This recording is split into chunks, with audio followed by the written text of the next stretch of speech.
It's rated TV MAL. It contains strong language and is intended only for mature audiences.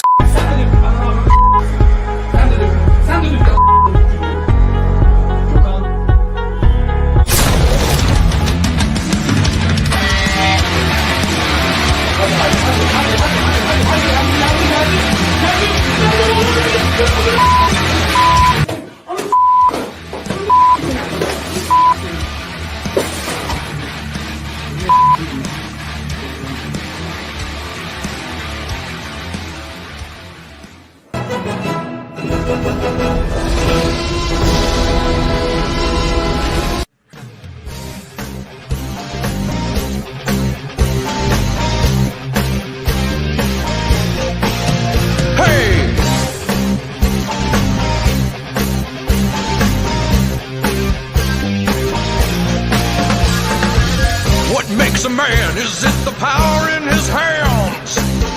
Is it his quest for glory? Give it all you got to fight to the top, so we can know your story. Now you're a man, a man, man, man. Now you're a man, a mounty, mounty, mount, a man, man, man. You are now a man, you're a man. Now you're a male.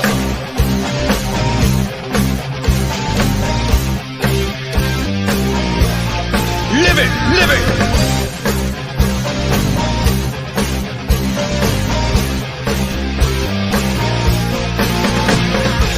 What makes a man? Is it the woman in his arms?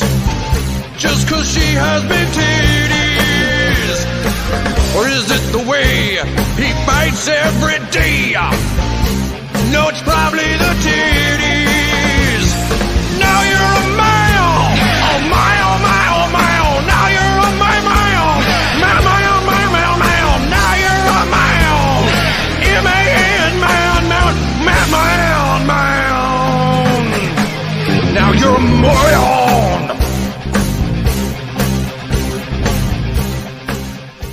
I'm gonna be honest with you. I'm kind of retarded.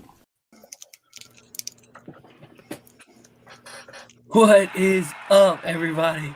Welcome to the men's room. I'm your host, the Appalachian American. With me, as always, is my boy, Tommy Gunn, aka the Forehead Master. What's up, everybody? Last but not least, coming in with his hat and sunglasses, Superfan Adam Shawhan. That's right. I don't have any glasses yet. I got a migraine today. But yeah, man. Forehead, man. I like that. He's forehead, a lot of foreskin. You know, what do you want from Tommy? You know, what do you want from Tommy? You know, it is what it is, right? So, yeah. Oh yeah.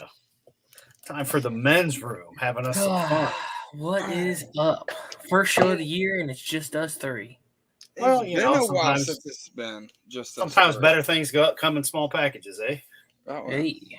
You know, it'd be nice if Flake would pop in, but you know, with moving and all that stuff, I'm sure he's a little occupied. God, he's been settled for like ever. He's probably playing Grand Theft Auto, trying to figure out how to take over the world. Well, you have an in-law living with you. Imagine you living with your in-laws while trying to sell her house and your house. You know what I mean? So it's not like dude just moved, you know, to his new home. So he moved into her home. You know. But yeah, man, it's you know, shit happens. It is what it is. Dudley left. He went to the, you know, because I went and picked him up in New York, and Dudley, the wiener dog. He's a dog I went to get from New York, and brought him back, and then we all got sick, and then his owner got sick.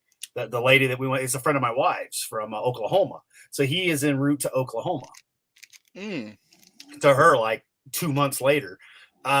Which it kind of hit me today because he was with me the whole time I was sick. Like he was up in here with me and whatnot and being a pain in the ass and, you know, just being a puppy. But yeah, he left at like 6, 7 o'clock this morning. So that kind of sucked. But yeah, you know, other than that, not a whole lot going on here. The 4 puppies that we have are doing really well. So, you know, all's going pretty good. The the FedEx is retarded. How is it you pay for FedEx shipping, but then they give it to the post office to deliver, and they're just a bunch of retards. Speaking of a little retarded, like how do you order something? And I have a retaining wall for those of you. So basically, you've got your house, and then there's a little 3.5 foot little retaining wall. And normally, you would think to put the package behind said retaining wall because I live on the corner. So driving by. No, what do? They put this big ass box on top of the concrete, so anybody driving by could see it at 7 a.m. because they had Christmas packages and whatnot, and it got. So that was lovely. So thanks USPS for being retarded completely. Don't order from the WWE shop unless you're 100% sure that you don't do it from your phone, Tommy. Not that I think you would be, but I was looking at stuff, right? They had shirts on sale and whatnot. And, I do with Tony and Pete and Draven and sometimes Tommy and the Guinea Pig Collective. The Tuesday show where we reminisce on WCW and Monday Night Raw's War. In the 90s, 96. And so, I was looking at some shirts and whatnot to replace some of the old ones I had, and phone died, didn't think anything of it. My computer donged at me because apparently when my phone died, it placed an order. So I contacted them via email, contacted them the next morning, and they say, well, once you place an order, we can't cancel it because it goes to the warehouse. I'm like, oh, the back room full of Mexicans? Yeah, so just tell them, I don't want it. So, I still have a package coming, which I'm going to reject if it makes it tomorrow, just to piss them off because I didn't actually place the order and the sizes are all wrong and whatnot because I just hit add to cart to go through and change it later on my computer. So, that was fun. And then we've had snow. We've had a little bit of snow here. After I said it the other week that we hadn't had any snow, we got snow. So, nothing bad, though. Just a little snow on the road. People freaking out, not knowing what to do, not knowing how to drive. Welcome to Idiot Anna. But looking forward to Horror Hound coming up, the end of March.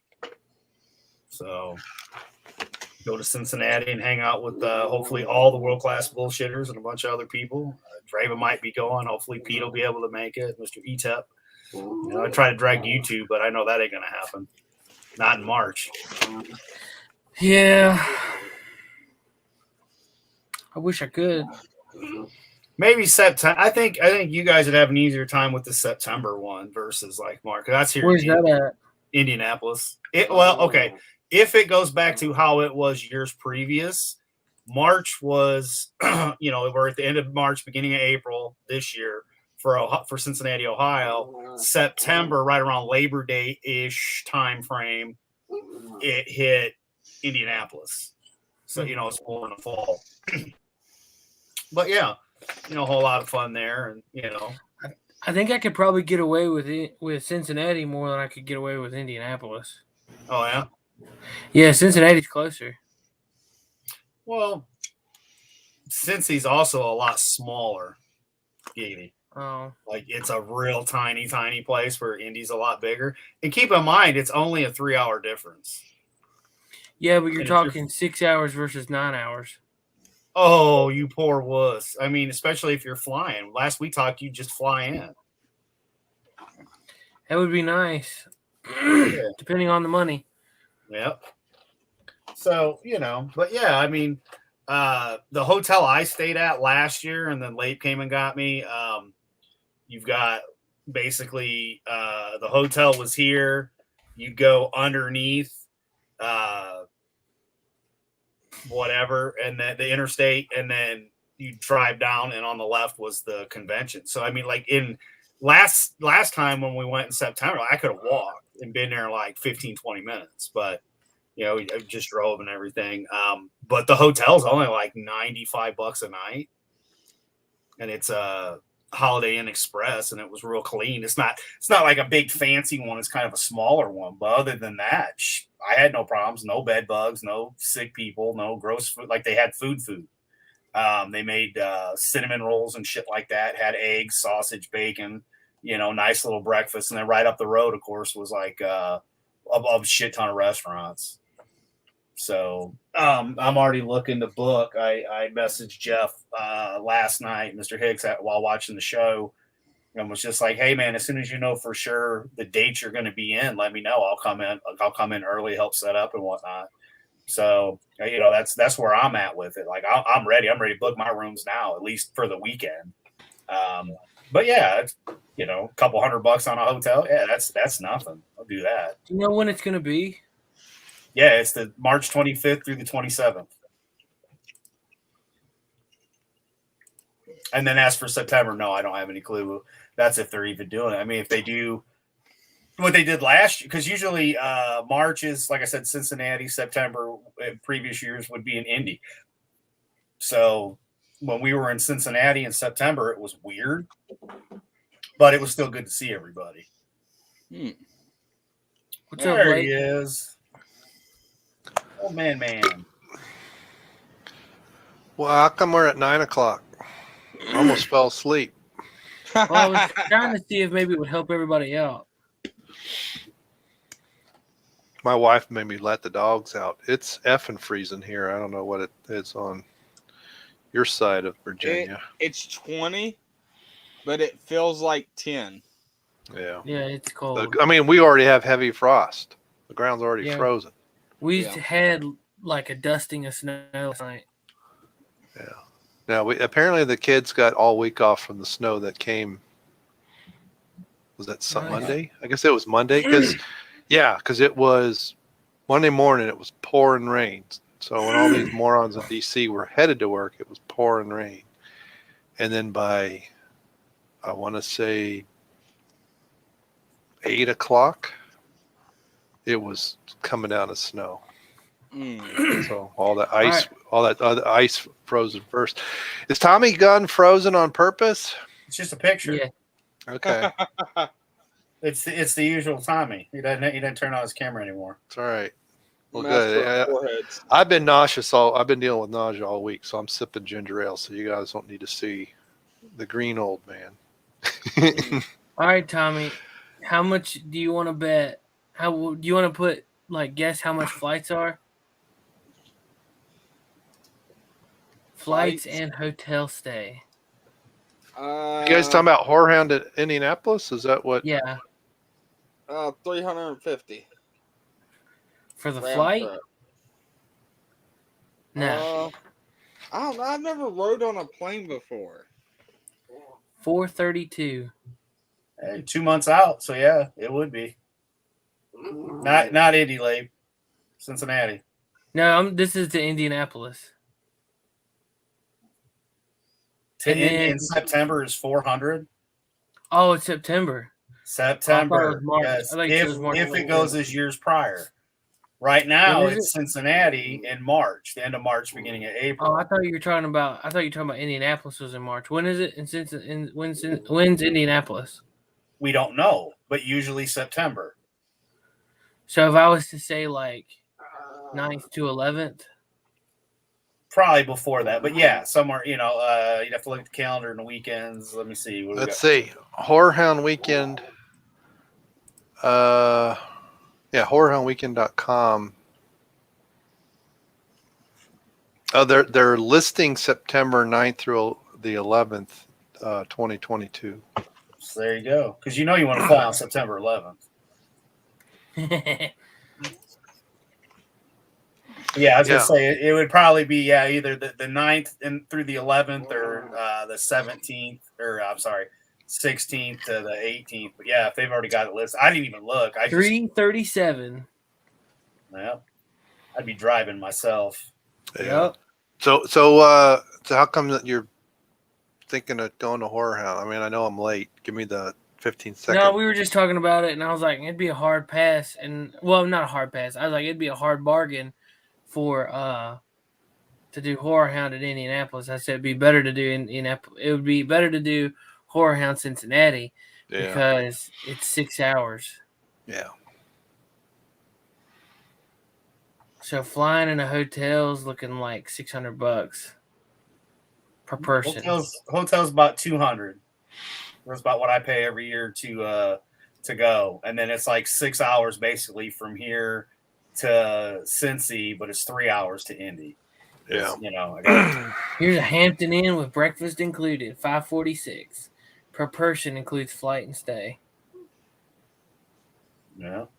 Yeah, there might be. Yeah, it's in Cincinnati in March. Yeah, that's not living there anymore. Well, like I was telling him, it's in that convention center so small. It's such a smaller area that Indy was really the more fun one because everybody was spaced out. There was room. It's a huge convention. Yeah. And if it's only 3 hours and Tommy goes, then you got an extra driver. Oh, wait, that's right. Tommy can't drive for shit. I've never been in a car wreck. Just saying. Well, never been driving while in a car wreck. Yeah. But yeah, it's I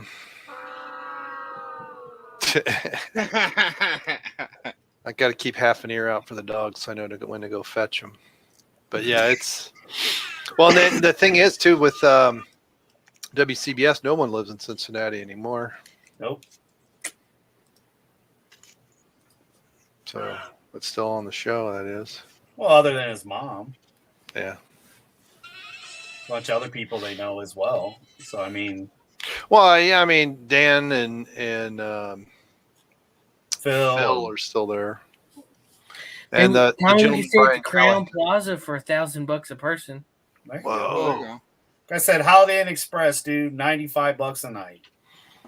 $1,000 a person. Do they have someone to massage your feet? For that price, they better pick me up in a helicopter in my driveway. Right. Nana Reaper said it's hard to wreck the car when it never goes over 25. go. Oh, ouch. Jennifer says, "What's up?"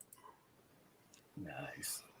Hell yeah. So, but yeah, man, I mean, it's, it's just twice a year that I know, and if they hit the Indy one, which I'm assuming they're going to hit Indy as well. I know Kendall said he's going to try to make the March one, but a lot of other stuff's out because of baby on the way.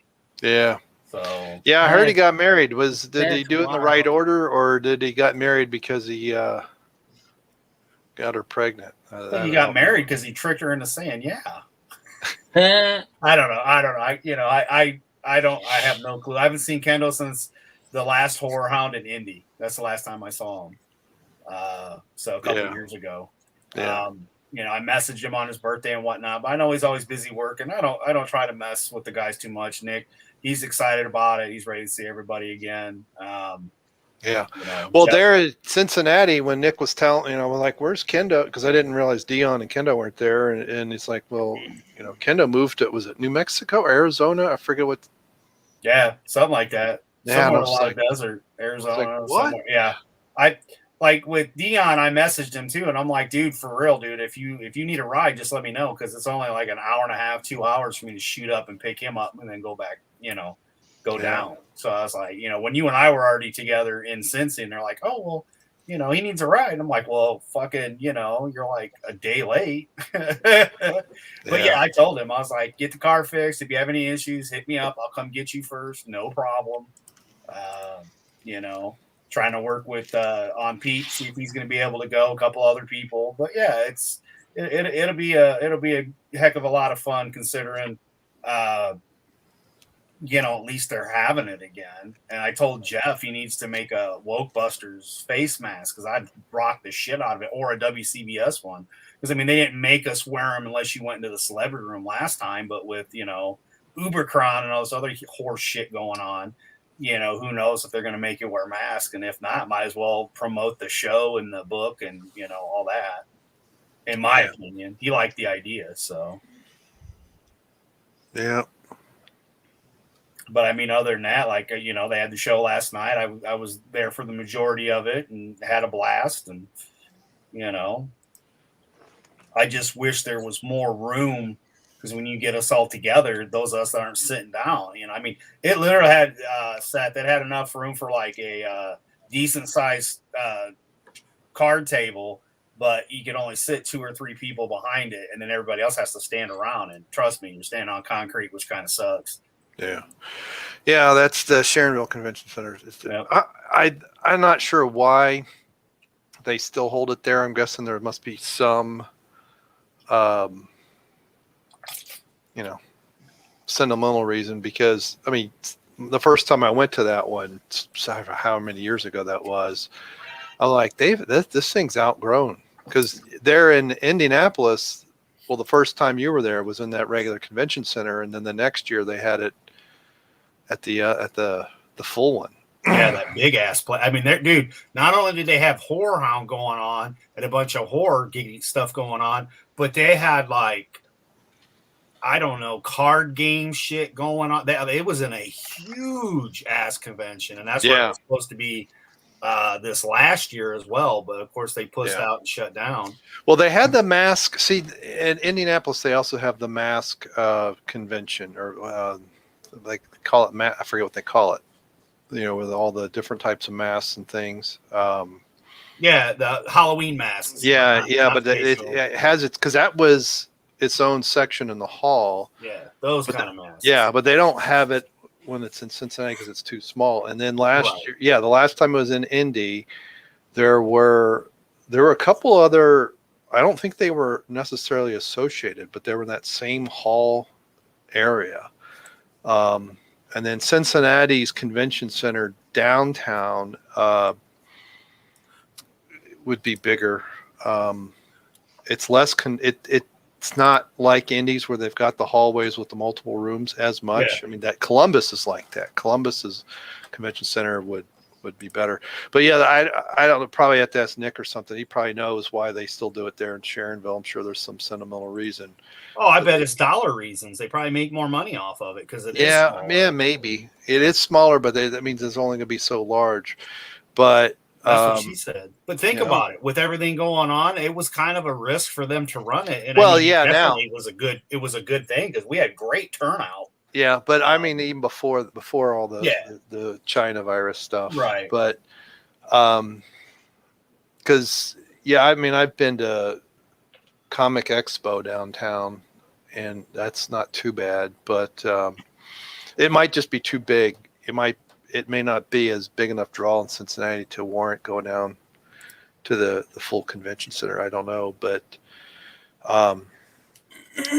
yeah, the Indy one, I'm hoping they have it the same. I'd like to see it as big, if not bigger than it was before all the C virus stuff. Yeah. Because it was, that one of the things there you get, they have screenings of movies. They have some of that is Sharonville, but not as much. But the Indy had and then that last year that they had the Trauma guy, Trauma Films dude was, I actually said howdy to him. He was just, people were in line to get his autograph and stuff. He was down at the end of the row where the guys were.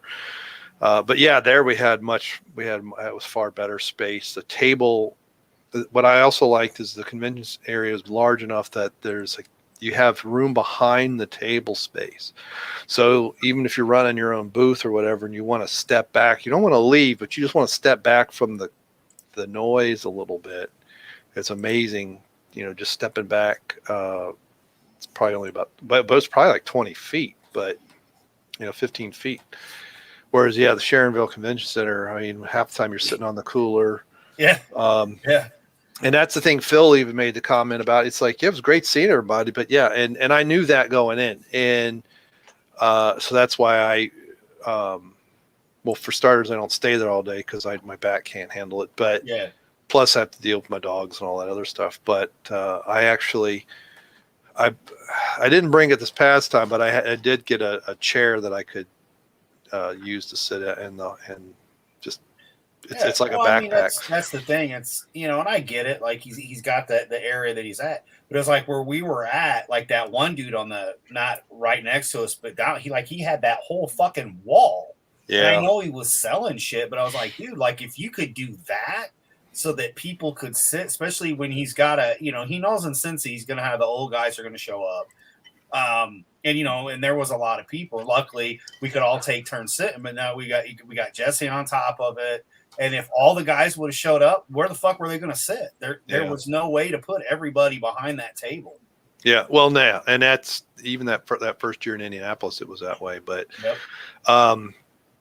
I'm sure that they have to pay for that square footage. The last time it was in Sharonville, it was in that same room, obviously, but they were right. They had it set up a little bit differently, and they were kind of in between the doors, and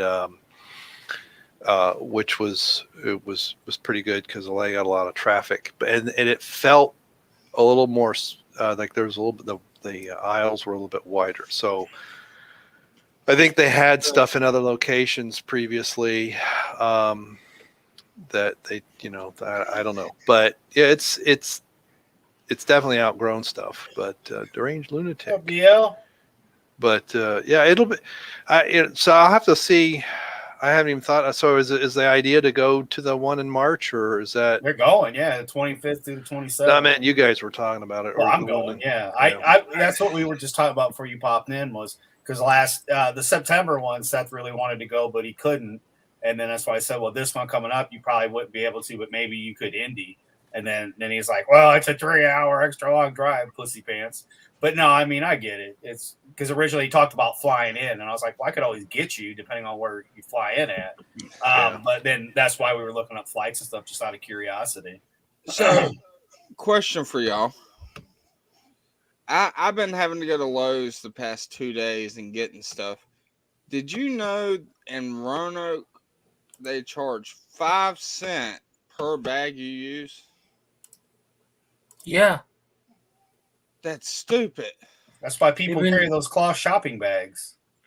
Yeah, but it's just for Roanoke City. So don't go to Roanoke City. Well, it's been going on for a while. I went and I was like, it said how many shopping bags? And I was like, I just said screw it, 0. And the cashier, if you hit 0, has to check to make sure you don't got no bags. Yep. How long has that been going on, Seth? Do what? How long's that been going on? It just started January 1st. There you go. Yeah. They're trying to cut down on pollution. Oh, bullshit. They just want more money. No, they just want more money. But it's a tax, ain't it? Like, don't it go straight to the state or something? Oh, it's pretty well to the city. It's a tax. Yeah. It's supposedly it goes to the city. Yeah. We're you east. Bring your own. Nano Reaper, we're East California. Unfortunately. But People's Republic. I heard Salem's going to be doing it too. They tried for a while, but they didn't. They're not going to do it. All right, I'll be right back. I go fetch the dogs. All right, we don't want no frozen puppies. Yeah, I mean it's stupid. Like all these, you got to bring your own bags and shit, right? And then it's like, oh well, back in the day at Kroger's and whatnot, people would bring their own sacks because they didn't like the shitty ones that they had because they break and whatnot. But yeah, I mean, it'd be one thing if we were having an overabundance of grocery sacks blowing in the roads, but all I see are fucking disposable masks. Yeah. Not grocery sacks. Or you'll get the occasional asshole that'll throw an entire bag of garbage out his fucking window while he's driving down the street. No, what I'm going to do is just grab, like when they say how many bags, I was like, I brung my own and just pull out one of the big black trash bags. Grab your balls. Be like, I brought my own sack right here. And then you pull out the, Well, if it's just the city, how often do you really shop in the city, though? Well, they put it out on Facebook a while back, and they were talking about how that, just to give everybody a heads up, that's going to be going on. So everybody and their brother was commenting like, "We'll just shop in Salem or Roanoke County." Like they've all been laughing about how that they're just going to drive the Roanoke City out of business. Right. Yeah. That'd be nice. Yeah. Serves them right, man. They should know that shit ain't gonna work. It's just gonna piss people off. And let's charge them more of what we know people don't have a lot of money. But who the hell's got a lot of money after the last 2 years and shit we've dealt with? Tax increases and everything else. Yeah. And I've never understood it either. Like we don't have forced recycling here where I live now. But before, like, they'd give you the bins to put the recycling in. So, like, when we moved, I was like, well, where do we get the bins from? They're like, oh, we don't do that. But the reason they don't do it is because all the illegals and the beaners will go yard to yard and steal your fucking recycling and then go take it in and get money. And, hey, I got nothing against that. Like, I used to save stuff up, and then I would look up back in the day with Craigslist. You know, remember Craigslist? I'd find somebody that would come and get it. And there would always be like 6 or 12 bags of fucking aluminum cans mixed with other shit. They had to take everything. You got steel, but it's like, look, if you're going to be running to the scrapyard, I'm going to make it worth your while. And here's a bunch of aluminum. But I mean, they pay fuck all for aluminum cans anyway. But I think I put in like 12 or 10 or 12 trash bag, like you're talking, Tommy, full. And I got like $6. Yeah. You know, and that was like cases of pop back in the day when we had, my 3 kids, her 3 cousins, and then, so a family of 8 plus guests, on the weekends and shit. So, yeah. I'm big on recycling in the aspect. I'll reuse LEDs. I'll try to use shit as much as possible, but it's the same. You're not going to force me to pay for some shit that I don't need. I have to bring a backpack.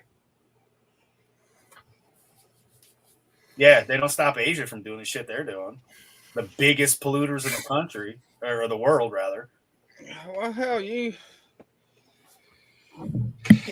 it's to hurt the average Joe. That's all it is.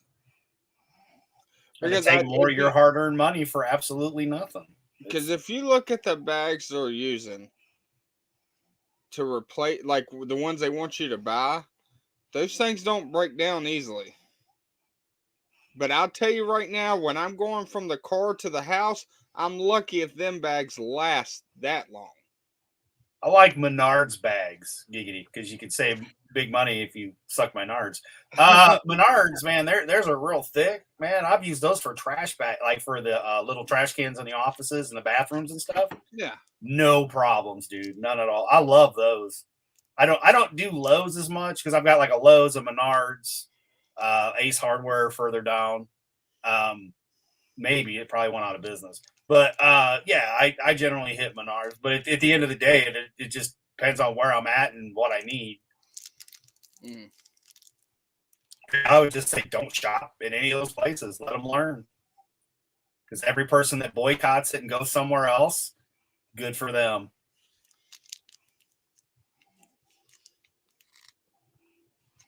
Very true. Yeah, nobody needs to go into the city for anything. It's just, except for getting shot at. That's true.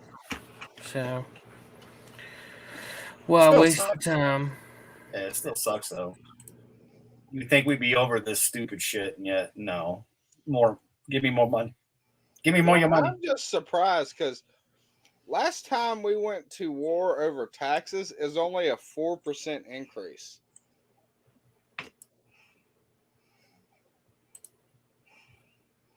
That's all that caused the Revolutionary War. Was a 4% increase in taxes. And they're going to be taxing straws before we know it. Dude, I mean, think about it. Well, they tried to get rid of straws, remember?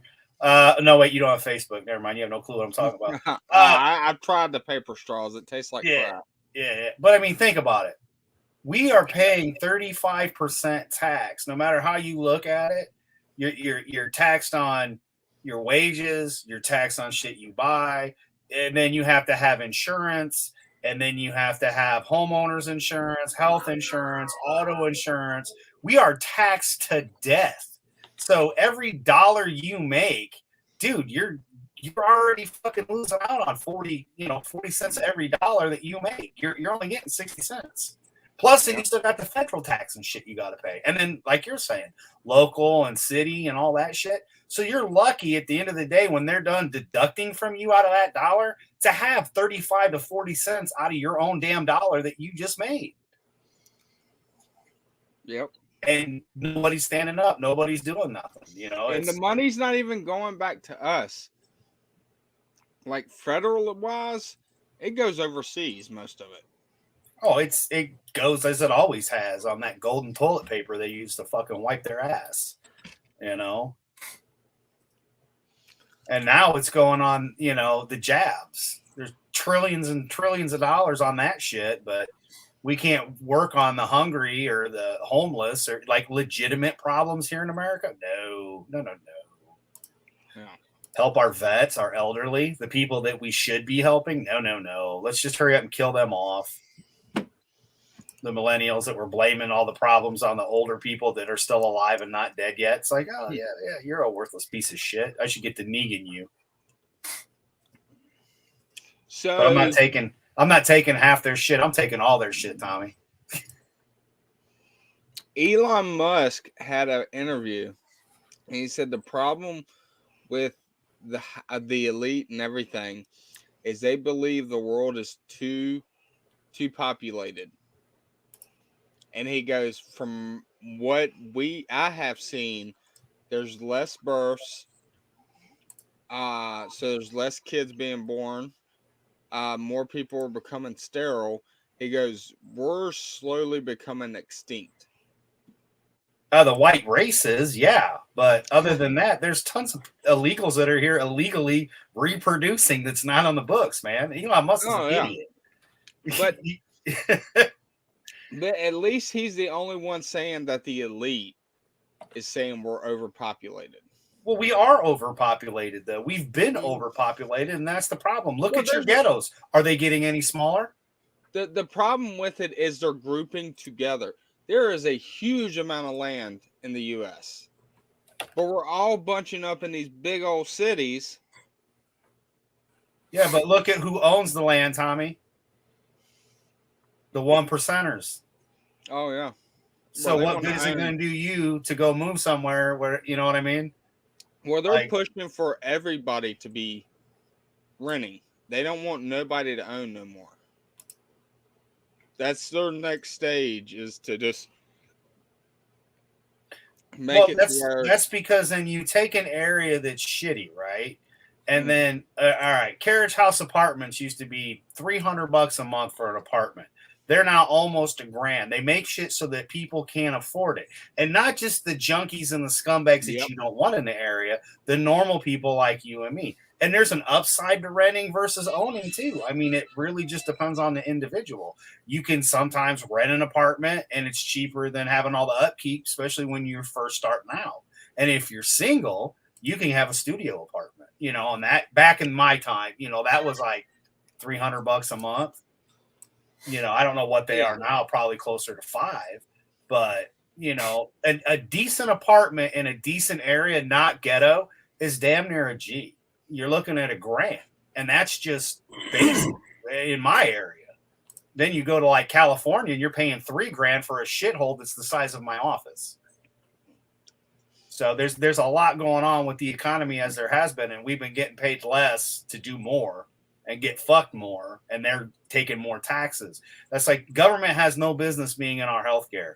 I knew people that would pay instead of getting the healthcare through their work, it was cheaper to take the fine and still go to MedPoint than it was to get insurance through their work, which was ungodly, ridiculously priced.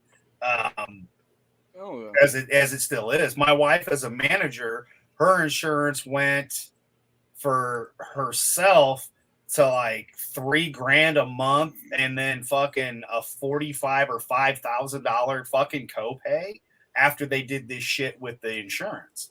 And that shit ain't right.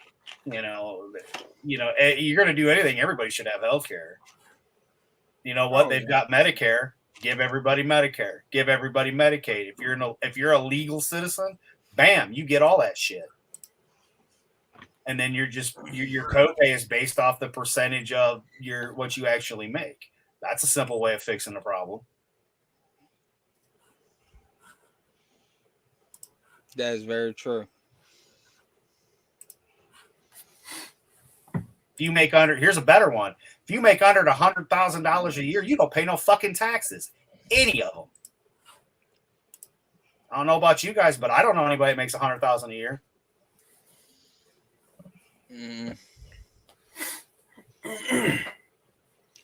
Man, my stream deck's like quiet.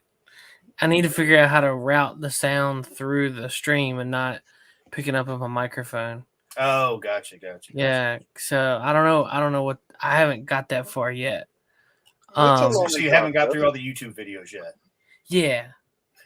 Yeah, Gotcha. see, I got a button for censor, like a censor. Right.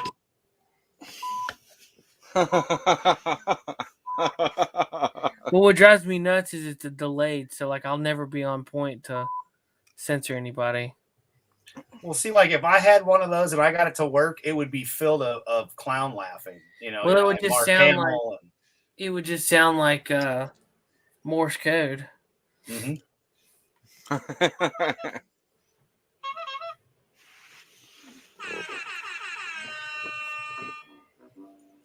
Yeah, send me a text message. You'll get that honka honka off my phone. Anytime, when that's happened before, it's because I hadn't shut the phone off, and it's like honka honka. It's like, oh yeah. Back when I did car shows, I didn't have a Bluetooth phone or anything because I just had like a flip phone, pre-Bluetooth. But I always wanted to put like a little speaker on him because there'd be so many people that thought it was a person in the car, which it's just a mannequin. But it would have been funny to like make it talk. There you go. And scare the shit out of them. So yeah, that'd have been fun. That's funny. It just came through my computer now too.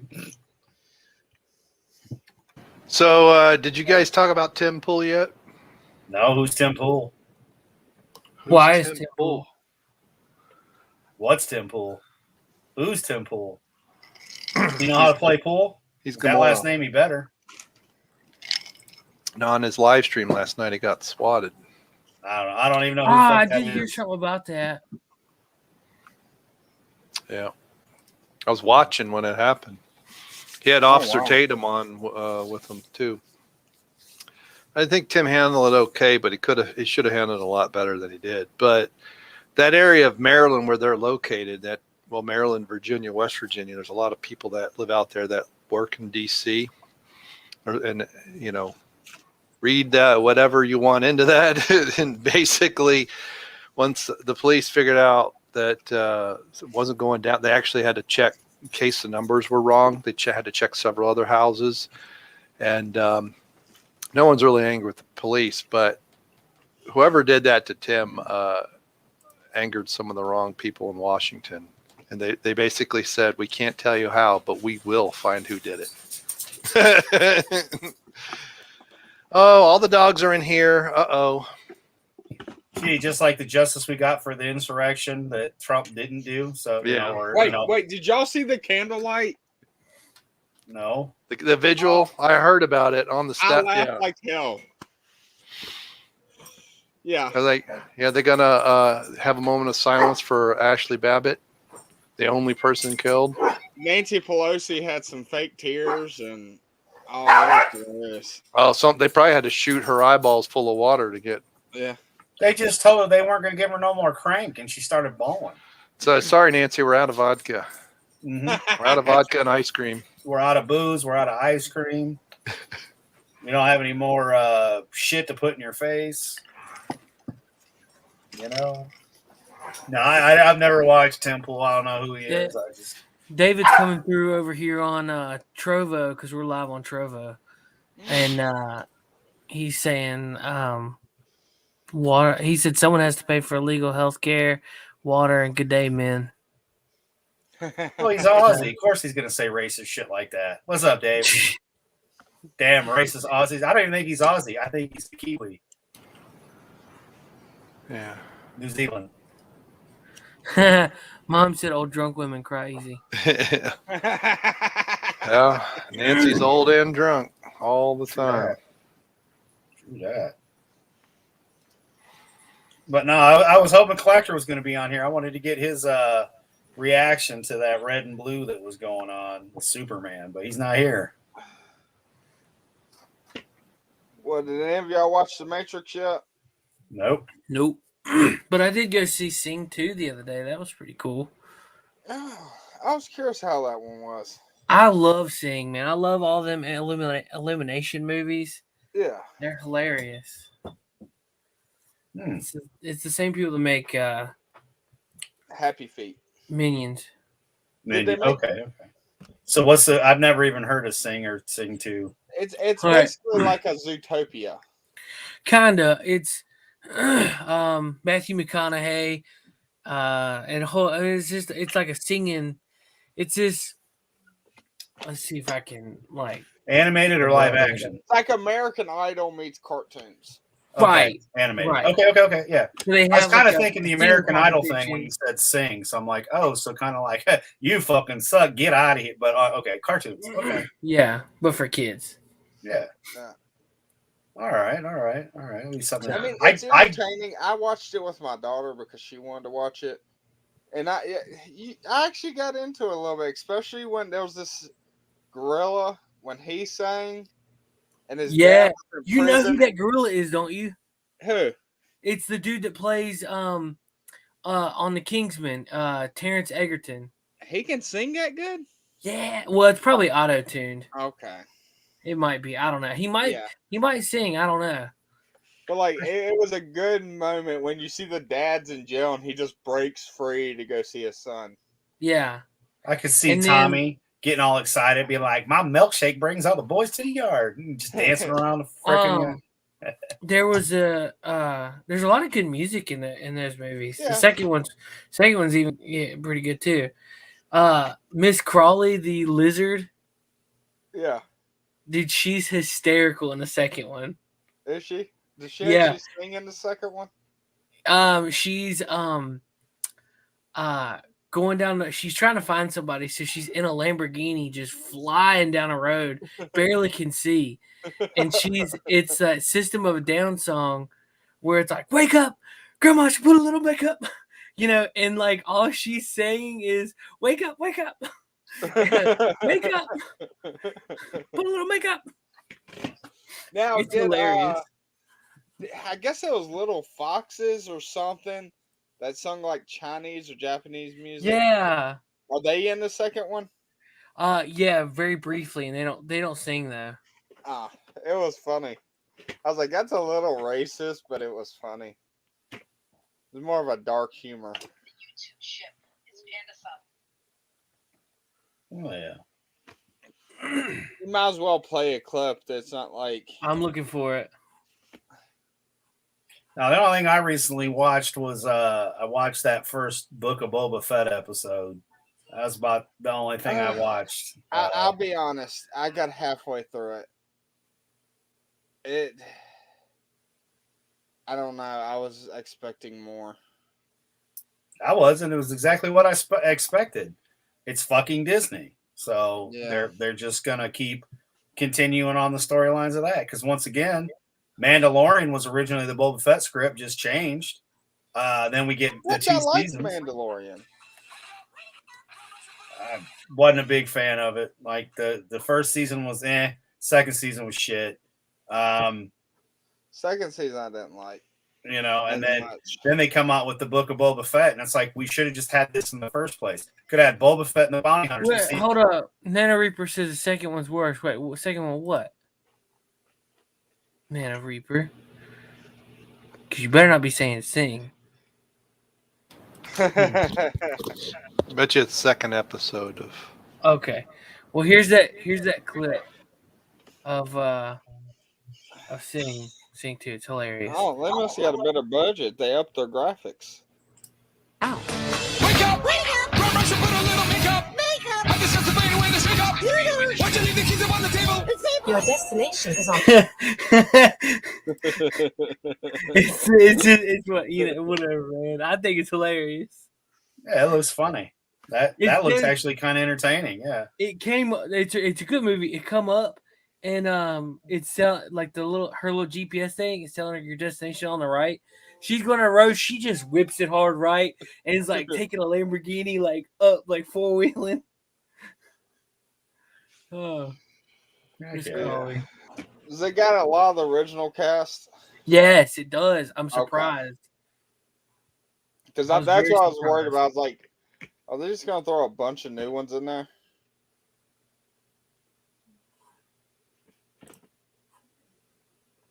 Yeah, they do like to do that usually. So it's good to know they didn't. But now think about it, right? Like, we don't know much about Boba Fett unless you read the comics and whatnot. This basically just picks up from Mando, so you know his backstory. That's what I got out of the first episode. And I'm like, oh, okay. When it had the Clash of the Titans monster, the Kraken in it, in the sand, like, I was dying. I don't know if you got to that part. But yeah, like, I just had it on. I was kind of watching it. But that's all it is. Like, if you were 5, you'd love that shit. But I've not been impressed with anything Disney's done in quite a while. The beginning where it shows Boba Fett in the stomach of that the creature. Yeah. It should have showed him like him flying and the thing eat him or whatever, him falling into it. Yeah, but you know from Jedi that that's what happened. He's in the Sarlacc pit. Why do you need to know that when you've had since 1986? That's true, but at first I was trying to figure out what was going on. I know, Tommy, you're a little slow sometimes when it comes to shit, but it's Boba Fett. You should kind of already know, okay, this is continuing. And again, it wasn't an important part for Disney because that's pre-Disney. They don't care. Yeah. They're just like, hey, look, you saw the stormtroopers and all that stuff that were in there, and they kind of show them getting out. Because I think in the comics he flew out, if I'm remembering right. But it was done poor assly at the end of the day. And it was just them retelling a new story of how the Disney Boba Fett is 25% different from Lucas's Boba Fett, is my opinion on it. Didn't really get into the second episode yet. Like, it took me this long to watch the first one because I like Seth, I just don't care. I'm not excited about anything Marvel. I'm not excited about anything Disney other than I want to see them go down like the CW because they're selling the CW because it hasn't made money in like 16 years. Just be careful because I made the mistake of not going to see Spider-Man in the theaters. Well, that's because you're an idiot. It's Marvel, and I was like, I don't want to watch. It's not Marvel. It was Sony. It's Sony. And Sony funded it. Yes, dude. Spider-Man is Sony. That's it. Spider-Man is Sony, Tony. Just like Venom was Sony. Well, I knew Venom was, but I thought Marvel had a say in it. No, Marvel is borrowing Spider-Man. Where have you been? You've been in conversations on air about this shit. No, Sony owns Spider-Man. Marvel. Well, I know he owned it just like they own the Hulk. Why is it Sony that owns it still? No, Paramount. Paramount owns the Hulk, yeah. Okay. But Sony owns Spider-Man, so the movies they made, they got all that money, and they've done really good. Hence, Morbius should be good. Sony's finding out they can make shit without Marvel because Marvel's done fucked everything up. They done fucked the pooch. But that's they're sleeping with China. that's why. I'm kind of happy. Yeah, I but gotta that's move his why. microphone over. I done missed a lot of chat over here on Trovo. Wow. But that's why with Sony everybody was so excited and whatnot. And I got to agree, like, we don't need a Spider-Man 4 or a Spider-Man 3 with the other guys. Their times kind of came and passed. But if you keep, because I still haven't made it to see the Spider-Man movie, but if it's as good as from what I've heard and the excitement out of Seth, again, I wouldn't waste my time on a shitty copy watching it on a phone. I would just go spend $5 at the theater and see it. That's just me, but I'm a Spider-Man fan. I've got a signed McFarlane on the wall. I've got 3 sets of McFarlane runs. So you haven't seen the movie either? No, I still haven't seen it. Man. I'm still not. I'm about 95% from where I've been. Okay. Would you have gone to see it if you were healthy? Oh, fuck yeah. I'd have been opening night. I just didn't know if you were if there was a problem. Other than I didn't realize that you were still recovering. Yeah. I mean, I'm just now, this week, I was only supposed to jump on the Place to Be reviews because on Monday was our 14-year anniversary. So I kind of wanted to share that with everybody, just to kind of open up the show with something nice, something uplifting a little bit. And I ended up on the whole stream, which I didn't intend. And then Tuesday I was on the Clown World review. We did the wrestling because it was over WrestleMania 12 and a bunch of other stuff. So that was a blast, and I felt really good. Wednesday's Digital Pollution show, then in the chat with Pete, ETEP and everybody. And then Thursday was World Class. So this is the first week that I've even really YouTubed at all from back November. last year. So I mean, it's taken me till now to even A, have the energy to stay up later, and then B, even feel good enough to, because a lot of times I just watch from the TV and then just use my phone. And then I just pass out and then wake up in between segments and stuff on certain shows. So, I mean, like, I don't have as much fatigue as I did. I still have fatigue, but not as much as I did. And again, it's just a long, slow healing process with me, right? I mean, you know, I'm 46 and I'm diabetic, so it takes forever to heal. It sucks. So I got a joke too. I'm terrible at jokes, but I'll see if I can do it. So 3 men go on an adventure, and then they get captured by a cannibal. He says, "We're going to cook you, we're going to eat you, and then we're going to turn you into canoes." So the first guy's from Britain, and he goes, "The good news is y'all get to choose the way y'all die." And the guy from Britain says, "Give me a rifle." He goes, "For the Queen," and shoots himself, and he dies. So the guy from China goes and says, "Give me a samurai sword." He stabs himself and dies. And then the guy from America goes, "Give me a fork." He starts repeatedly stabbing his legs, his arms, and everything. And the chief goes, "What are you doing?" He goes, "Screw your canoe." Yep. Except for I think you're supposed to tell everybody that there's a guy from Britain. It would probably be a Japanese guy if he's wanting a samurai sword, and then an American. That's like I was trying. I was trying with the joke. Oh yeah. No, there you go. A Tommy joke. I was wanting to hear the put up ting.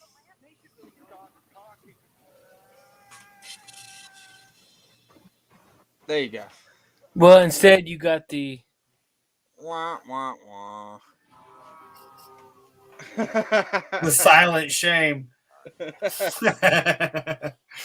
You didn't hear that? All right, there's my joke. All right, what y'all doing? The little I hit a button. You didn't hear that? No. Aw.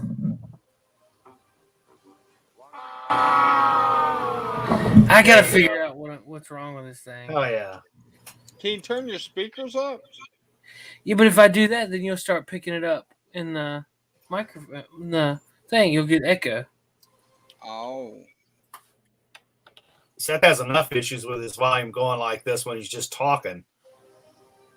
Is it still doing that? It not all the time. It just did it a minute ago, like in between you hitting it and then it hit, like it started off real soft and then the sound kicked up. And then when you first started talking, it went down. I'm fairly confident it is a mixture between Google Chrome and StreamYards. Oh, I'm sure StreamYards has a big part to do with it. Because for the longest time, you didn't have that issue. And then they ran updates and then you did. Sorry, I got a real good memory. Like for the longest time, we didn't have any issues. Then they ran a couple updates and then all of a sudden. Yeah. Problems. Someone asked, where are you seeing movies for $5? The local cinema has a thing on Tuesdays where it's $5 Tuesdays, which is an AMC now. But back when I went to movies, keep in mind the last movie I went to was like $7, $8, something like that. Well, they still during pre-pandemic they still had it where they brought back the Tuesday show, so it was any movie for $5 on Tuesdays. And that's just the local one. And the last movie I went and saw was Bad Boys 3. That's the last movie I saw in theaters. They should make it to where you can rent movie theaters for parties. Do they do that? Yeah. That would be awesome to do. Yeah. Put in some classics.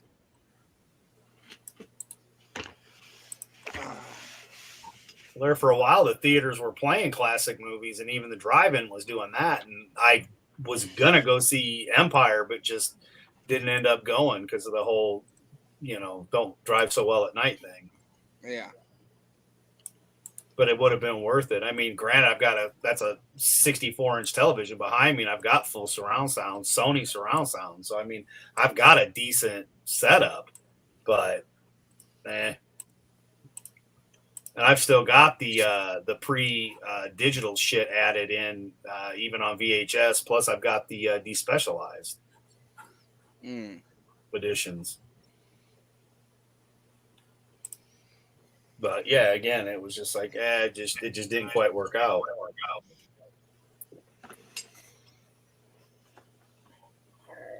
So yeah, I didn't go. But no, when it comes to like stuff on streaming services, dude, I mean, I've been watching. Well, I'm up to like 1995 era of WWF. I've been watching a lot of that stuff, just the pay-per-views and stuff. And then the show I do on Tuesdays with the guys, whether I'm on or not, I still watch the Monday Night Raws and the WCW for the Monday Night War retrospective on Tony's channel, Clown World Review. But yeah, like I do that every week. But when it comes to anything new, I'm just like, I mean, I watched Cobra Kai, but it wasn't, I feel Johnny got his other nut cut off because in season 3 they neutered him partially, and in this one they did, they kind of took his other testicle away. It's like, okay, so this is where we're going with it. So, wasn't very impressed. So that kind of shit the bed. The Book of Boba Fett, I get what they're doing, so I was like, oh, okay. Haven't seen the second episode though. Like I said, it took me 2-3 weeks to even watch the first one. And even then, whatever. Spider-Man was the big one though, Seth. That was the main one I was looking for. The Doctor Strange, I liked the first Doctor Strange movie, for what it was. I'm not a big know-it-all about Doctor Strange at all, but I enjoyed the first one. So I was like, oh well, maybe this one will be pretty good too. Especially since I think the Spider-Man movie is supposed to play off of what we're going into, if I'm right. Muted.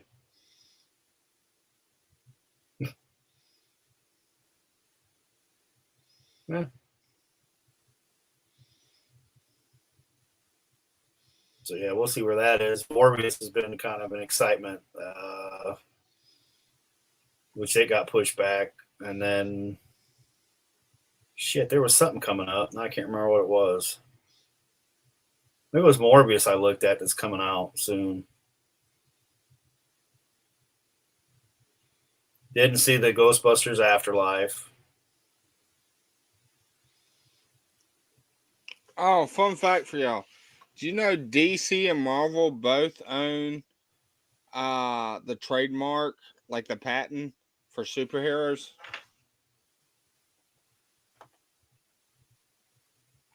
Did y'all know that? I thought that was wild. You mean the word superhero? Yeah. Yeah, you gotta enunciate, and you have to explain a little better there, pal. Okay. But I understood what you were trying to say. I understand Tommy-lish. Yes, they own the superhero, the word superhero. So if you use it, they patent it so that if you try to use it, they get paid. Hey guys, I'll be right back. I'm gonna go make a bottle. Yep. Just like the Law and Order sound, it's trademark. Superman is, right? You're Superman? Yep. Adam. Oh, that's Ray Palmer? Yes. So he's coming back. The phrase "that's hot" is trademark. Oh, yeah, there's lots of shit that's trademarked. Is that what you're doing? Is you're looking on the computer for shit to talk about? A little. A little. Okay. I was trying to get rid of dead air. Well, we didn't have any other than Seth had muted, and I was talking about the Morbius movie and that. I haven't watched The Matrix. Was it worth watching? Like, you don't got to spoil it or nothing, because if you want to, you can. But to me, I told you it was just a reboot of, I want to be John. I hate fucking John Wick. But, since he did John Wick, they're like, hey, let's do another one of these. And it's like, hey.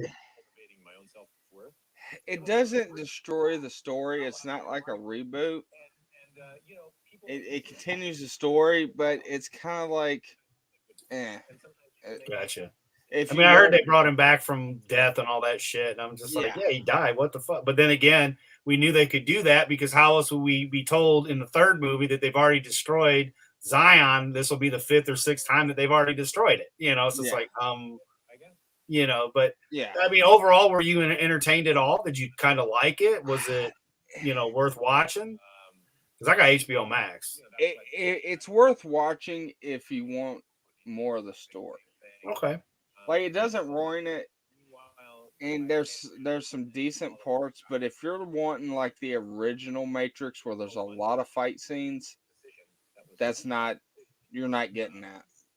Now they do make fun of the spectrum, like what you go by. Like they made fun of that. They kind of surprisingly lean right with a lot of stuff.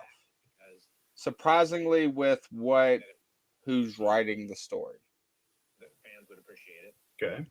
Uh, Yeah, like I said, I didn't even see the trailers. Like they were talking about it, and there were trailers out, and I didn't even pay any attention. I'm like, well, we'll see. And you know, I mean, I still haven't even watched Dune. I don't know anything about Dune. I've never seen any of the first, you know, TV series, first movies, read the books, played the games. I've Dune nothing. And I haven't watched the new shit either. I ain't neither. And I mean, all the shit coming up from Marvel, I'm just like, yeah, no, I couldn't even get into a Hawkeye. I tried, and I'm like, I don't give a shit. Hawkeye was horrible. That was a train wreck. What they did to that man's character, like he wasn't a big character to start with, in my opinion.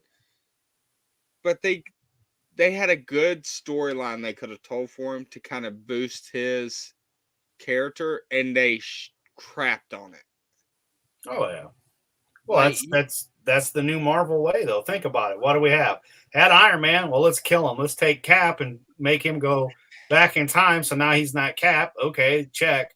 The Incredible Hulk is a fucking piece of shit now.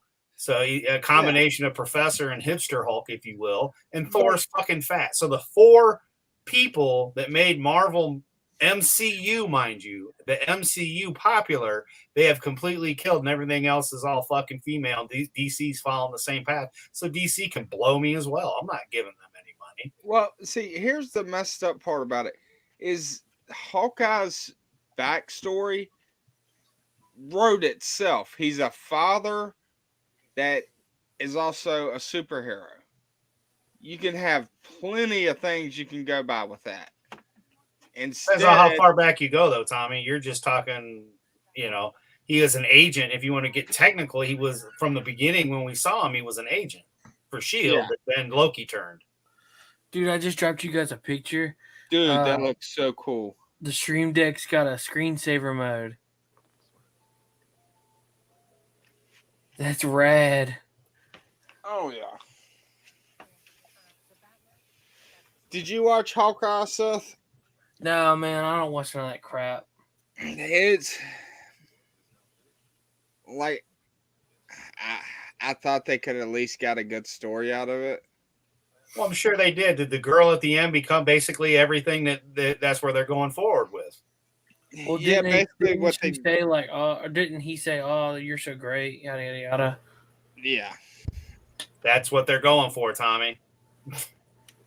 They're replacing all the males with females. And then, like, he does something, and then she does something that's the same thing, but he says, "Oh, you did it better than me," basically.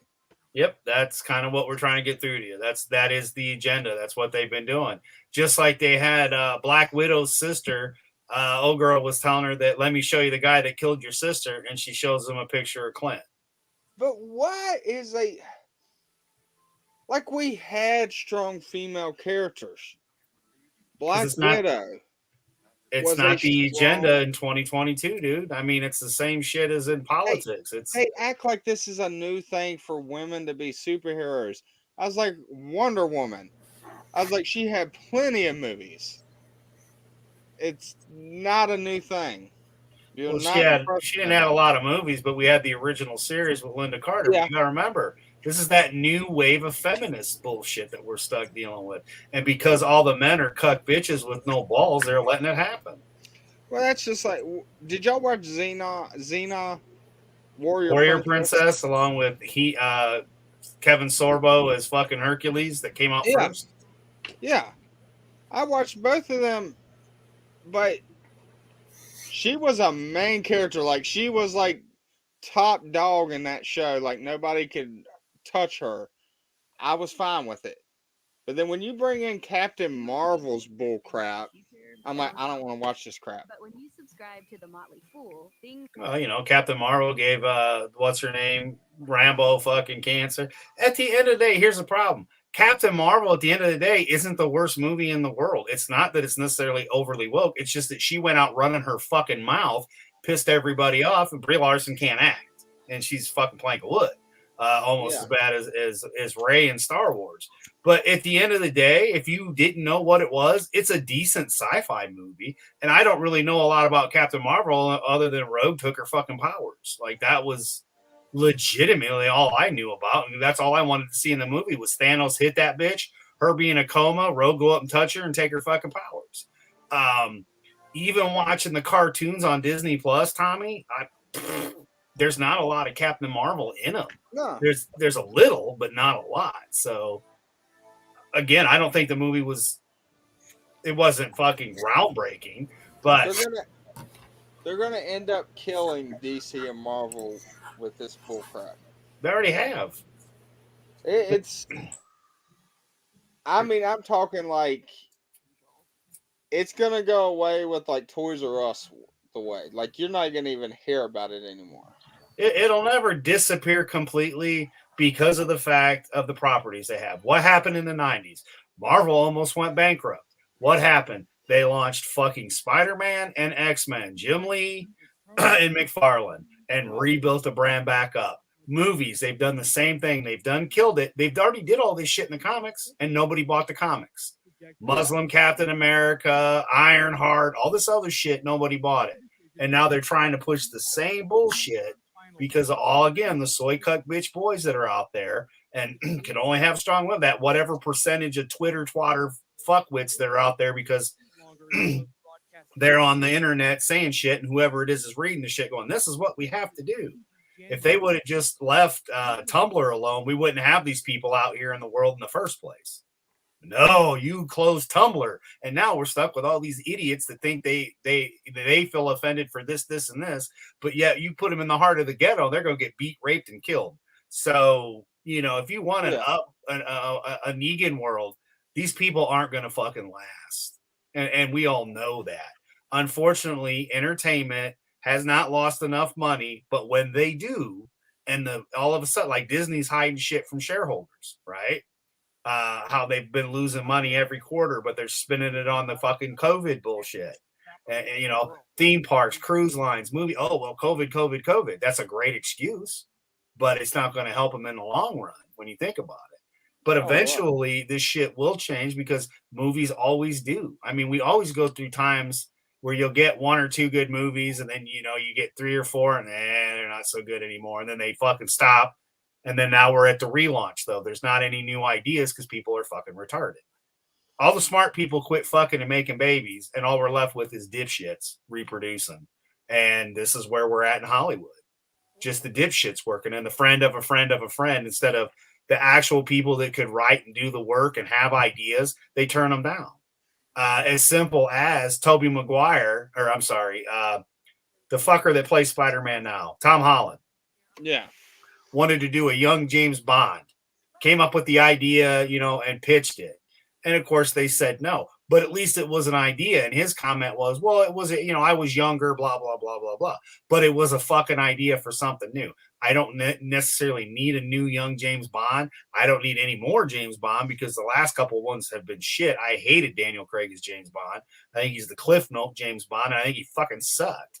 The weakest Bond we've ever had. But again, ain't they trying to do a female now? A female James Bond? That's what I heard. That's the rumors that they're going to do because of what they've done with every other fucking movie and TV show that we've talked about for the last year and a half. Yeah. How'd that work out for Ghostbusters?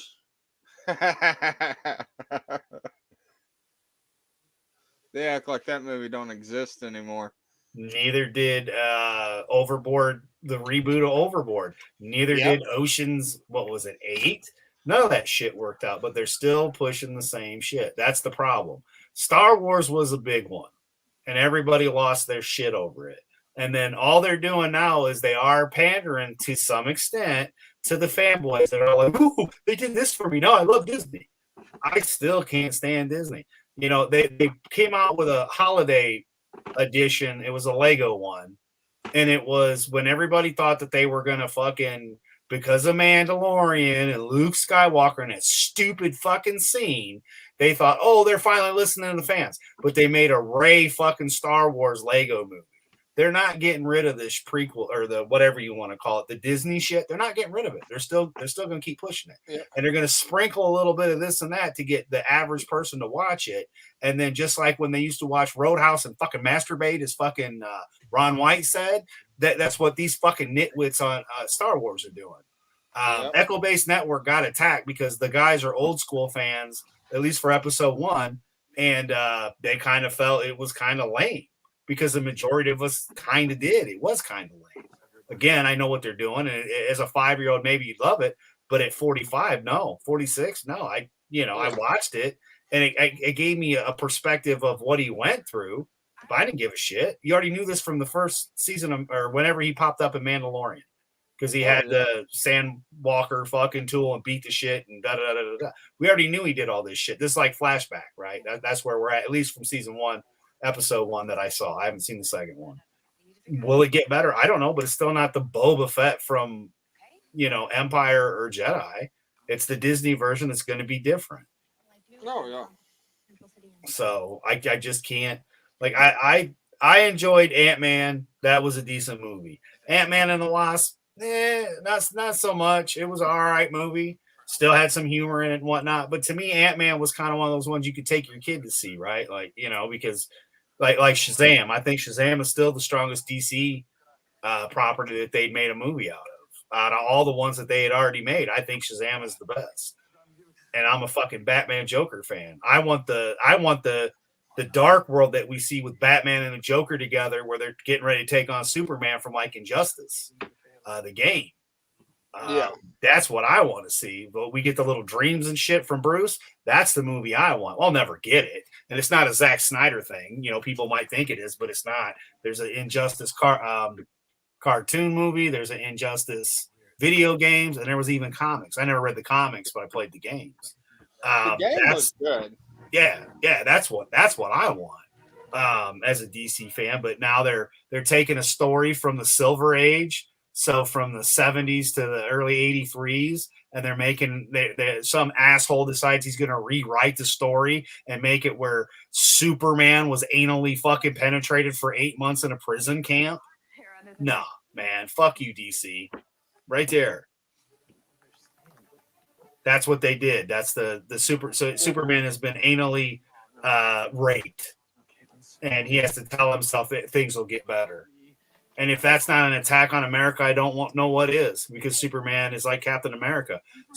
Superman, especially from, Silver Age and back even. Those Did you guys hear that? You're muted. Yeah, I hear it. Dang it. Oh, background noise? Yeah. Wait, whose background noise? That's what I hear is like a TV talking. Dang it. I thought I was onto something. I think I figured out why I'm having playback device. Although that could have been late that I was hearing background noise. I think it's Anyway, that's what I was talking about. Like, that's what I was waiting for Collector, because I wanted to see him lose his shit. Because I know he's a huge Superman fanatic, and don't get me wrong. But it's like, really? This is a comic book. What do they say about comics, Tommy? Comics are for kids, right? Yeah. Then why are you putting that he, as he was fucking locked up, he's being anally fucking raped, and they're grabbing objects and shoving them up his ass? It's like, wait a minute. From a story from the 70s to the 80s time frame, like when this shit wasn't happening. So, yeah, fuck that guy. Fuck that person that wrote that shit. I hope he was anally raped, and I hope it fucking hurt and you have hemorrhoids, you prick. And as for DC for even doing this shit, fuck you, DC. My whole thing is I hate that phrase, it was made for kids. The Justice League movie. So, I was the same night apart. Yep. Even the Snyder Cut. Okay, if you're you could some parts you could say was made for kids, but not all that. But like the Suicide Squad, that wasn't made for kids. So you can just like. No, especially the second one that was rated R. Yeah. No. Well, I was just talking Deadpool. comics in general, because when you think about comics, what do they always say about a comic book? Oh, they're made for kids. And you goddamn right. Like, let's say that you're working 60 hours a week and you finally can go get you a couple of stories and you want to read a Superman story because that's one of your favorite characters, whether it's from whatever genre, time frame, whatever. And then you start reading this shit. It's like, wait a minute. How does this belong in a comic book? This isn't something that should be even, talked of by, let alone Superman, Yeah. America, justice, and the right, blah, blah, blah. And this is the route they go. You're basically raping Americans just because you want to claim shit like, oh, well, we just kind of turn our heads and take it, and then be like, oh, well, I lived through it. Well, fuck you. Well, And the fact these critics think that's how you make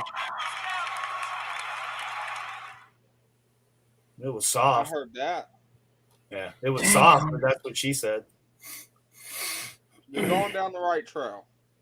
Just keep saying that. Yep. But yeah, so that shit the bed. I mean, that's as bad as them.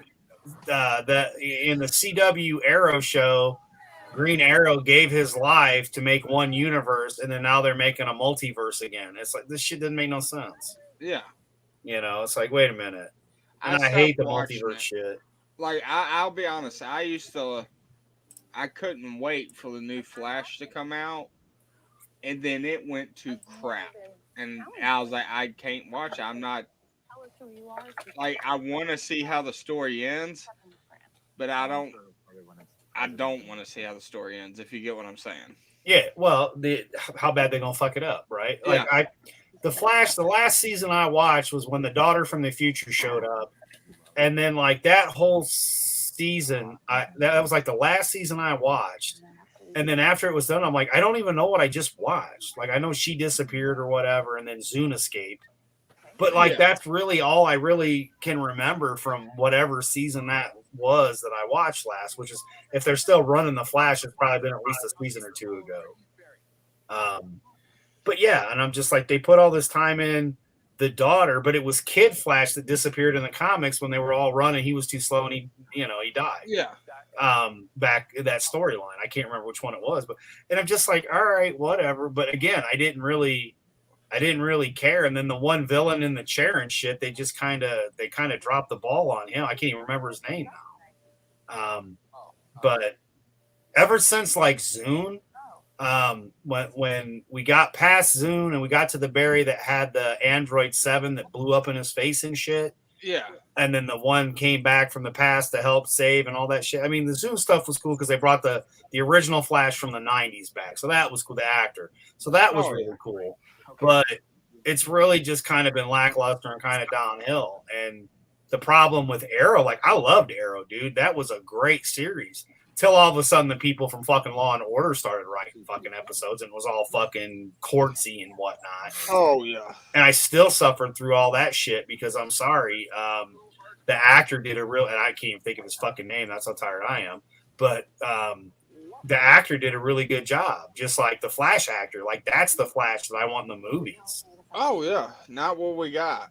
No, I want him, And I apologize, Green Arrow man. I can't think of your fucking name. I'm tired.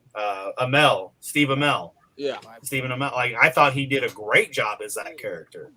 I've seen him when he played Casey Jones in the Turtles movie. Like, I was like, he's not Casey Jones. He's fucking Green Arrow. Like, and again, that was a guilty pleasure. I kind of liked the new the Turtle movie that he was in. I thought that was pretty decent. My daughter and I watched it. Granted, she's older than your daughter, but because she's grandpa. But like, we watched that together when that came out and had a good time watching that. Because I remember the original Turtles, going to see those in the theaters. And of course, Seth was telling me about the Last Stand in Ronin, the comic that he was reading, and stuff. It was about the Turtles, which I had no clue about till we all started talking and doing the show together. But yeah, like, I mean, I thought that was an okay continuation of a different version of the storyline. I didn't have any problems with that. Yeah, I thought he was a decent enough actor. And then I saw him in Heels, which was about wrestling, which I thoroughly enjoyed that program as well. Not just because he's in it, just there was actual storylines and shit. And then, there was a little bit of a girl power movements in there, but not where it killed the series by any means. And it's all just about wrestling, which is something I love. I'm got a clown behind me carrying all kinds of fucking titles because I'm a sucker for a deal on a belt. What can I say? I got Nate. You remember Nate, my brother-in-law? Like the copper belt's his, and behind it's another one, so we can be the tag team champions. That's what I got him.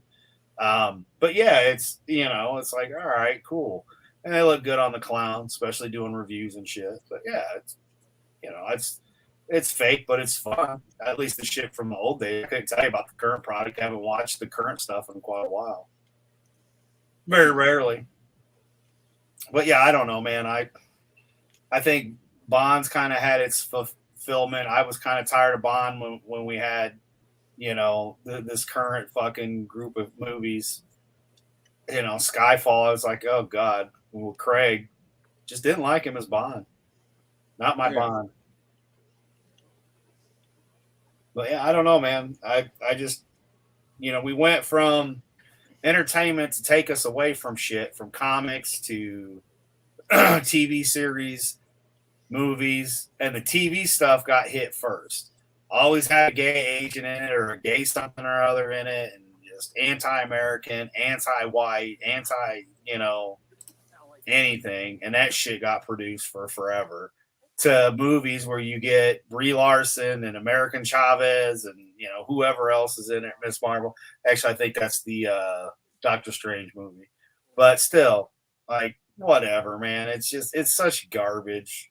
I'm not gonna waste my money on it. I'll go see Spider-Man if some of the channels that I watch and follow, when they give a review or say yes or no. Because pretty much ETEP goes and sees a lot of shit. World Class does.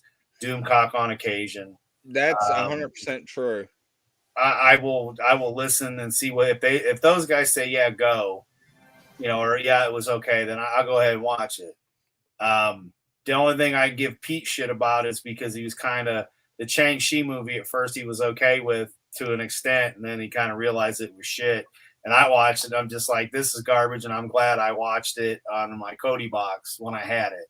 I don't have that anymore, so I can't do like you did, Tommy. But yeah, Spider-Man, I would have said I would have went and seen that in theaters. So I'm a huge Spider-Man fan. Grew up on Spider-Man. That's been my guy from the 70s on. Like I said, go watch the 1970s movie where he throws rope. That's how big of a fucking Spider-Man fan I am. And I mean, I've got a Joker office, but I've got Marvel and DC stuff all intermixed, mainly Joker, a little bit of Batman. I've got some Justice League because I've got the Migos over here on the side now, but I've even got the New 57s, and I've never read a New 57 comic book. I own one, which is a Harley Quinn edition that's signed by the author, because I also have the Joker one that's signed, so I've got the set. That's the only reason I bought it. I was with ETEP, Wakulian, in Grand Rapids Comic-Con when I got that. But, I mean, I'll buy stuff if it's cool. I've got, my daughter got me the Joker run, the 3 Jokers or whatever. I haven't read it, but I've got it. My concrete wall here to my left, I've been having a problem with it getting wet, moisture. So I had to take my comics down because all of a sudden I felt the wall and I was like, okay, it's wet. So I took all my comics off the wall because it was double-sided sticky taped on. And I'd put posters back up. Well, I noticed some of my posters weren't looking right. So they'd absorbed through the concrete and the cardboard backing. They absorbed a little bit of the water. And I'm like, no. So I had to take down all my posters to my left, which you guys can't see.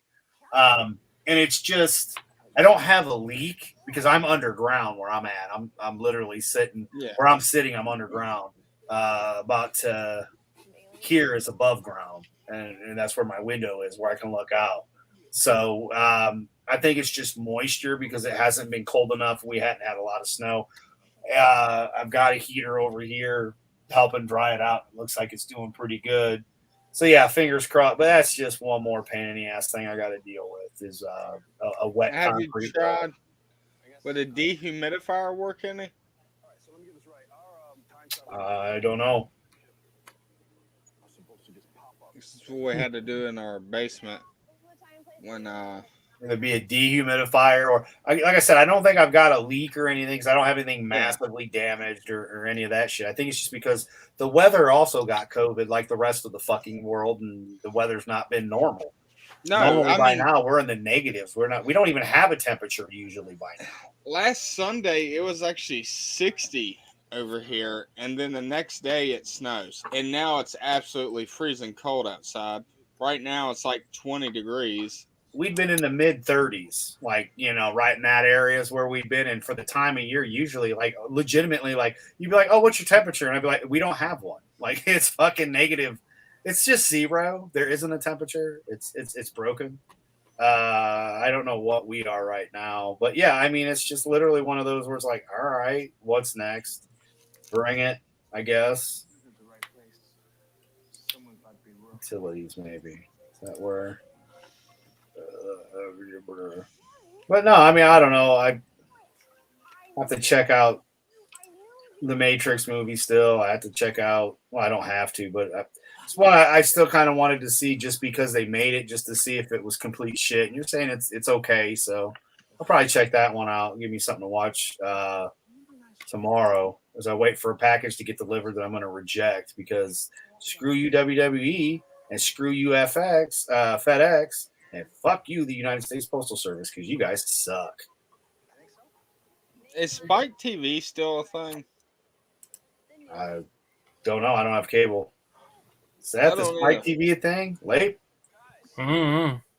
Let's see. Here's what I don't get. It says it's 5 degrees here, but it feels like -4. Why don't you just say -4 then? It's 18 here.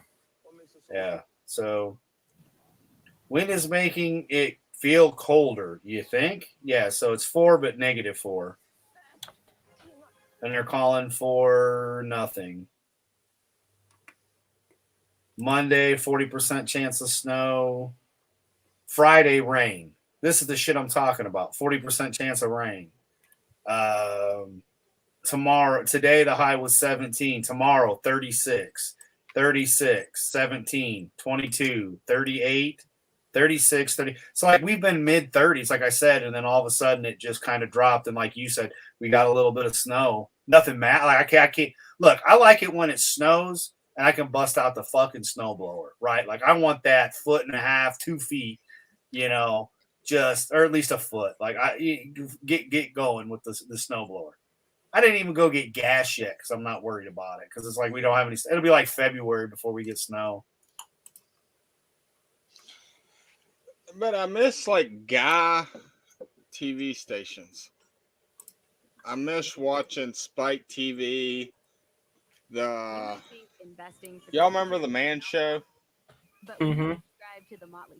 I thought it was hilarious. Well, you know what's funny, Tommy, is you're on the fucking internet and you can watch any of that shit anytime you want because you're on the internet.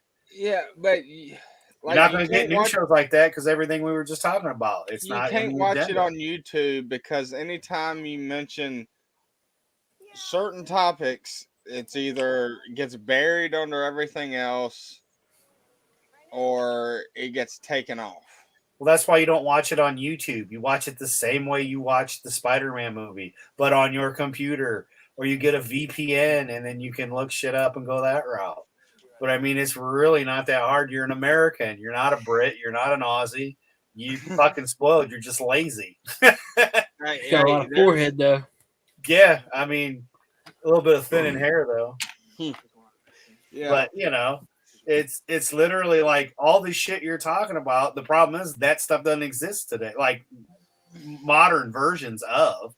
This is why so many of us go back and just watch older things. Like I've watched, even with the streaming services that I have, you got Knight Rider, A-Team, all the good shit from the 80s. You talk about the Man Show. I think half that cast turned into little weepy bitches. If I'm right, if I'm thinking right. They did. Exactly. Because when you like what we do, we just hang out, right? But if we went corporate and we're getting paid, you're going to go with whatever agenda brings you the money. And that's the thing people don't seem to understand. That's the way it works. And right now it's all soy boy little bitch. Except for one. Dave Chappelle is the only one that didn't follow the money. He followed the comedy. Because he will say whatever he really wants to. Because he's black and he knows he can. Dude, the fuck he didn't follow the money. His last special was shit. It was his jokes that didn't land, and he's like, well, because I have to do it, here you go. It was a great fuck you to the end of his contract, but as a Chappelle fan, it was fucking weak. Yeah. Which he And again, where do you see Chappelle where he's on TV all the time? Again, you know what I mean? It's like you're getting it, but you're not getting it. Well, Dave Chappelle will say whatever he wants, but he's one person that nobody gives a fuck about. He ain't got no TV show. He's not doing movies. He's not on the interwebs really saying much. Now, is he?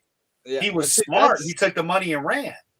The thing I'm afraid of is what they did to Howard Stern. I'm afraid they're going to do to him. Howard Stern is like awful now. Like, some of the stuff he would say would be funny, but now it's like, yeah, I don't even want to listen to you. What do you expect from a Druish fucking princess that looks like Weird Al Yankovic, dude? Like, even when he was good, his shit was subpar. Like, and you have very low standards. I have to agree with Seth. You need to fucking grow up and eat some real food and become a man, little boy. All the shit you're going with is like, I ate sushi. It was horrible. It wasn't on air. It wasn't. You ate like, I don't know. I ate 2 and then shoved a pepperoni in one and ate that one. So it was 3 altogether, but I modified one.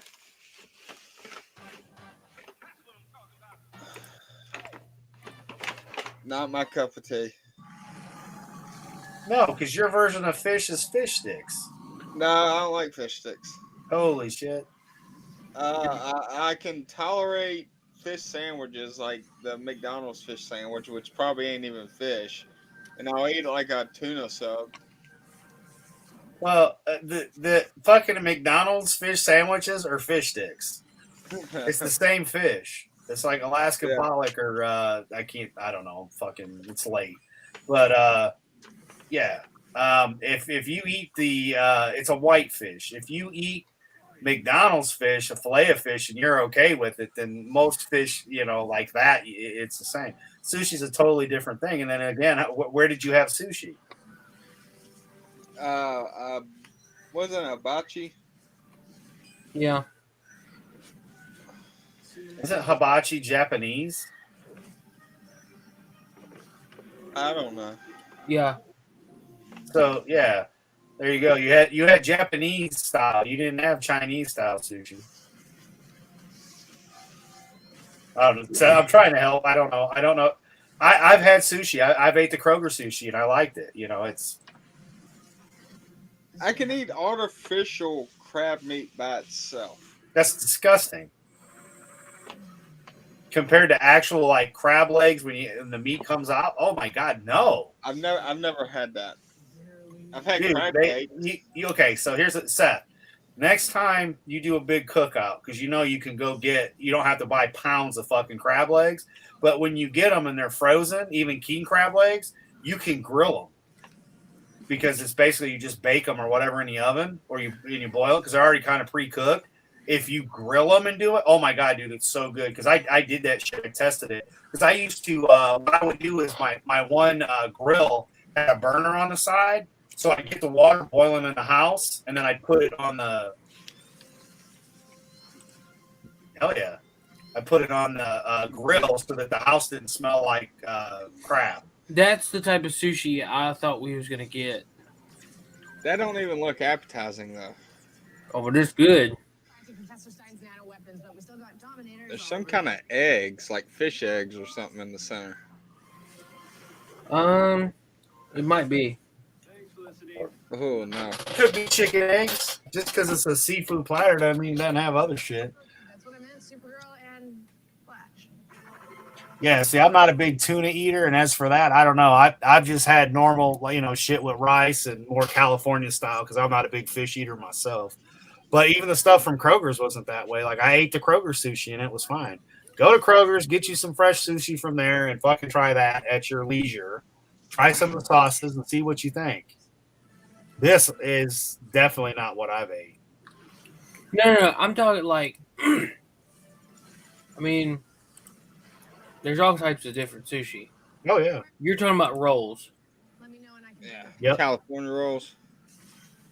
Well, it's just a style. The restaurant I California- went to, they served more of a California style where it had other shit in it than just straight raw fish because that's what most people like there. So that's how they made it. And I had it there fresh. The guy made it for me fresh, and it was delicious. And I was like, okay, cool.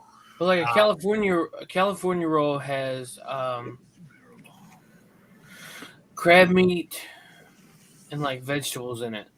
Well, see, it wasn't a California roll. It was California style sushi. It was a bunch of different versions, and that's why Tommy's the one to say California roll. No, it was California style sushi because yes, it wasn't just straight raw fish. It had vegetables and fish and stuff mixed in. But this raw fish is where it's at. Yeah, well, it had raw fish too, but fuck that shit. No, I'm good. I'll pass. I don't like fish to begin with, but when I eat my lake perch, I like it deep, battered and deep fried. It's not just them. They got the tempura, like it's fried fish. Yeah, I went to Hanayori's once, which was a Japanese restaurant. Tried everything that they had there, but everything was cooked in front of you. That was fine. Been to a couple different Chinese buffets and whatnot. God, it looks so good. See, I'm fine with the stuff with the rice. When it comes to just like raw fish, no. I'm with Tommy on that. I'm not eating that shit. I'm good. I like my fish cooked. But that's sushi. Depends on your style of sushi. That's the superior sushi. Well, you can have all that you want because you know what? It ain't fucking going on my plate. Man, that looks amazing. I like my shit cooked. Have any of y'all had a membership to Planet Fitness? No. Mm-mm. I was curious. My daughter worked there and said it was a ripoff. Don't do it. Yeah, it's crap.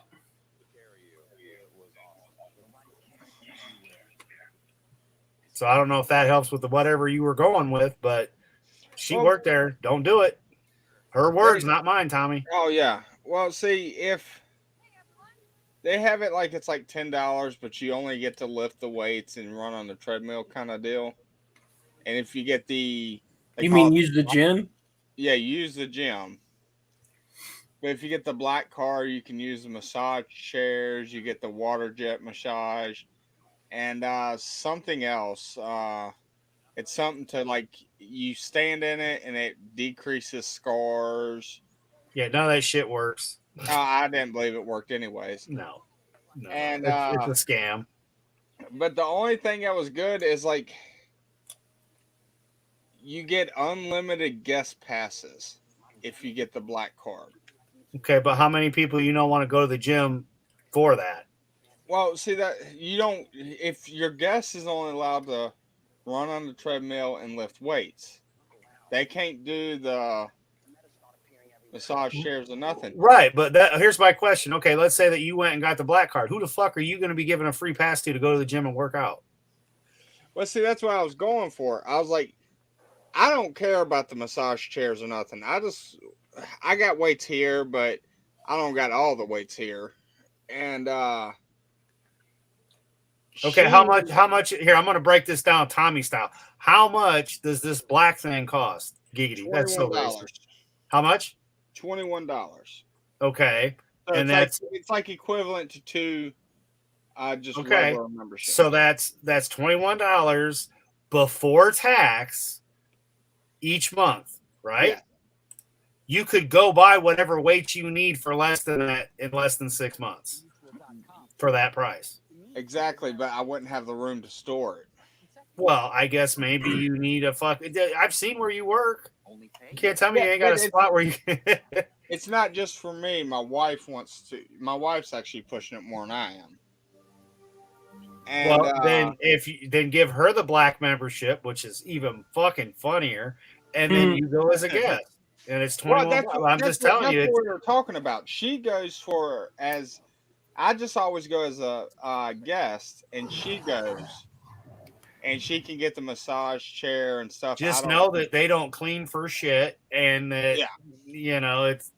it is what it is, man. I mean, Well, we had a membership for the Y, but each year I try to budget and see where we can save and stuff. And the Y was really good, but they just went up on their rates. And I was like, I don't know if that's going to fit in our budget this year. So, well, I same don't know. thing though. If she's wanting a membership that bad and she's going to go buy her, well, yeah, that wouldn't work either. She could get the regular one, but you say you can't use all the extra shit with that. People get hooked in because they'll try doing that shit, and then they'll try buying the food and drink and shit they got there, and then they don't understand when they don't change their normal habits at home. Well, that's the thing that pissed me off. I was like, they have like a once a month, they have like a pizza party thing where they give out free pizza. And I was like, how are you going to go to a gym and eat pizza? Yeah. Especially now, like in today's climate. And they have candy jars everywhere. Everywhere. It's that subconscious thing so that you fucking fail. Well, see, right across the street is 24-hour fitness. See, our plan was to go to a gym that we can go to when the kids go to sleep. So, because then our parents just have to, they don't have to worry about watching the kids while we go to the gym. Till And so Tommy we'd have to passes go out, but yeah, I got you. So we were looking at 24-hour gyms, and that's the thing. Planet Fitness says it's 24 hours, but it's only Monday through Thursday. That's 24 hours. Yep. And then I was like, well, how's it a 24-hour gym if it's only certain days? It's 24 hours. Because they have access to it 24. It doesn't say 24/7 gym, does it? Planet Fitness, knucklehead. So you look into shit the wrong way. Well, it's not 24/7. That means the 4 days that they're open, that's the days that you would go work out. And you'd be too tired anyway because you work those days. Well, actually, you still work fucking 6 days a week, don't you? No, somewhat, but I got so many projects here. I gotta finish building a ramp. I'm doing a remodel on the bathroom, which I'll get 90% of it done tonight, and then. Was that Lape with all the freaking noise? No, his mic's muted, ain't it? I just muted it. Oh, I guess it is. Yeah. But yeah, I mean, that's the thing. Like, I get it, Tommy, but at the same time, it's like, how much is the other one, the other gym? It starts out at 10. I want to go to the other gym just because it has 24-hour access, right? Like real 24-hour access. It's real 24-hour access, but it's not just free weights. They got the ropes. They got the punching bag. Yeah. See, that's what I'd say. I'm sorry, man. I mean, my daughter worked for Planet Fitness, and she's always said anybody wants to go there and they think it's a great deal. Tell them no, it's a scam and don't go there, because she worked there for a while and then she left. I would say go for the other one. If you're gonna do it, I'd say go for the other one. That's just my opinion. I was looking at the CrossFit places, but like you have to have like plenty of time to do their classes, and not only that, it's not for a beginner. I'll tell you that, because it puts too much strain on your heart. It's for something you're like the running, the lifting the tires and everything. I don't see someone that's never worked out go jump on that and be okay, their body be okay with it. Well, no, and they wouldn't let you do that anyway. Well, there's one right beside my shop, but they charge like $250 a month, like outrageous prices. And then there's a startup fee, and then there's like a shit ton of fees you gotta have. But yeah, so Well, a lot of people had that issue where they had memberships, and then when COVID happened, everybody like would drop their membership, because of what we dealt with. And I mean, it's like I've said, it's not going anywhere. I mean, this is something that we're going to be dealing with for the next decade, if not longer. So that's why I would suggest just you find room in the house and you fucking make a fucking gym or the garage, take the cars out and go work out in the garage. That's what a lot of people do. Well, they have a spot in the garage, not maybe the whole garage, but like for you, you're working, you can work out. I mean, I get it with the wife, but look into a fucking, I've got one here. It's like $100 machine, but it's multi-level. It's kind of like the Total Gym, but it's not by Total Gym. It's got different adjustments and shit, something like that. Because then you're only spending $100 and you're done, and you don't have to keep worrying about a membership. Well, and I get that, but when you got 7 people in a household, well, there's always, you could get your own fucking place. No, not when you're taking care of two. Not when you're taking care of 2 people. There would be no time. You technically could if you got your own place. Then yeah, but then that'd be selfish. That would be selfish, though, because I'm here to help. Like, I'm helping them when they need something. Well, half the time you're at work, so that ain't true. No, half the time either I'm talking about when I'm home or my wife, she works. Her schedule's all weird, but usually it's one of us is here. And it right now we really can't go. But who's this? There he finally is. Seth needs your help, Justin. Yeah, I've already talked to him, dude. Oh.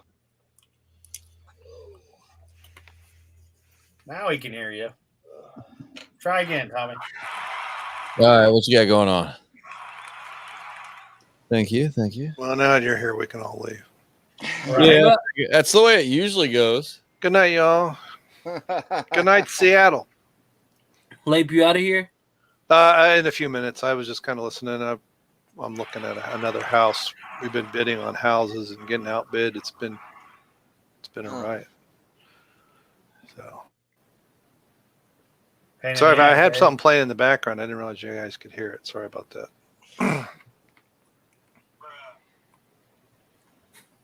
Bruh. So, how can he get it to play directly into the computer? Oh, I'm guessing I need a mixer. Yeah, I would have thought that would have. So how does that board run? I mean, like, walk me through? Is it like a USB into your computer? Yeah, USB-C.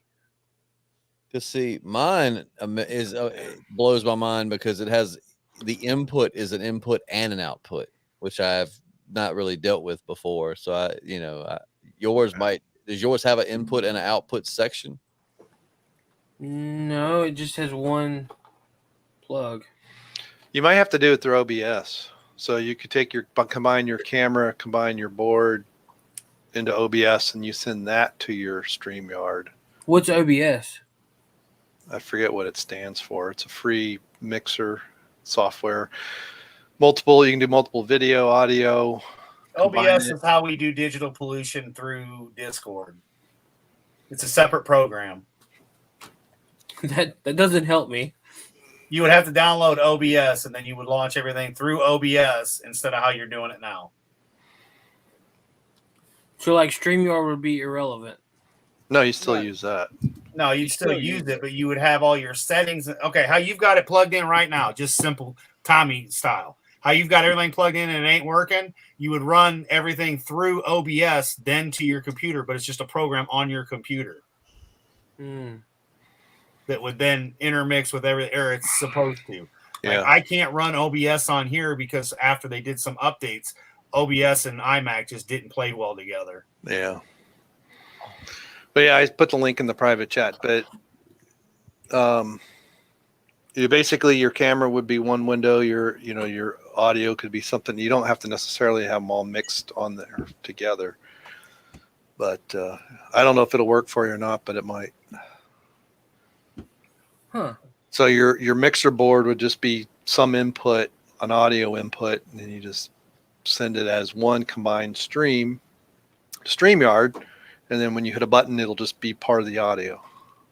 I would have really thought though that board with the application they advertise it as would have been able to just directly run those sound effects into the computer.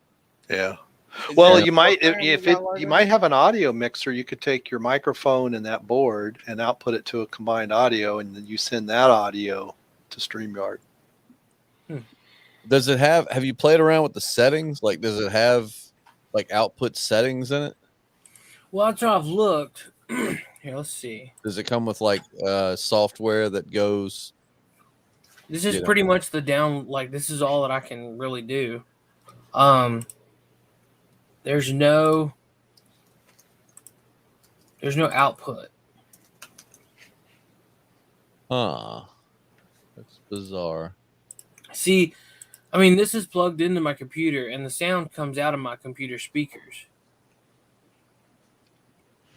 So if I was to put headphones in, you wouldn't hear anything. What if you hit the mic?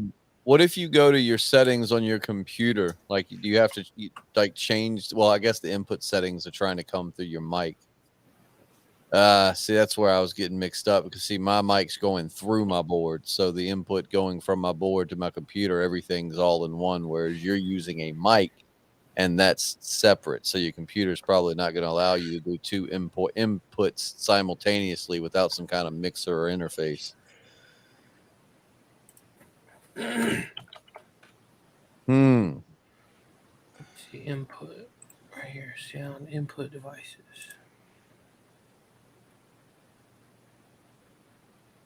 All right. So it's basically, it's like the computer's. He's trying to make it basically like it's two mics playing in the same computer. Well, yeah, because that would technically be an input, but he's using a computer without software. The computer will only let you do one input at a time. Audio input. Yeah, on the Mac, there's this program called Soundflower that lets you do composite audio too. There's things like that on Windows as well. What does that just go to USB, Seth? Does it have any other? Yeah, it's USB-C. Yeah. Does it have Bluetooth on it? I don't think so. Because now what you need to do next is get you the Rodecaster Pro and then combine the two. And then you could run that board into the Rode Procaster and then Procaster to the computer and have everything just coming through one input. That sounds really expensive. Well, if you want to do what you're trying to do, sometimes you got to spend some money. Otherwise, you're just going to have hotkeys that you use your keyboard for.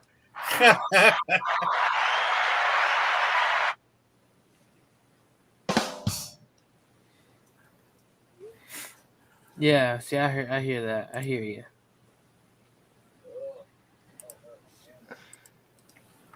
But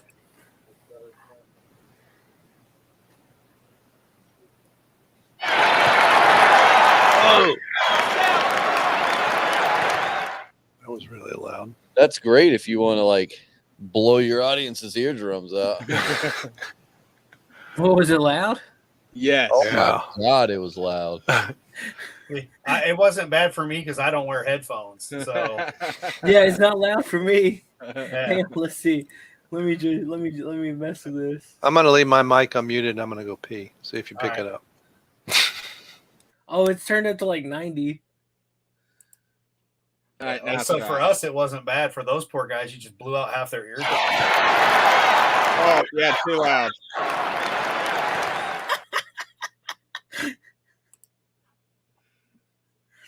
Well, now you know how to get one person to shut up on here.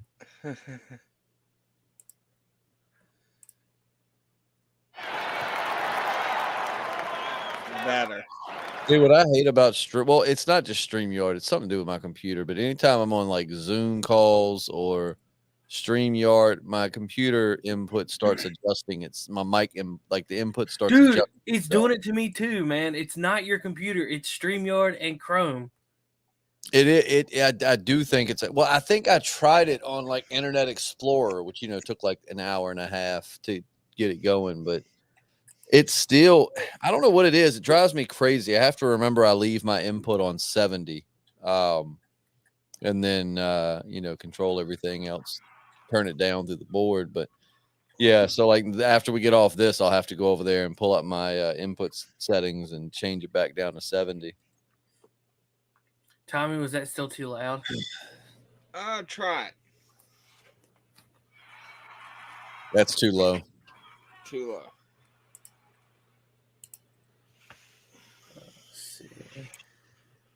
Mike, not Mike, damn. Seth, whenever you decide to go analog, man, this is the mic I was telling you to get. This isn't the RE20 that I normally use. This is the Rode Pod mic. It's like, I'm telling you, there's no better mic. How much? No better dynamic mic on the market for $100. Oh. This is what I have for both of my guest mics is this, because I won't shell out $1,000 for 2 more RE20s. So, man, all right, Nano Reaper, I can't dump Chrome and go with Brave because Brave, I can't share audio when I share stuff. So Brave is nice for people that's not doing broadcasting and whatnot, but Chrome works the best with StreamYard. Yep, because Safari won't even run StreamYard. Yeah, and Firefox, I can't even share screens. I was about to say, I thought I've ran StreamYard on Safari, but I'm pretty sure I was using Chrome on my MacBook. I'm on an iMac, and the only reason it works is because I've got Google, and then we're running through Google. If I click on Safari, when I go on it, it won't open the link, and it tells you it won't. It's so retarded. All right, this is 55% volume. That's pretty reasonable. I mean, I would go up like 5 more, but you're close. Yeah. You're close to hitting the spot. That's what she said. Keep going. Well, Nano Reaper, you're still in the chat. How'd that sound to you? Because I hear it and it's kind of quiet, but I don't have headphones on. That's 60. Do it again. Yeah, that's about where I'd leave it. All right, now versus this.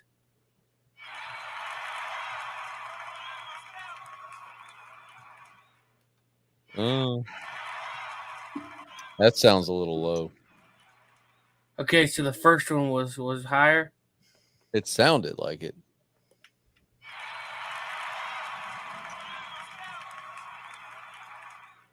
Yeah, I would, because a lot of people, man, you're doing a podcast, and lots of people listen to podcasts through headphones. Like me, I listen to them when I'm in the gym. So you don't want to go blowing their ears out with effects, or else they're just going to be like, dude, no, thank you. Yeah. Well, I just found of a different way to send audio into the Stream Deck. Because see, you can make just a soundboard and bring in just bring in an audio file, or let's see, where is it? I just downloaded a thing called Sound Deck, and where I can bring in audio files there, and the audio file lets me adjust the volume, the order of the play, and then the actions. So like I get more. I think that the Sound Deck is going to be a better option for playing sounds. Seth, when's your birthday? February. All right, that's a little closer than my budget will allow. I was about to say, I'm going to just solve your problems and send you a Rodecaster Pro for your birthday, but might need more than a month. I mean, I can do it, but I'm a very frugal individual, so Rodecaster Pro. Yeah, I think the Rodecaster Pro. That's the board that I use. Pro mixer. Yeah. $600. Oh, dude, it's worth so much more than that. Dude, I can find one used. I use the Dynamax boards we use at the radio station are $10,000 a piece. $10,000 per board. Right. But that's radio, man. No, I shit you not. This is better. I could run a radio station. You have 4 mic inputs, 4 headphone inputs. You've got hotkeys that can hold up to 64 different sounds at one time. You've got audio onboard processing. So you don't have to get like a DBX, no kind of audio processing. It's built in and it's very tweakable. So you can turn your bass up, you can turn your highs up, you can do your compressors, your de-essers. All of that is built into it. Your noise gate, your high pass filter, all of that is built in. Justin, I don't know anything you just said. Well, there's your first problem. Yeah. But anyways, long story short, This is how my wife feels when I talk about car parts. If you look it up too, right? So this was kind of the first one of its kind as far as all of the things it does. Now Tuscam and like other companies are trying to come out with their own versions. And if you look up the reviews on YouTube and read them, like some of them are pretty good, but still none of them have been able to top this one. Yeah. What are the mic inputs like? Are they high impedance or is it? No, they're wonderful. They are. So what's so dope too is you can dumb it down if you want, right? So when it comes to your mic channels, you can change the settings, like your like all of your effects and everything per mic channel.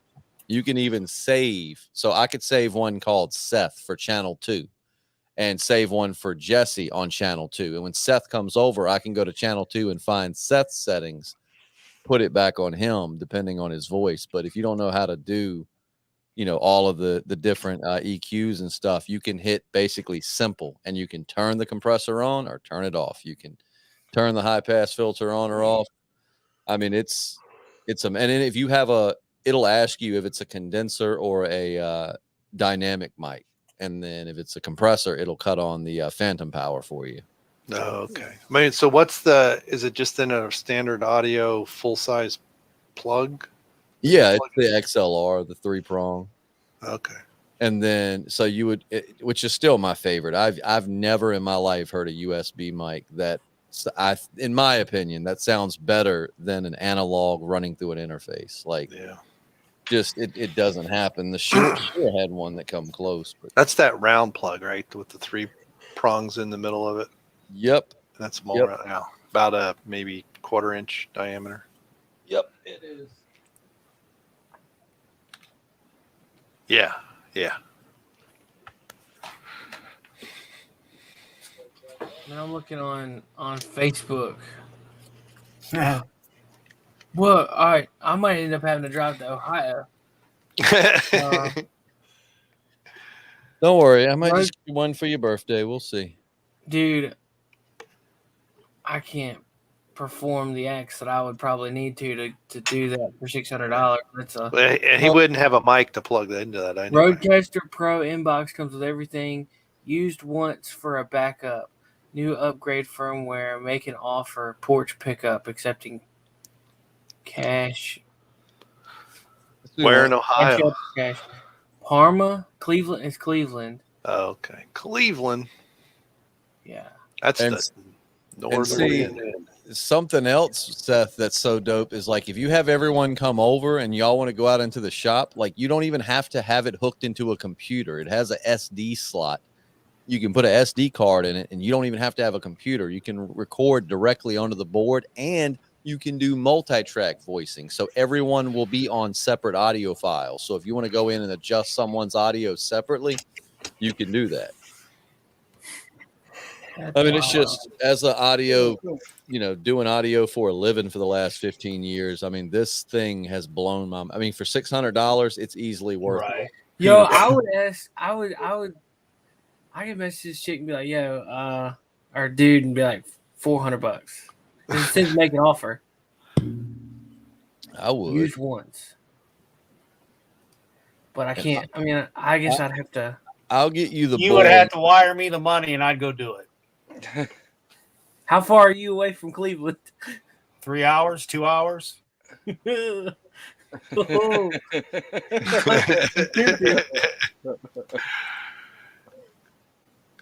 Oh, let's see. 450 Rodecaster. Oh, what? Ships to me. Uh,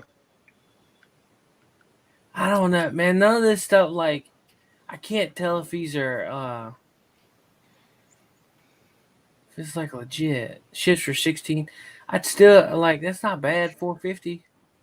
I'll buy the board. You just have to buy your own mic, of which I would highly recommend either doing this, the Rode Pod mic, which is not as good as the RE20 I normally use, but it's a really good mic for the price, or step your game up and get the Rode Procaster, which is like their version of the RE20. It's a really, you're either looking at 100 or 200, depending on the mic. Anything's better than the mic he has now. Yeah, I agree. Yeah, thanks. Well, I know. This doesn't sound like a scam. Brand new in box. I don't have different pictures posted because items still in box. Haven't opened because once open, price goes down. Payment method: Cash App and Zelle. but it looks like it's open. Well, it's still in the box in like the shipping box.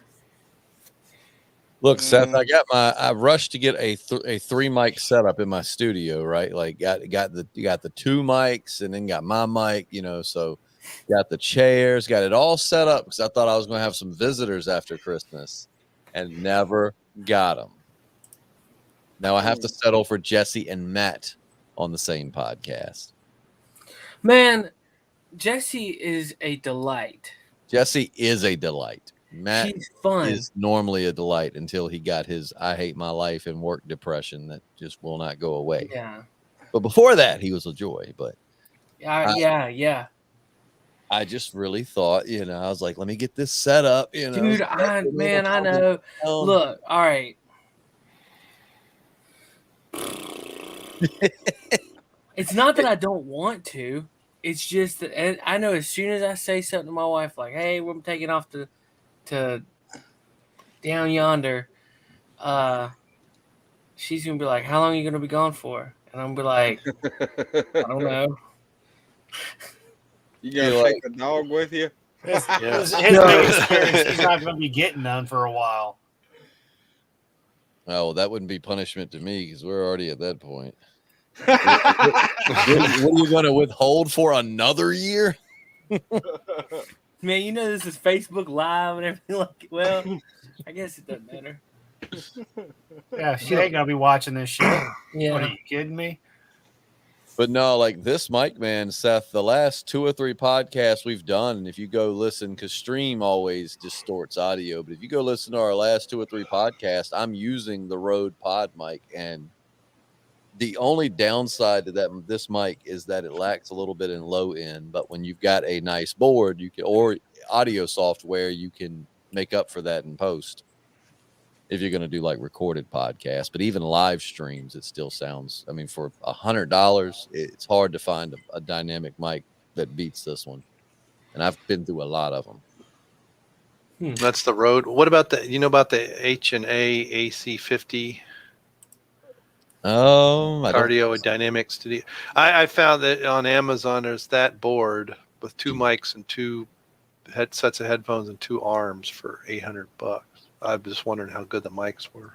I will say and it's not really that big of a downside. The only downside to this board, the only one, is the headphone preamps are not the best. So I would highly recommend getting a decent set of headphones. Like I've got these, the Sony, what are they called? They're a lot of radio guys have these. This is how I, worked with a lot of the MDR 7506, whatever. If you get a decent set of headphones, then it sounds great. If you have a cheaper set of headphones, it's going to sound a little boxy. Yeah, one of the reviews is the bundle itself is cool. The mics are legit. The headphones, yeah, I don't know.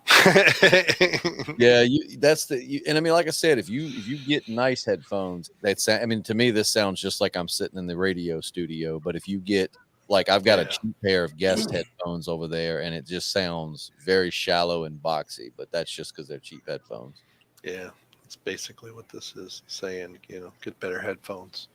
That cover right there, that clear cover, is $80. Yeah. My cheap ass said hell no. So what I've been covering my board with is the plastic that the board came shipped in. There's like when the church I go to, well, I used to go to, they take and like they've got like a bed sheet, and they cover like this thing is probably bigger than my desk. Huge. Dust is the number one enemy of boards. I'm gonna tell you. Yep. Like I keep this covered all the time. I'm actually, it's not as important with the RE20 because the RE20 has a built-in pop filter built in, so it kind of keeps dust from getting to the internal components. But audio software, man, it's definitely, dust will. I mean, we go through so many pots and stuff at the radio station just because dust settles in, and this thing cost us thousands of dollars. Shit, probably been spent well over $100,000 in repairs in the last 10 years.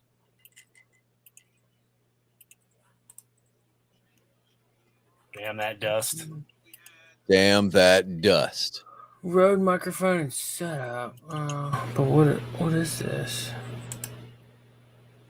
Which Rode is that? I can't tell. It doesn't have any information with it. Rode makes a really good.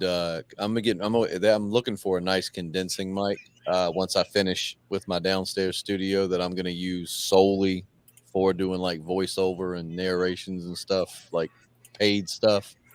And they've got a really Rode makes good stuff, man. I like Rode. But that board will change your life. You'll get it and you'll just be like, dude, I don't know how I ever did. Even with the live stream, you'll be like, I don't know how I podcasted without this before.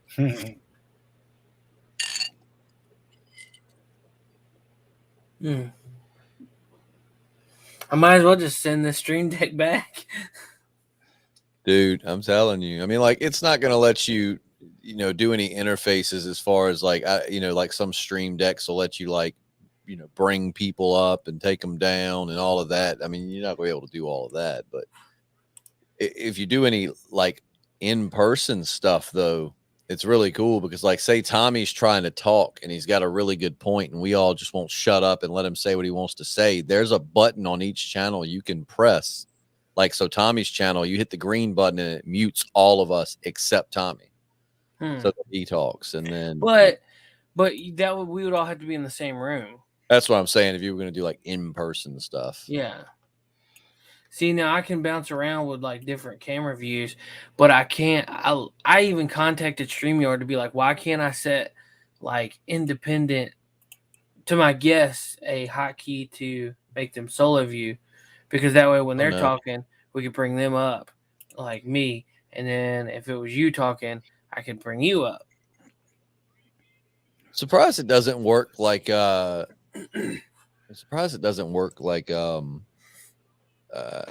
man, it's the end of the night. I can't think. See, I can manually bring people up. Wow, this studio looks like crap from this angle. It's like if you see the whole thing, it looks like a little studio set, but this corner is not looking good. And I mean, I could bring Tommy up.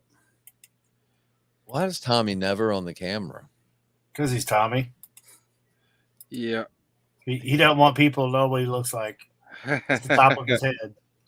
But you think you could set it like Zoom to where it would like automatically go to whoever's talking? Yeah, the old they are working on that. Hangouts used to do that shit too.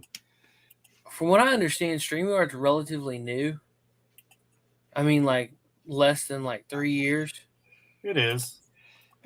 and You they're can play- still they have a weekly town hall meeting that they discuss updates and how to make things better. That would definitely be one. Like, just like, have you seen the one where the guy farts and he like they're doing a Zoom class and the guy farts and it brings up his camera, like it picked up his fart and enlarged him.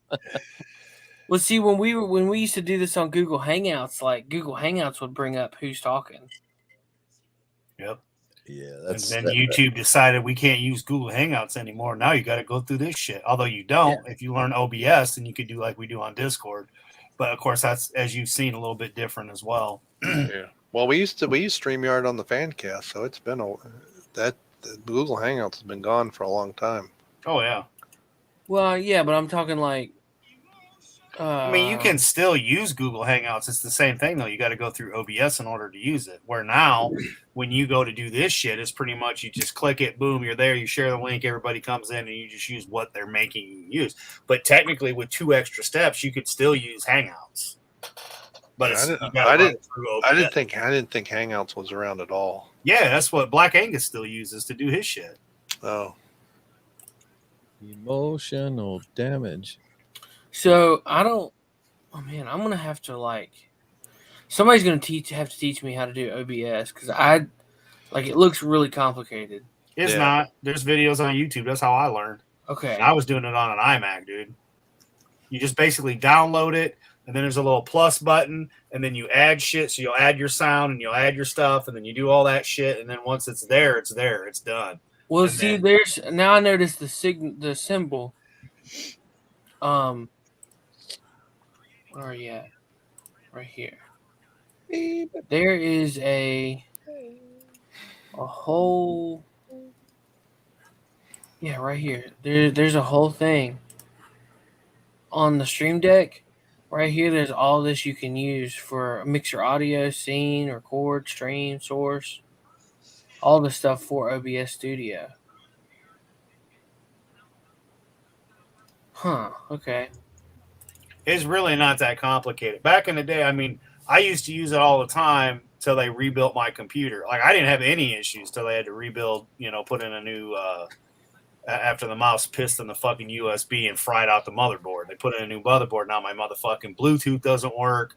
My wireless doesn't work, so I'm hardwired in. But my mic and everything works great. Like, I don't have any issues there. So it's bullshit.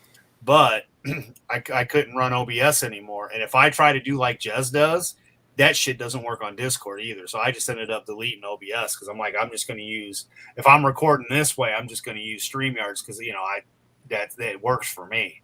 But yeah, I mean, it's just literally one of those. It's just a program. Once you get everything set in there, it's not bad. Even on my channel, I recorded when I was doing it, and all of a sudden, before, there was no camera, no pictures of anybody, and then I hit it, I did it right, and then all of a sudden I could see, I was like, oh, I did it. I was so excited because that was me learning how to do it. And it's on my channel. If you actually look at the videos on my channel, it's me learning to do this shit. And of course, that's from 4 or 5 years ago because I never did any of this stuff.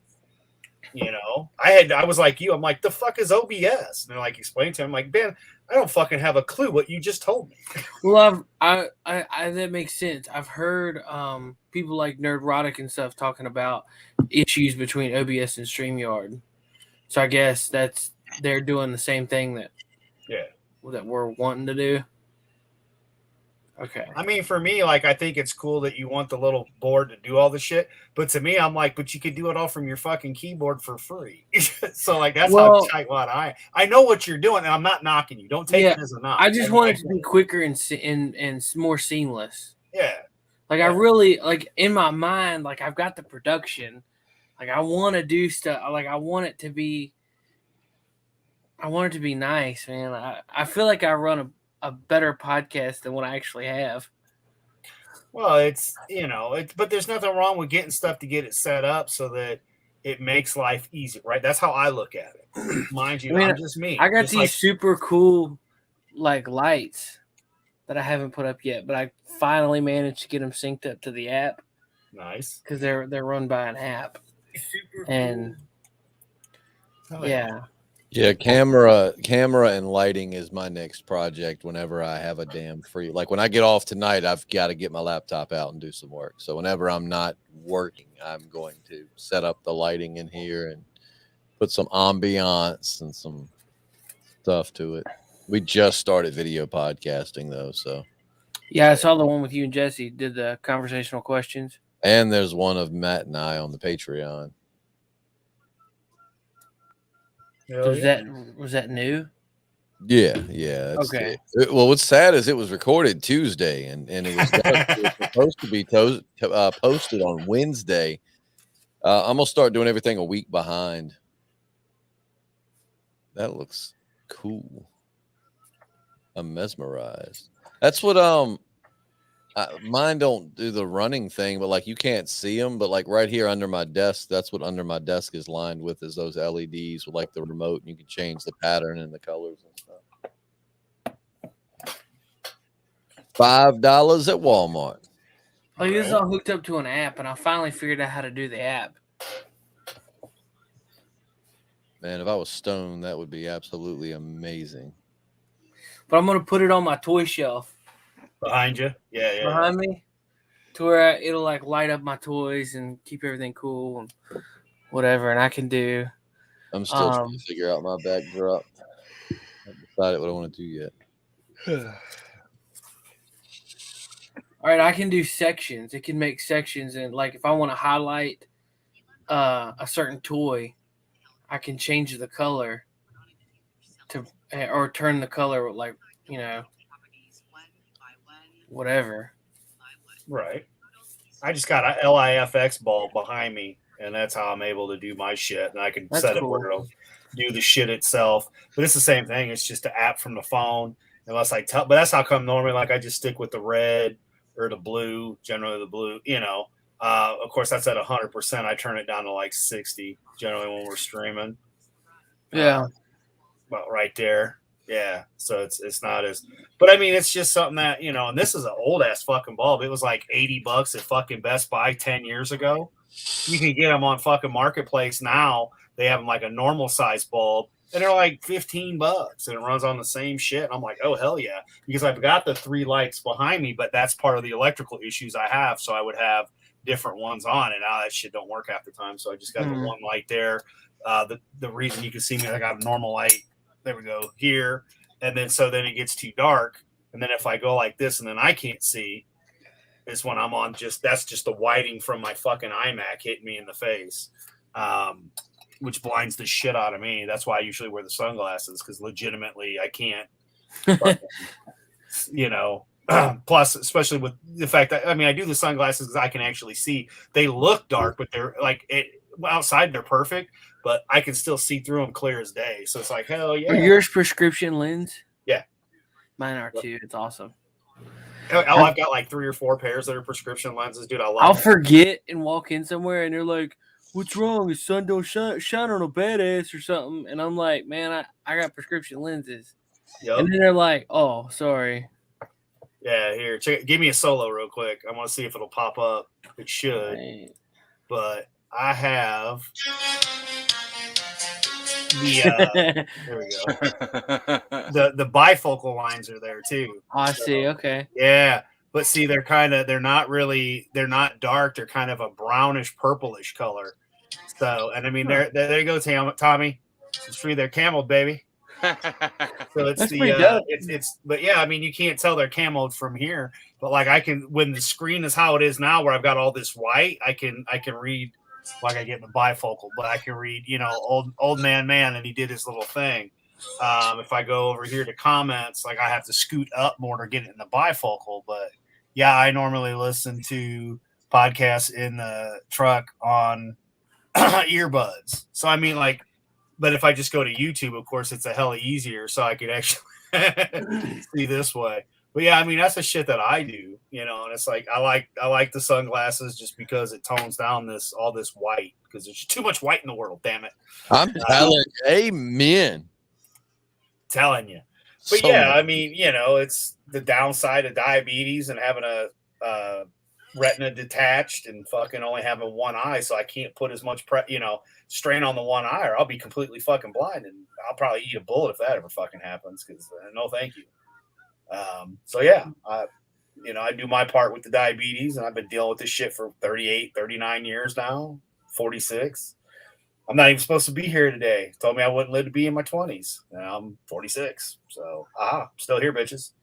Hell yeah. Man, I gotta figure out tomorrow for coffee and gaming. Like, I gotta figure out what to unplug to free up a USB spot.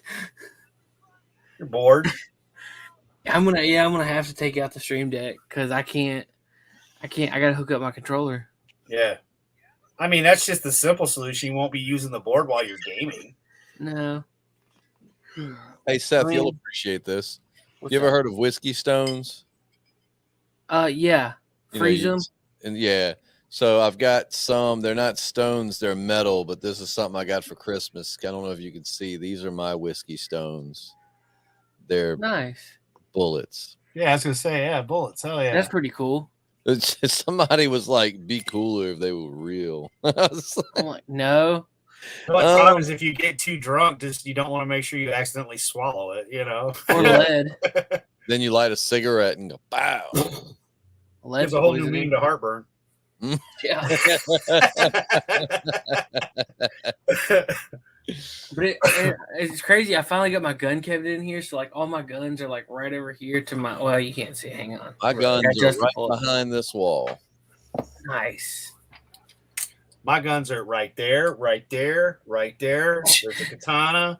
There's K-bars. Tommy's gonna turn his camera on just to flex. Like, my guns are right here. Hey, I was gonna say, if we flexing on guns, bring it. I'll take my camera around the corner. Yeah. Justin got us beat. No, he doesn't. He lost all his in a boating accident. Absolutely. And my you haven't even seen my shelf of knives. I've got like an entire well, it's not a shelf, it's a old dresser that's just converted knives. Yeah, no, I just left it as a dresser. I just put knives in it. Nano Reaper said, "Get a USB hub." I already have one. There you go. Right. Damn right. I'm gonna have to get another. I visit that all the time. Oh, we're talking about a different hub. Yeah. Man, my stupid computer, I bought it and then didn't realize that it didn't have an Ethernet port. No shit. So I had to buy a USB Ethernet port, and that takes up one of my spots. Gotcha. That's pretty cool. I didn't know they made USB Ether ports. Yeah. I didn't think of a computer not having an Ethernet port, to be honest with you. Yeah. Wait, what? That's like 101. So yeah, I've got a four place USB hub. I guess I need to get more. All of a sudden we see Seth and he's got like fucking USB port into USB port into USB, like a fucking surge bar that's plugged into like 5 different surge bars, like at Tommy's house. Well, see, I can plug in. Let's see. Yeah, like the whole toy shelf behind them is just going to be like USB banks when it's all set. They say the Stream Deck. They say the Stream Deck isn't supposed to be plugged into a hub. Like, it needs to be plugged directly into the source. Right. So that's there, and then I have wireless keyboard and mouse. I have an external hard drive, my mic, the Ethernet. Because I'm not trying to get too. He's been saying the F word, so I feel like I could say this. Because I'm not trying to get too litty titties tonight, I'm gonna go grab a beer real quick instead of continuing with the whiskey. So I'm gonna go grab a beer and I will be back. Okay. Yeah, because I'm gonna tell you, this whiskey, this is the first one of the night, and that thing, I mean, that went down way too good. Yeah. Oh my God. I'm scared when I get back to drinking because I'm not at 100% yet. I had a little bit of amaretto in my coffee. The last guy, that's another reason I know I'm getting better. I have not smoked any weed since November, like the second week in November. I mean, they're all rolled and ready to go. Don't get me wrong, but after what I went through, and I'll let you get your whiskey. But yeah, man, trust me, it's just like I'm at that 95% point, but I'm like I want to be at 100 before I go back to how I was before. Yeah, I just know that went down way too good. And I mean, I usually mix mine 2 to 3 fingers. So it's like if I have 2 or 3 of those, I'll never be allowed back on this podcast. So I probably dude, you're safe. There's nobody watching anyway. I mean, there's a few people, but there are good. There's 3, and I'm one of the 3 people that are in here. So Nano Reaper, he's a great fucking dude. Met him on ETEP's channel. He comes and hangs out and plays with us. Myself's in here, and I know there was somebody else earlier. My mom was here earlier. Oh yeah, Mom was in here. Euler Greg was in here. DL was in here earlier. So it's literally one of those like I didn't look at the chat, but yeah, I mean, yeah, you're pretty much safe here. This is like the after hours show where we should be drinking whiskey and smoking cigars and shit. Well, except for Seth.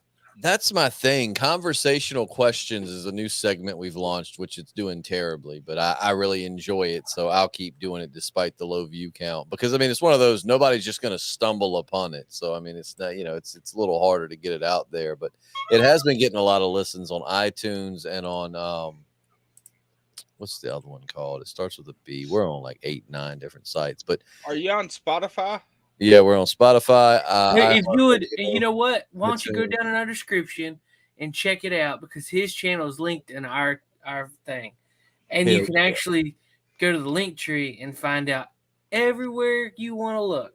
And that's thanks to Seth. I need to get you some more links too, because we're on crap. What's that other? It's not new, but it's another one that we're on. But we're on Spotify, iTunes, SoundCloud, iHeartRadio, and all of that. But like, conversational questions has pretty much become, I wanted to do leather chairs and whiskey. So right over there, I have a mini bar, and it's just nothing fancy, but it's 2 leather chairs with a mini bar in between it, and like different decanters of like my favorite whiskeys and rums. And nightly, I really wanted to do a segment where I get somebody over, and like we try a new whiskey and discuss it and talk about the whiskey and ask random questions. But oh yeah.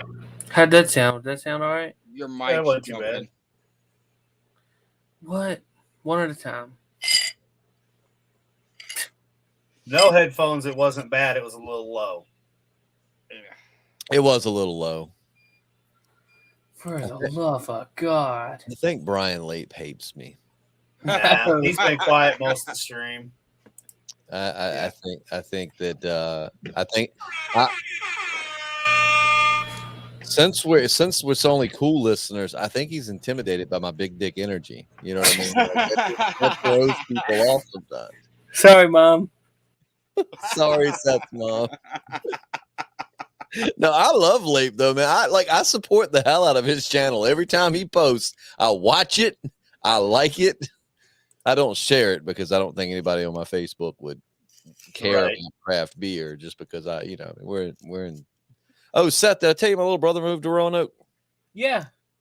So I hate y'all now because you took my best friend. You produced a girl that he fell in love with and he left me for. Thanks, Roanoke. Way to go, Roanoke. Way to screw the pooch. So what if Roanoke's beautiful and a great place to be? So did he get moved in and everything? Yeah. Oh yeah. He's up there now. He's working at, what's funny is he's working at Southern Refrigeration Heating and Air, which is a supplier that we use quite often.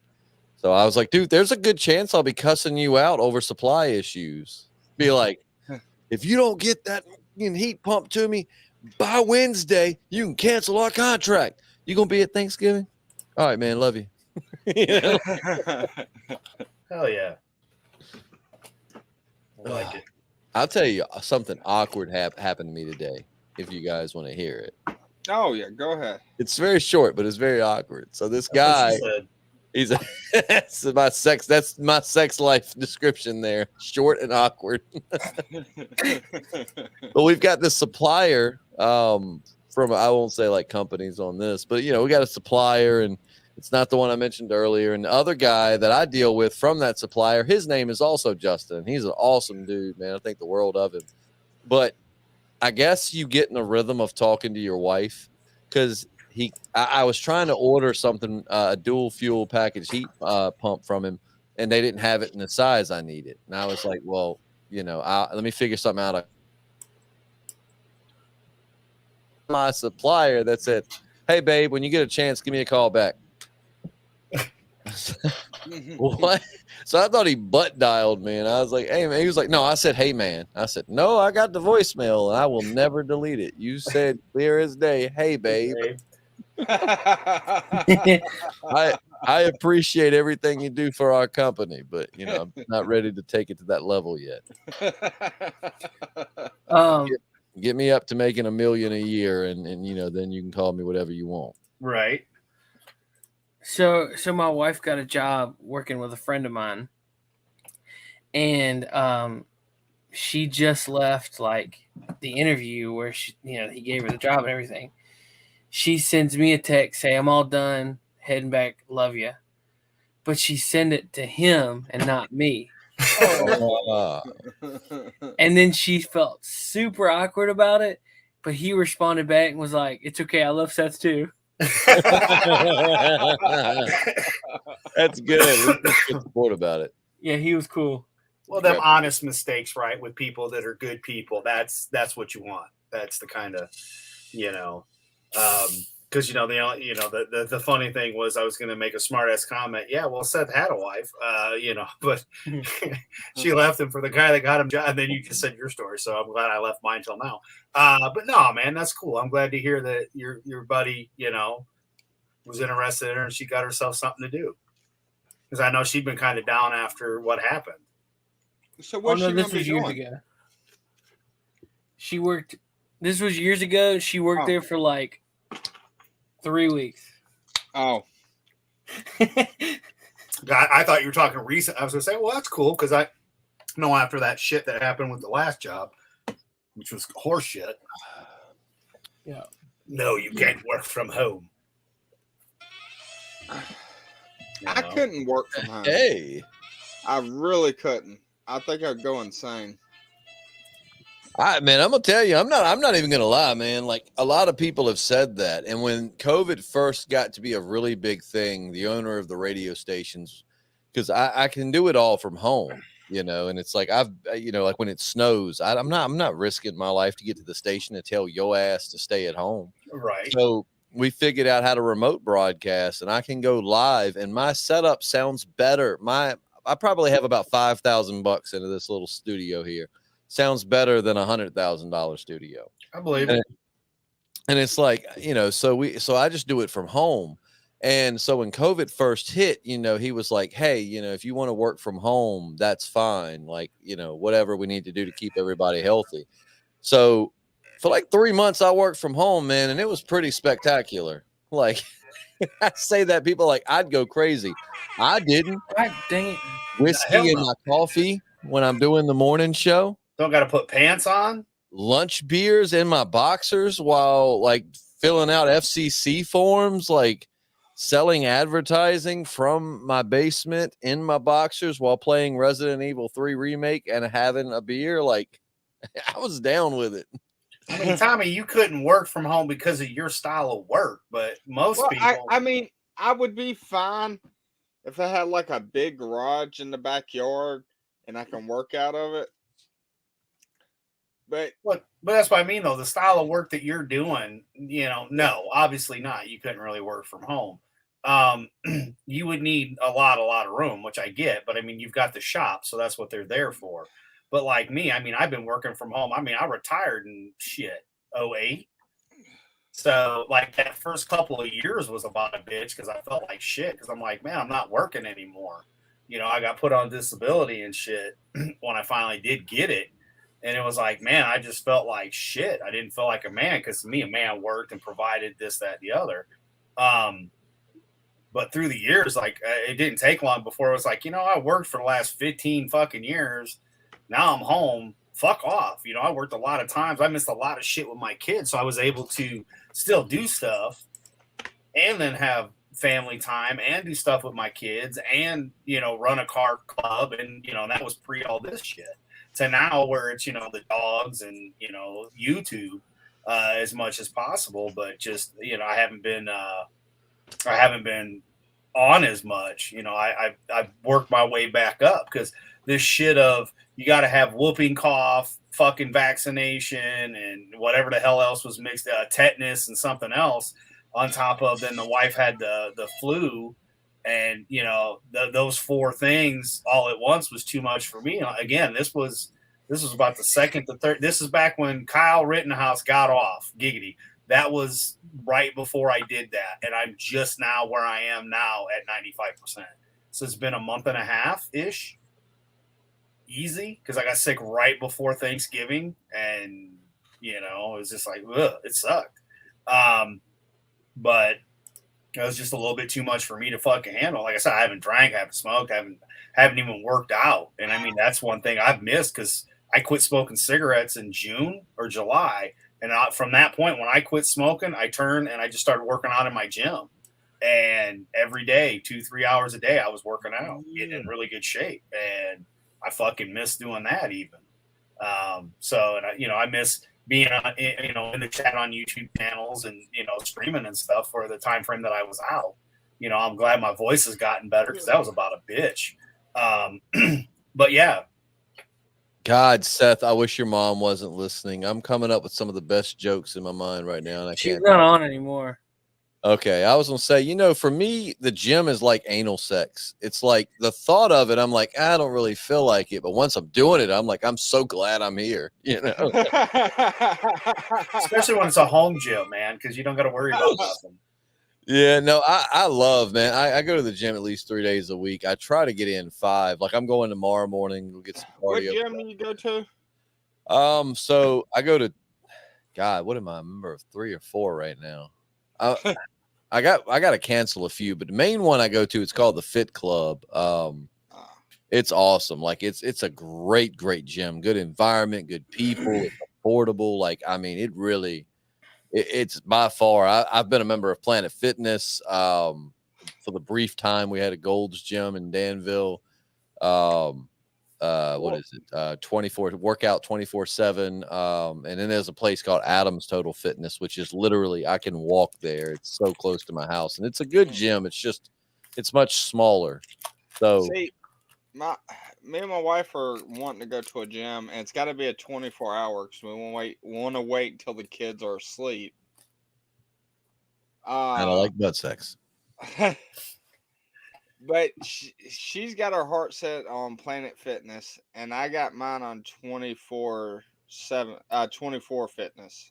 Oh, dude, if it's what I'm thinking, so there was one up here in Danville called Workout 24/7 or something like that. Yeah, that gym, it was smaller than Planet Fitness, but oh my God, it was so much better. Like Planet Fitness is not bad. I went to Planet Fitness for several years. That's where JP and I worked out together for many years. Like it's a good for the price. If you can get it for $10 a month, man, Planet Fitness is fine. No, she wants the black card. Oh yeah, well, that's what I had, where you can get like the hydro massages and. Yeah, I don't really care for that. Tommy, you need to go on and listen to some of the reviews where people are talking about how bad their experiences were at Planet Fitness. Well, that was my next point, was that the only thing with Planet Fitness, they don't have any bench presses. They do have Smith machines. I'm pretty, I don't really like bench pressing. It's not, bench pressing will eventually rip your shoulders to pieces. Dumbbell bench pressing is what you should be doing. Yeah. It's more free range of motion. It's much better for your body, and you still build that strength. I got hurt playing football in high school, so I can't bench press that much. Well, dude, I don't like bench pressing because you restrict, like those, like you need that free range of motion. That's how your muscles move naturally, and when you do a barbell, you're restricting that movement, and that eventually, no matter who you are, it's going to eventually cause issues. That's why you can use the dumbbells, but at Planet Fitness, don't drop the dumbbells. God forbid they'll sound that lunk alarm. Well, I'll be honest. I'm not really worried too much about my strength, increasing my strength. My endurance levels have dropped since I've gotten a little older. and I don't like that. So I'm trying to increase my endurance level. Oh, Planet Fitness all the way, then, man. They've got. Well, you know what would help with that? Quit fucking What? smoking. Hell yeah, Tommy, quit fucking smoking. But no, like for cardio, dude, just do Planet Fitness. There's no question. It's cheaper than Workout 24/7 was pretty cheap when I was there too. But Planet Fitness is great if you want to do cardio. They've got cardio stations. They've got all the different like ellipticals and treadmills. Planet Fitness is fine if cardio is what you're focusing on. Because I mean, Seth even tell you, I have decent strength for my size. Well, and see, like I'm all about strength building. I'm not about bulking. I don't. It don't show, I guess, with this shirt, but I mean, like I'm in pretty good shape. I mean, you see me without a shirt. I'm not saying you're gonna get a little homoerotic thinking going. But you might get a little homo. But my thing is, like I told my little brother, I really don't give a damn what my appearance is. I want my strength. So I love it when, you know, myself at like 187 pounds goes and gets on the, you know, bench, and I got this big bulking dude beside me, and he's grabbing like the 90-pound dumbbells to bench, and I'm sitting right beside him with like 95 pounds because I'm all about, like, I just want to build my strength. I really, you know, I don't care what I look like. I just want to know that I am in good shape and that I am, you know, have a decent amount of strength. And you know, Planet Fitness is not bad, man. If your wife wins that battle, Planet Fitness it's not as bad as people. I mean, it is funny. You find some weirdos in Planet Fitness, but you really do. But for $10 a month or $20 a month, I mean, it's really hard to beat that price for a 24/7 gym. They have showers in them. Well, yeah, they got to because all that butt sex. But the thing, why is it all right? If you've ever been to a gym, you can back this up. Why is it no matter which gym you go to, there's always some naked old man in the changing room? I knew this was coming. And because you know why? So that when we're the old men, we can be the naked old men so that the young guys can go, what the fuck is up with this naked old man? No, I will tell you, I got traumatized, and I'll tell you this story on here. So I was at the YMCA at like 16, and I went to go to my locker. And the dude was in the sauna, butt naked doing jumping jacks, and he had to be at least like 65 years old. That traumatized me at 16. Please tell me he had like a horse dong swinging. I tried to not even think about that. Dude, Tommy's still scarred from the schlong hitting him in the forehead. I'll tell you, like, so I'm gonna preface this. I have, you know, because God, I hate today's times. Like, I hate me podcasting in 2010 because I've been podcasting since 2010. So me podcasting in 2010 versus 2021, two totally different people. Like then I would just try to be funny because you were allowed to joke and people would take it as a joke and not get offended by it. Be like, it's comedy.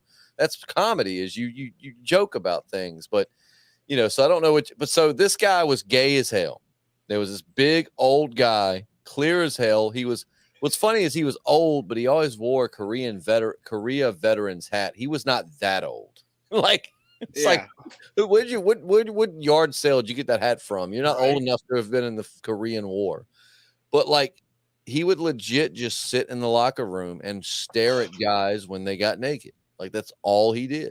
Just sit and stare at dudes while they were naked. And JP loved it. JP had a ball with it. Oh, I bet. Like JP thought it was I found it disgusting. I was like, dude, I really put you on the same level as like, you know, a pervy dude in a girl's locker room. Yeah. But that was Planet Fitness. Like that dude would just sit in there and you'd come in, he'd be like, how you doing today, Justin? And I would go around the corner and get in one of the little shower changing stalls to change because I knew this pervy old dude was watching me change. Right. Oh. But that's Planet Fitness. Yeah, right. That's like every time I walked around the corner into the locker room and saw him, it was like, what? They haven't taken you away yet. What's sad is he had a brother who was clearly mentally handicapped, but like his brother was the sweetest, coolest dude. Like loved his brother to death, man. He'd come around the corner and say, "Young buck, looking good. I'm trying to look like you." You know, just this nice guy. And then meanwhile, his 400-pound brother is sitting in the gym, like sitting in the changing room, literally sitting. He comes to the gym and he never even gets into the gym. He walks straight to the room. His brother works out and he sits there and watches guys change and then leaves when his brother's done. Have you ever had days that you'd never like got into the gym? What do you mean, people? Like there was one or two times that I went to the gym and like there's a couch in the Gold's Gym locker room. And like I'd sit down and like put my shoes on, start scrolling Facebook. They say I knew it was like 45 minutes had gone by. See, if I get to the gym, I love working out. I love working out. So it's like my problem is if I sit on the couch, that's like in my house, not in the gym. Like if I could get to my house and I sit on the couch, I'm not going to the gym. Right. If I get home and I go ahead and I change and I get my pre-workout, my creatine mix, and drink that. But once I get to the gym, I'm ready to rock, man. I love working out. Like it's the, athletic, I guess. Like I just love working out. So once I'm there, I'm good. It's just, dude, it's like a drug. It literally is. Cause again, Lape left. So I am the oldest one here. I fucking hated working out before. And, I always would kind of like Tommy. A lot of times, if I was working out, it was because of the work I was doing, heavy lifting, that kind of shit. So you don't really want to go to the gym after already doing all that shit anyway. Used to do the old school though, go for a walk in the morning, walk in the evening, just kind of walk. Now I'm all full of arthritis and busted shit, so I'm not running, so I'll walk. As you guys all know, when we met up, and I wasn't out of breath and shit, and I was a smoker then. Although I didn't smoke at all when I was there with you guys. But again, quit smoking cigarettes. Didn't start smoking weed until last year actually, which helped with a lot of the pain and stuff. But dude, especially like working out, that you get that adrenaline rush and stuff. And I mean, it's the same thing. Dumbbells. I've got a elliptical. So if I'm not out walking, I got the elliptical to do the pre-workout. Same, got to the point where I was doing the protein shakes twice a day and everything for meal replacement, basically. And yeah, man, but I have noticed that. I noticed that as you're doing it more and more, and you're doing it for yourself, mind you, not for anything else, but for yourself. Yeah, it did. It became very addicting. Every day I was waiting to get out there to work out for that hour and a half, 2 hours. And I don't got little kids to hide from or any of that kind of shit. Dogs, but that's about it. But you just feel so much better. It's like when you go to McDonald's and you eat some of their food and it makes you feel sluggish. It's the opposite of that. It's like you work out and then you feel really, really, really good afterwards, and your heart rate's good and all that shit. Yeah, I fell in love. I mean, I just fell in love with it, man.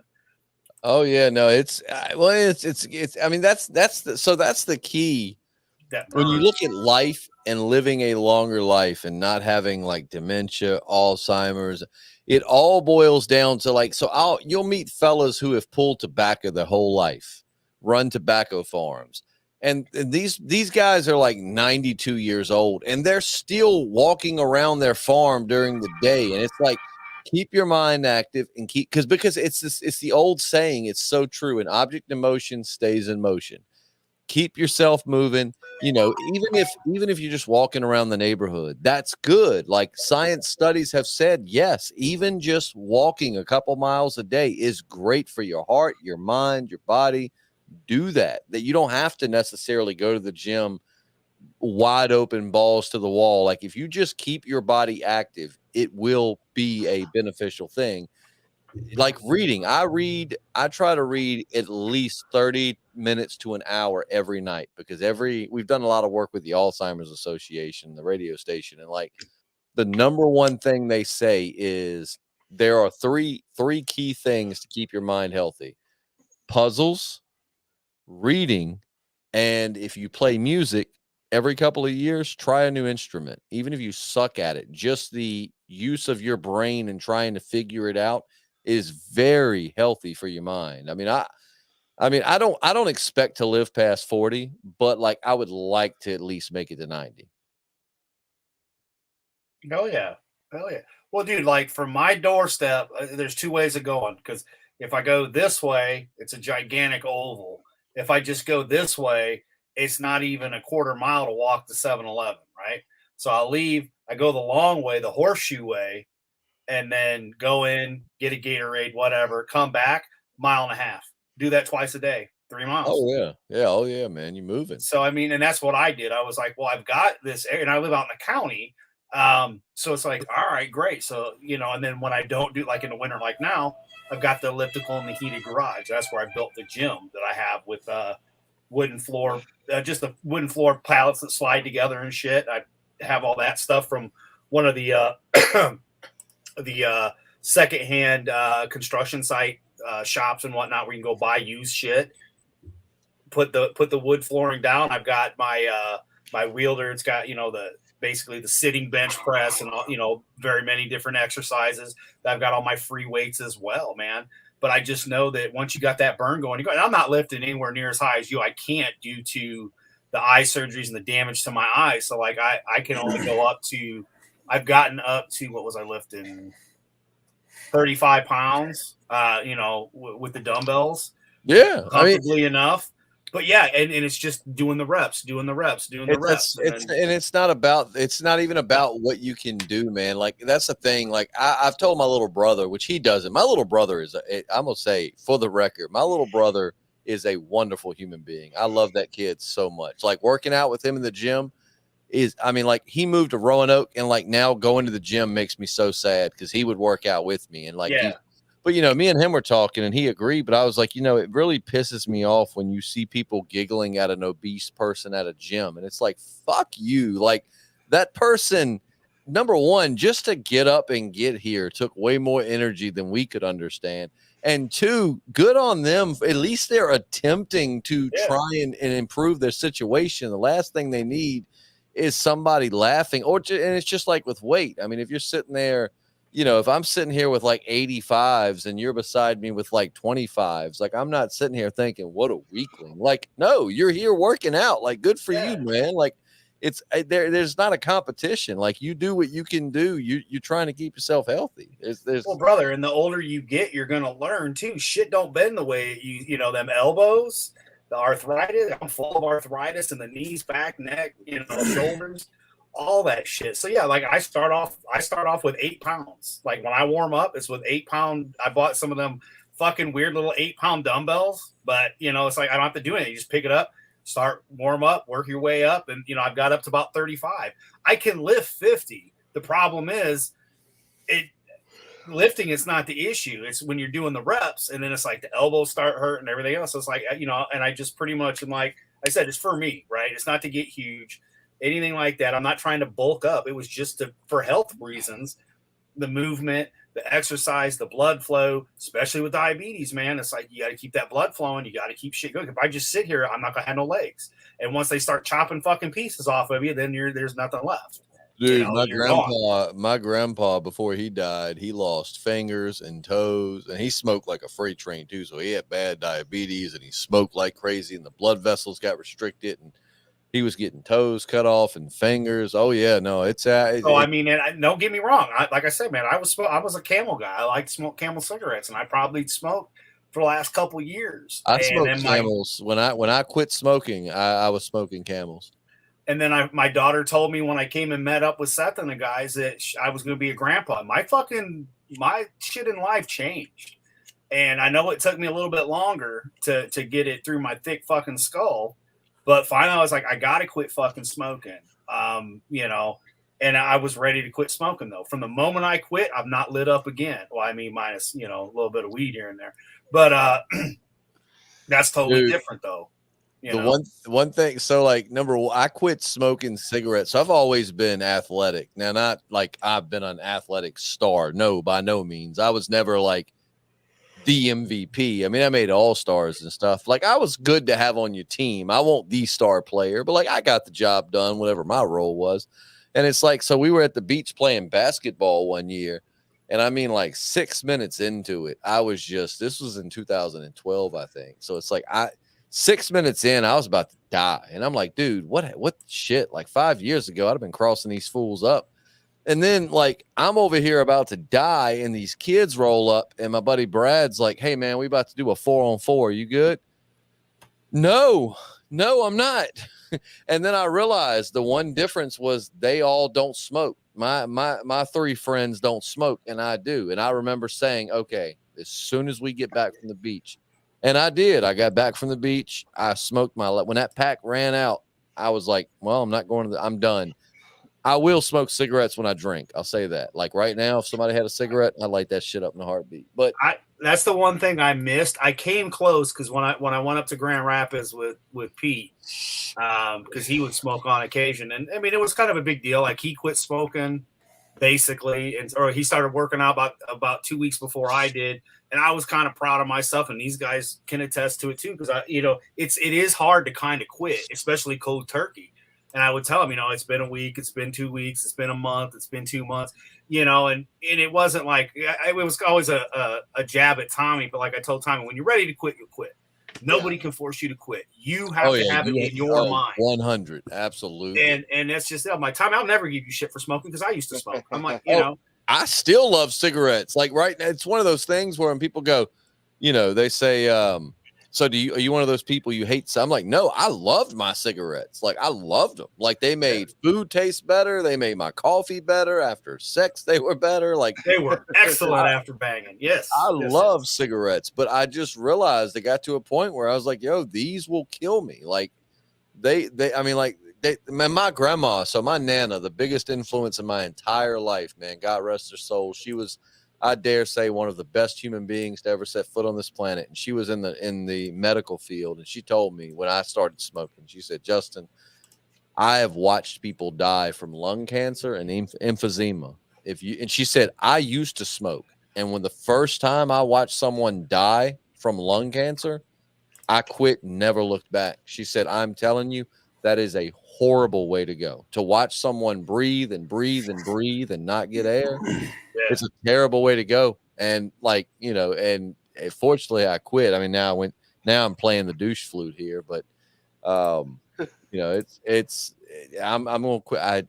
This is just like smoking candy. I don't even do it for the nicotine. I have the lowest level nicotine you can get. It tastes so delicious. Right. What do you got? The Skittle flavor? I had a Skittle flavor one time that was really good, but this one is it's called Berry Blast, and I've had that. Wow, that's good. Oh, it's so good, man. It's just like it's like raspberry and blue raspberry and strawberry, and oh, it's delicious. See, mine was I would quit smoking and then I dip. Peach skull, because that's the only one I could find basically. But I would dip. I don't think I was dipping when I came up and seen you. So I think I'd pretty much quit everything at that point in time. I was on one of those breaks and then got into it with the wife and went and bought a pack of cigarettes shortly thereafter. But yeah, once I stopped, I stopped. Like I haven't had chew. I chewed a shit ton of gum. I bought like on Amazon, I bought like the brick of fucking Big Red and Juicy Fruit and like shit like that. So every time I'd want a cigarette, I'd fucking chew gum. That helped. These guys helped, just as a support, having that support group. Support systems are important, man. I mean, they really are. Like whether it be you're battling, depression or smoking or drugs, it really is. I'll say from a personal experience, like my family we're not, like I really have been blessed. Like none of my family's really, I've dealt with some family members who deal with drug addiction and stuff. And it sucks because at first I remember telling a family member, like, no, you can't turn your back on them. Like you have to, when they're doing good, you have to make sure they know they're doing good, and it encourages them to do better. But now, like with certain family members, I'm to the point where I'm like, F them. Like I'm done. I legit, I give up on you. Like I completely give up. But I mean, support systems are crucial for everything. I mean, it It just is, dude. I mean, as silly as it is, eats up with Cool and Pete. I just by chance met him because Nick from World Class Bullshitters. Nick had posted something on Facebook. I clicked on there. I watched the show slowly but surely every week, a couple times a week. He'd been on here with the guys. He'd been on the fan cast. So I was like, okay, I got to kind of know him a little bit that way. We started chit chatting. We ended up doing a Comic-Con together, and it just everything worked out. But it was literally like we started messaging each other back and forth, and we working out, especially when you've got it weird as it is, it was still pre-COVID, but you have that gym buddy, even though you're not at the same gym, you're not in the same state, we're like 6 hours away from each other, but it's just inspirational. And then these guys, especially with the stopping smoking and just, there's those days where you want a cigarette, like you're saying, drinking. When we were in Michigan, we went to a bar. I had been in a bar in fucking 20 years. But we go to a bar and we're doing shots. That's the one time I was really wanting a cigarette, but I just was like, no, I've come this far. I want to go farther. June 14th will be 1 year since I quit smoking. Good for you. So, I mean, that's the thing. Like, some people don't get it. And it's not like I need a pat on the head or a kick in the ass, but it's just when you're with your friends and you're talking about stuff and it's like, yeah, I fucking made it. It's that extra oomph, like you're saying, that support group that keeps you from going back the opposite way. And like, I'm fighting every day with blood sugars and high blood pressure and fucking stress, as we all are. And the ridiculous of what we got to deal with on a daily basis just because of stupidity. So having that support group is great. I feel bad for anybody that doesn't, whether you're depressed, down. I mean, I almost didn't want to do the show tonight, and it's nothing against these guys, but it was just the dog I went and got in New York left today. And he's been here the entire time that I was sick and everything. So I was a little bit sad because he's gone. He's not here now. He's on his way to his forever home with my wife's friend who bought the dog. My plan was I'd go get him from New York, and it was up to her to take him from here to Oklahoma, so she could go hang out with her friend for a couple days, right? Like, that was the game plan. But then she got COVID and gave it to me, and my immune system was weak from that. And then I got that fucking triple shot, and then I really got sick to the point Seth was worried and Tommy was worried. That Tommy even left me a voice message, which is still on my phone. Isn't that the best, man? I'm gonna tell you that. See, I'm not a religious person, and but I'm not an anti-religious either. Like, I'm the kind of person where it's like, I'm not religious, but if religion brings you comfort, makes you a better person, like I'm not gonna do it. I might be wrong. Like, you do what makes you happy as a human being, man. Like, but with that said, like I've always said, I think I've said this on our podcast, man, as cheesy as it sounds, I have always said, I think our entire existence is based on love, as hippie as that sounds, but it's just like, love for your friends, love for your family, for your kids, for your significant other. But like the things we do for each other, I think define us more than anything else we do. You know what I mean? So like when your friends are trying to quit smoking, for instance, or they're sick, or and when you show concern and like that's what it's all about. Like, that's what defines you when you're gone. Maya Angelou, man, I said it on our last podcast. My favorite quote of all time is, people will forget what you said, people will forget what you did, but people will never forget how you made them feel. And that's what it's all about. I think that is the entire point of us being on this rock, is like, how do we treat each other? Like, whether you're sick or you're going through something. I got like Matt on my podcast. I love him to death. He's going through situational depression. He said, like, it's not a chemical imbalance. He's bummed out by his situations. And I mean, it's like, I love him to death, but it's like he's went from being like the life of the party to like the buzzkill, the anchor. Yeah.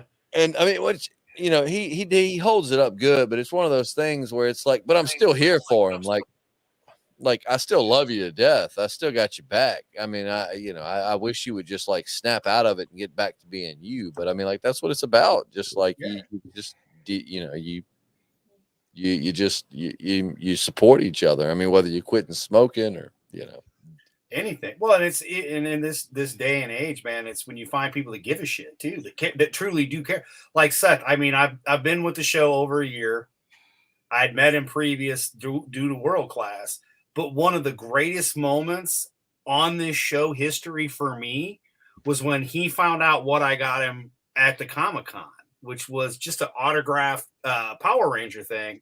but I videotaped the guy, and when he watched the video, his reaction was just awesome.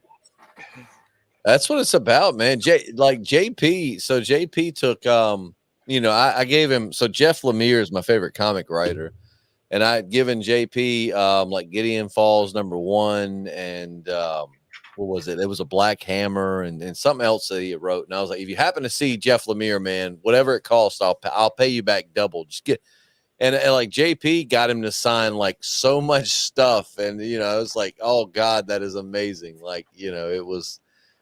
I mean, I love it when you can do something for somebody and it just makes their freaking day. Like Seth, when one day he just happens to get a Rode Procaster, well, whatever it's called, a Rodecaster Pro board shipped to his house, and he's gonna be like, "Oh my God, Justin won't bullshitting." Mm-hmm. Well, it was, it's just it though, right? It's like we'll be gone, people will forget us, people will, they'll forget what you look like. On occasion, like I'll have that odd spell where my grandmother, who's been dead for years, and just hear their voice. Like I don't know, dude. I'm telling you, my mom's a wonderful person. My dad's a wonderful person, but like we did not get along growing up. So what raised me was my nana. My grandmother was, my parents again were great. I mean, they worked their ass to the bone to give us everything we wanted. Great parents. We just didn't get along. My nana understood me, and like we got along. I totally get that. It's like I will sometimes be fine, and you can talk about her, and I'm fine. But then some days something will pop into my brain that just breaks me. You know what I mean? Like I want to take my daughter to her grave to just meet her, because I remember saying like I want my nana to meet my kids, and she died young. She was 69 when she died. See, that's still something I ain't done. My grandfather passed 2 years ago, and I still haven't been to his gravesite since that day, because they'll make it real. I'm with you, Tommy. I'm the same way. Like I have been to my nana's grave, but I don't go very often, because when I do, I'm just like in my mind, she's still there. I just don't see her, and it's like when you go to that grave, there's a finality, like like. There they are. They're dead right there. Like I get that. I could get that, except the problem is like their ashes and shit are in my house. I've got my grandmother, I've got my wife's mom, her grandmother, my father, my uncle, along with the dogs that have all passed. Like it's a party up in here all the time. I've said I either want to be cremated or like natural burial. Like, that's what I'm doing. Natural burial. Wrap me in a sheet, throw me in the ground, and let the earth take me back and use me to grow new life. Like I'm fine with that. Like that's how we were originally designed to be. We die, we fertilize, and we help the earth to continue. Like I'm fine with that. I was like, if that's legal, you have to get special. It's legal in Virginia. Is it? Yeah. See, that Walking Dead episode where they had the tree and the fucking walker all in one, and that's one of the last episodes I remember. I'd die, and then it's like my thought is, okay, they're gonna fertilize the earth with my remains. 2 months later, comes back as a walker. Shit. This is not what I wanted to do. This was not in my agenda, damn it. We're talking about like people dying and stuff. A year or so ago, my cousin passed of cancer. And with us not being around her when she was sick because of COVID and everything, it was just like she kind of went away. We never, they didn't really have they had a funeral, but she had already been cremated.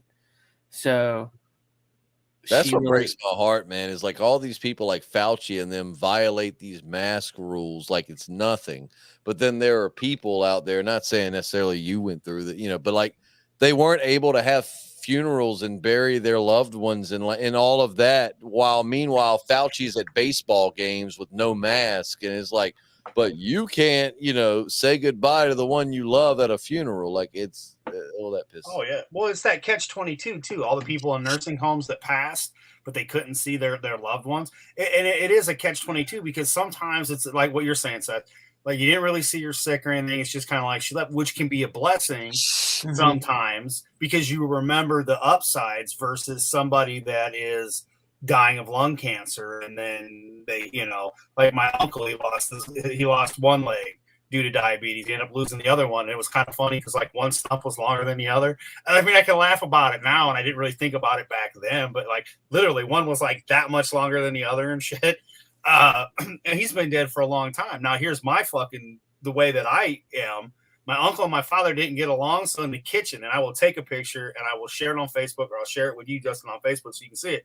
But my uncle's over here and my father's over here in our kitchen on either side of each other, because the way I look at it, they didn't get along in life, but they can fucking get along in death because they're both side by side. And until they bitch at me, I'm not moving them. And see that, man, as somebody, like, I have such a close relationship with my brother. He's 13 years younger than me, but we're so tight. Like, I love my brother to death. And the thing is, it's like, I mean, he's bigger than me. He's like 6'2", 200. Well, he might be like 190, 200 pounds. He's a college athlete, big dude. And I mean, like, he's one of those people that I have zero doubt. Like, if I was at a bar and somebody even like pushed me, I wouldn't have a chance to do anything. He'd be all over him. Like, and I hate when I hear like brothers that don't get along. Cause I'm like, dude, I would kill somebody over mine. Like, I cannot explain what I would do to somebody over mine. And the same for him. Like, he's perfectly capable of whooping my ass, but it's like, like I feel very blessed that we're not just brothers. Like, we're best friends. Like, he comes to our New Year's gatherings. Like, he's 22. 22-year-olds have way funner parties than 35-year-olds. And he would rather be at the New Year's Eve shenanigans that we're doing because he'd rather hang out with me than go party with like 22-year-olds. Right. So I always feel bad when it's like, brothers that don't get along, because I'm like, man, my brother's the shit. I love him to death. I mean, he's a good-hearted guy. Like, he'll do anything for anybody. It don't matter how long he's known you. He's just a good-hearted dude. And I'm venting because I'm sad he moved up to Roanoke. Hey, where's that? The questions. Is it tabletop? Yeah, you want me to What get is them? I got some right there. You want me to get them? What is it? Tabletop questions. Let me grab a beer while you're looking that up.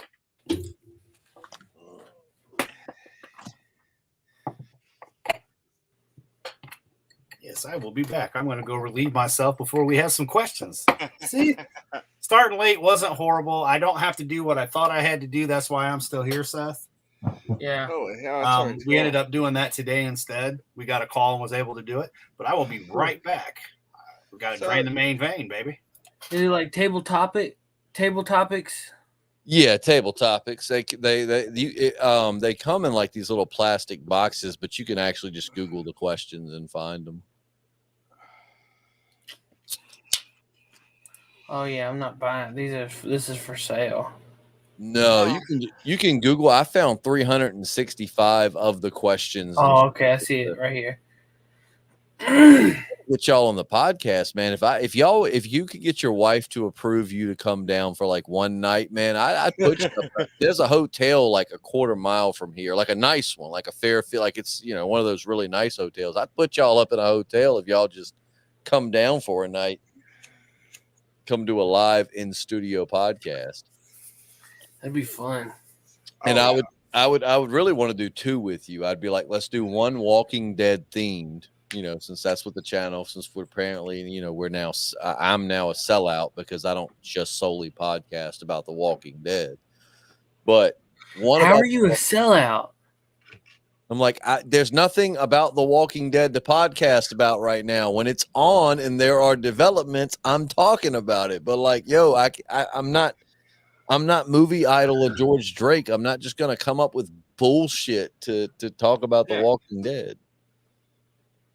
Because movie idol would be like, apparently one of Rick's boogers was spotted in episode 11 of season 10, and this equivalates to Rick's gonna, I'm like, no, man. Like when rumors come out, we'll podcast about it. When a new season's out, we'll podcast about it. But it's got to be worth talking about.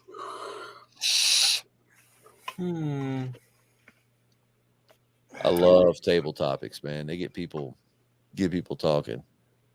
So, Justin, I got a good one for you. Go for it. How do you feel about UFOs? Oh, I 100% believe in extraterrestrials. Now, So, I I was talking unidentified objects. Do you believe the main ones we see are from the government, from space, or time travelers? all of them. I think they're all a possibility. Like, I think that, I don't know. Like I've always said, I'm a realist. I can only judge what I've seen and experienced. And it's Yeah. like, I totally think, I mean, and it's smart when you have a military and you're developing weapons and crafts, like you don't want the enemy to know what you have. So like Area 51 could legitimately just be a site where the government tests some of their most top of the line, cutting edge technology aircraft, and they don't want it getting leaked what they have, because you never know who you're going to go to war with. Yeah. And you got to always be on defense. And it's like, but at the same time, I feel like people who don't believe in extraterrestrials just do not grasp how massive the universe is, and it's expanding right now. It's inconceivable to a human brain how big it is. So I totally think there's life out there. But I mean, it's not even a thinking. Theoretically speaking and mathematically, time travel is possible. All you have to do is go the speed of light. If you can go the speed of light and circle the earth, you can technically go into the future. It's a little more, it's not quite that. If you go the speed of light, time slows down the faster you go. That's physics. So if you're going the speed of light, you are aging. So basically, if you circled the earth at the speed of light, for you, it might have been, I don't know, let's say 2 years, but for the earth, it's been 50 years. Yeah. So you traveled forward in time. Now, the problem is your ass ain't getting back. No. But you did manipulate the world, or the universe around you. So yeah, to answer your question, yes, and yes to all of them. I was curious because I haven't heard you do a podcast about UFOs or anything, so I was curious on your stance on it.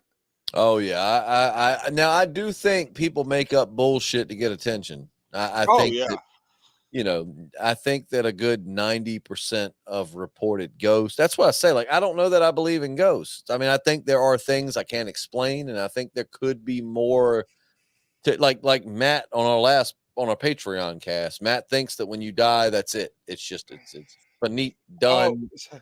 You cease to exist. I don't know. Like, that might be it, but I just want to believe. Like, I really like the idea of reincarnation. Like, there's a guy that says, you know how everybody claims they see a light at the end of the tunnel? Mm-hmm. He says, what if that's the light to another hospital where you're being born again? And it could be, man. Like, I love the idea, because what's beautiful about the idea of reincarnation is what reincarnation is that your soul is doing this over and over again to improve itself, to become a better being, to like learn from life hard experience. But then you'd be pushing closer to a assimilation. Now, simulation theory, I believe, I think is pretty compelling as well. But I mean, like, reincarnation to me is just a beautiful idea. Like, your soul just wants to get better, so you keep redoing life to become a better being. There was a Japanese proverb or something. I can't remember what it was, but it was basically like, you basically just, every time you die, you reincarnate into something either better or worse till you get it right. And I'm probably fucking it up, but you get the concept. There's a book I've got by George Dory. I'm telling you, if you're into any kind, like, again, I'm not religious, but like, if you're any kind of spiritual or it's called Talking to the Dead. It is a wonderful book. The first couple pages are a little boring, but once you get past the like 50-page mark, it just goes wide open. But it's great. But it talks about, like, when you die, your soul meets up with other kindred souls, and you all discuss your past life. Like, things you could have done better, things you've learned, and then you reincarnate from there and you do it again. Like, that's what they say. Some people say that's what deja vu is. It's like where your soul realizes, like, because that's part of reincarnation, is like you lose your memories and you're improving your soul, not the physical body. But I find all that fascinating. Would it be horrible if you didn't lose your memories, but you went to an animal. Oh, that would suck. Like I'm a dung beetle. Yeah. I was Bill Gates. Why am I pushing poo up a hill? Well, I think that people like Bill Gates should keep their memories and become dung beetles. So No Oh, yeah. shit. because No, they got to do better. I love all that, man. I just, that's why, like, when I say, like, I'm not religious, but I love to ponder. Like, I'm also not like a staunch atheist either. Like, I don't know. I find it all fascinating. And I would certainly hope that a God that created us with such complex brains that question everything around us would have a little understanding at the end of it all. Like, no, I created you to question and to explore and to ponder, you know, like that's, I didn't create my brain this way. Right. I love all that stuff, man. Heck yeah. I hate that people kill each other over their religion or lack thereof. And it's like, I'm fascinated by all of them. Oh, yeah. Except for flat earthers. I know it's not really a religion. I can't Flat earthers and Scientology. Yeah, Scientology is one I just can't. I mean, it's literally about aliens, and it was written by it was come up with by a science fiction writer. Like, Yeah. No. One of the things I've read that they do is they put sticks all over a yard and then blindfold people, and if you find your name, the path you're going to you will succeed in it. And so you'll see people, like 30 people with blindfolds on, hunting, like going around the grass, trying to find a stick to hopefully have their name on it. Oh, wow. I was like, yeah, that don't seem like a normal person would do. But I think my biggest problem with religion, it's not necessarily religion itself. It's the depending on what religion you pick, and then it's the hate of, or the fact that, well, this says this, but this says this, and then that's what they're arguing over. And then all the wars and everything that's been used. It's, you know, I've had to say religion as an excuse for violence, then I have no respect for your religious views. You know, I mean, like I said, I mean, like, all right, not to cut you off, and I get right back to you, but like, you know, for Christians, I grew up Christian. I have a special spot in my heart for Christianity. Like, I don't think, you know, people be like, well, the Old Testament says. No, there's some ugly things in Christianity, but the thing is, that's the difference between like the old religion and Christianity is you are following the New Testament, in which Jesus preaches love and forgiveness. And I mean, by all means, Jesus, whether he was a son of God or not, his teachings, he was a wonderful person. Like, he wanted you to respect each other, to be kind to each other, and to help each other. Great guy. And it's like, you know, but like we were in Clarksville for this Lake Fest, and Lake Fest is this huge event. It draws people from all around the country, even the world, come to Bugs Island Lake. And I remember there was a church. It was hot. I mean, it's like middle of July, man. They just opened the doors and they had bottles of water and a sign that said restrooms this way. They weren't pressuring you to come to the church. They weren't trying to preach to you. They just knew that it's the middle of July. People are hot. Here is water. Here is a bathroom. And I was like, see, that right there, that's a beautiful thing, man. Like that is you're doing good for humanity. Yeah. I have no problem with you. You know, the actual teachings of what was important in the Bible versus whether there was this word used or that word used, or, you know.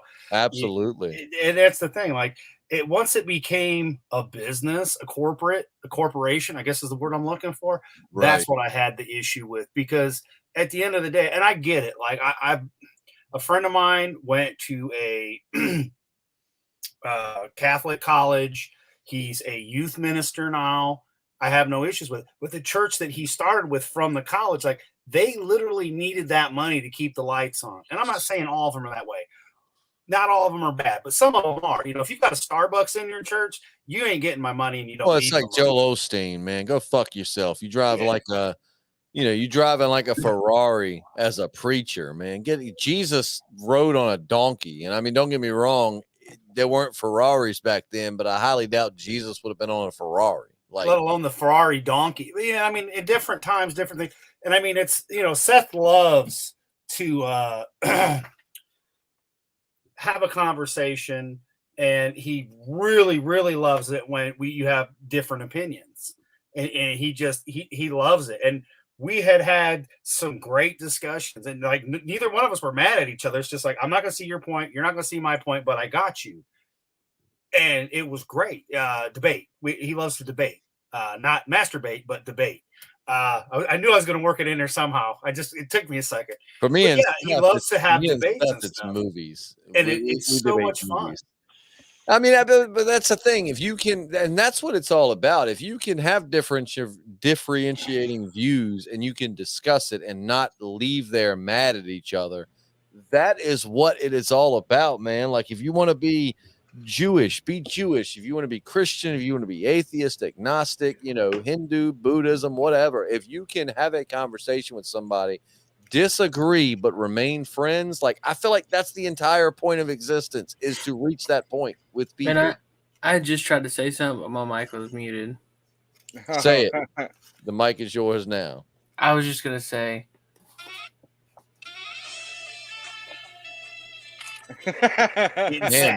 Getting sexy up in here real quick. He was talking about baiting. Mm-hmm. Yep, baiting.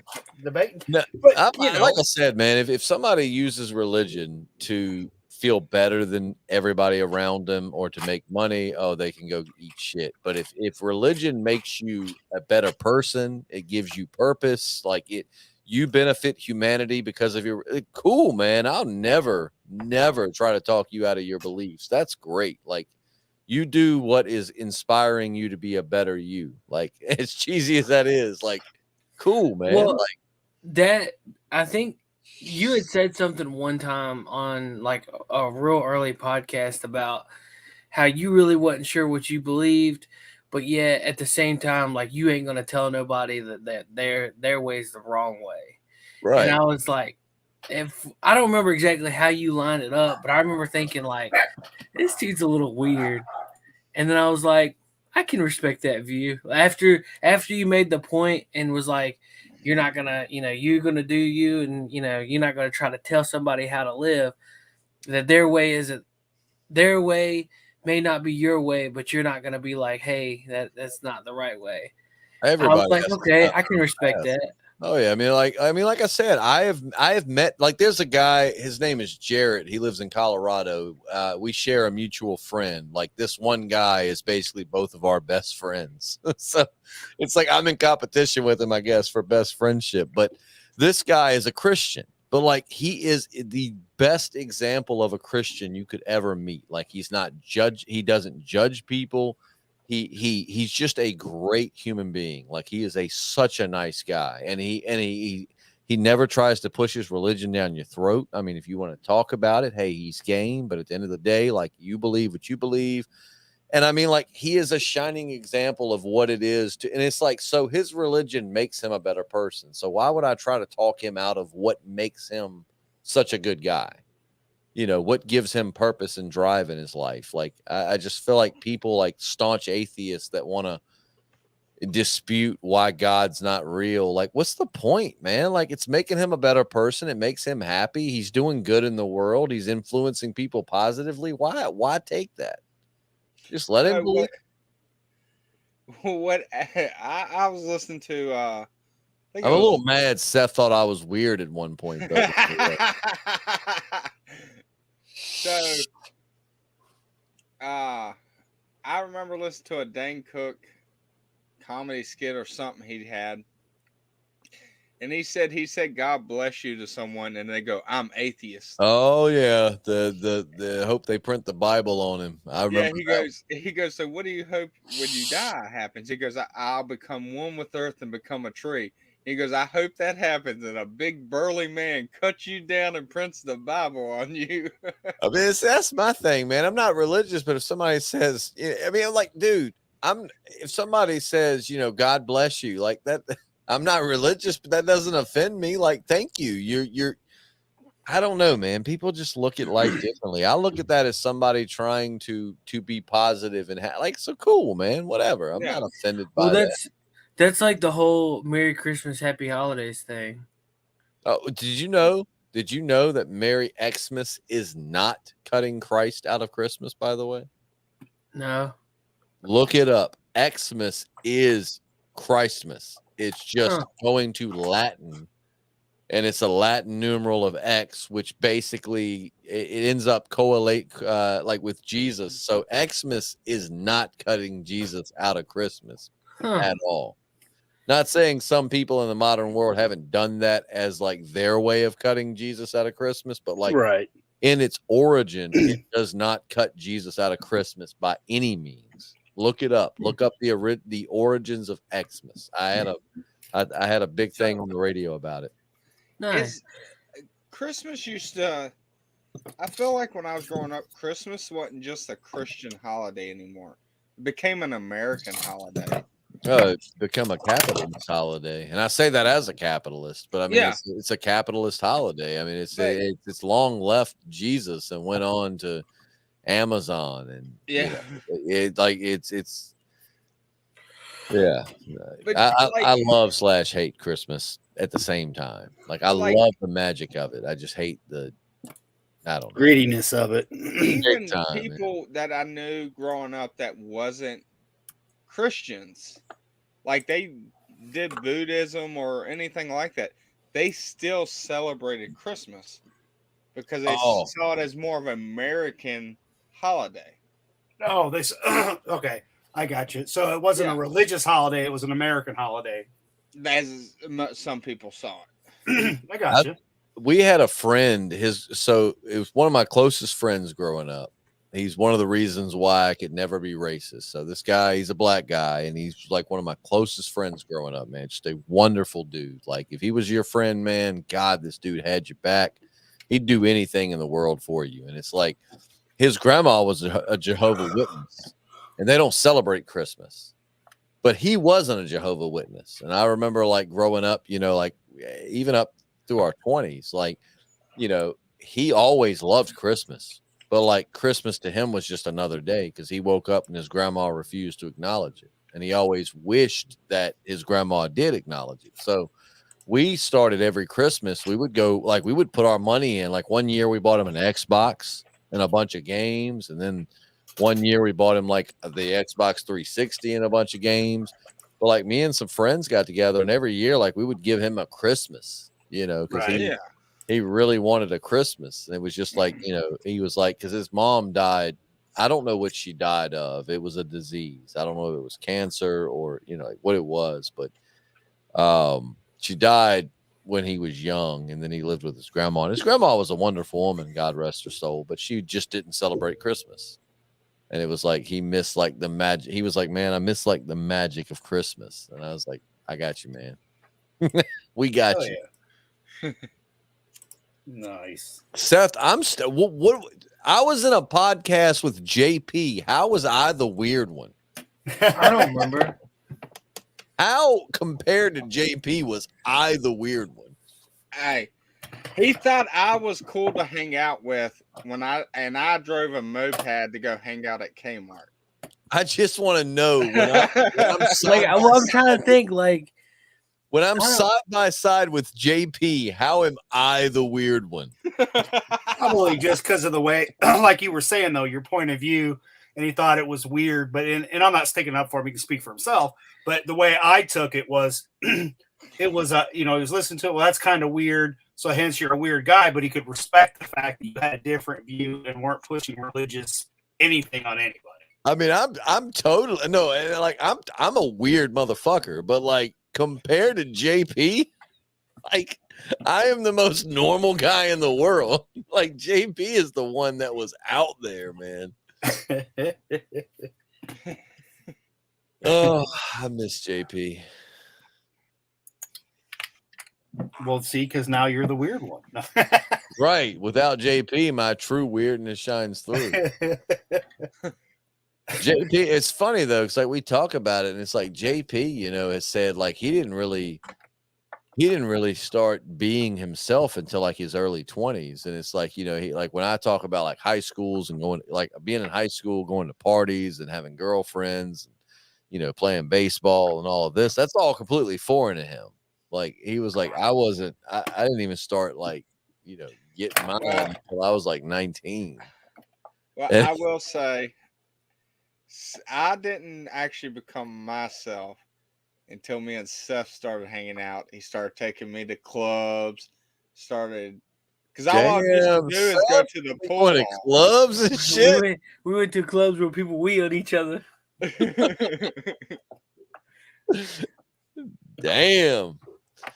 No, Drinking Bailey's from a shoe. we never. I will say that, like, I really, I really think you start to know yourself in your 30s, and I say that because through my 20s, I'm just trying to prove myself. I'm trying to, that's back like my 10 to like 20, 21s when I was like in kickboxing tournaments and like really just trying to show I was a man and doing this and that. You get to your 30s, and that's when you learn who you really are, is in your 30s. I don't know about y'all, but I've loved my 30s. Mine's kind of I had fun in my 20s. I mean, we partied hard, man. I mean, I saw the sunrise every single weekend. We partied until the sun came up. But with that said, I love that in my 30s, I'm at the point where I'm like, yo, I want to party, but I need to be in bed by midnight, dog. Well, see, mine is my kids will do something. I was like, oh, I can do that. And then when I was still in my 20s, I would do it. Now in my 30s, I'm like, I can do that, but I better not, because it'll hurt like hell. Exactly. You're still young enough to have fun, but you're old enough to know, like, better. You just don't care. Like, and I tell you that I tell you, having kids, man, is so fucking awesome. Like, you know what I was doing? No shit. I wish my camera would have accidentally cut on, because I was gonna try to get on here like 9:30. What kept me was me and my daughter were on the man cave side dancing to Moana, Frozen, and Little Mermaid song. Nice. So my oldest has just became a teenager. Jesus, Tommy, how old are you? 31, about to be 32. Whoa. Justin, stepson. Oh, step. I was gonna say, Tommy, did you knock a girl up to 10? But no, he's at that point to where he's challenging me. Oh yeah. With see who can run the fastest. And that was like last year. And I'm not. If he challenged me again, I'm probably gonna say my back hurts or my leg hurts, because I think he's gonna beat me this year. Look, man. Hey, be smart about it. All right, get you a big stick. When you take off running, trip him up. Right, and it's not who's the most athletic; it's who's the most resourceful. You know what I mean? Who's the smartest? Pull a Shane on him. Just Tommy. It's that old saying that work smarter, not harder. Yeah, but my middle son's a genius, so I can't outsmart him. So when he gets to the age to where he can be faster and stronger than me, I'm screwed, because he'll outsmart me.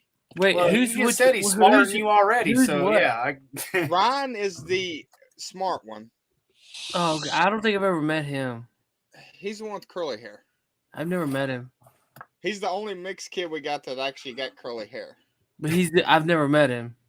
I think you met him like once or twice. No, I've never met that kid. Oh. I've heard about him. I've never met him. Well, usually on weekends he goes to his dad's, so that's usually when we hang out. See, that's why I'm glad I've got a daughter, and I hope my next kid is a daughter, because sons will eventually challenge you. And it's like, I'll never forget one day. I can't remember. I was like 16 or 17. My dad said something, and I kind of bucked to him. And I'll never forget. I mean, my dad's like an Army vet, I mean, my dad's a man's man. Like, he's a tough dude, like he can do it. I mean, he's a man's man. And it's like, I remember kind of bucking to him and him just real solemnly kind of locking his shoulders back and stepping up to me going, if you feel like you man enough to swing, go ahead and do it. Do it right now. Go ahead. I'm not kidding you, man. I about shit my pants. Up to that point, I was like, yo, I'm about to knock his ass out. And just the way he like locked his shoulders back and calmly walked across the room and got nose to nose and said, if you think you man enough to swing, go ahead and do it. Yeah. I still haven't gotten the balls to do that to my dad. I was Hey, like, good night, Oiler Greg. We'll be live again tomorrow morning at 6:00. You mean this morning? Yeah, in a couple hours. But yeah, I still haven't gotten the balls to try that with my Stream's dad. already set up. And he's and a like, lot bigger than me. A lot bigger. well, see, at the time, my dad, when I bucked to my dad, he was like in his early 40s. So I would have been like, no.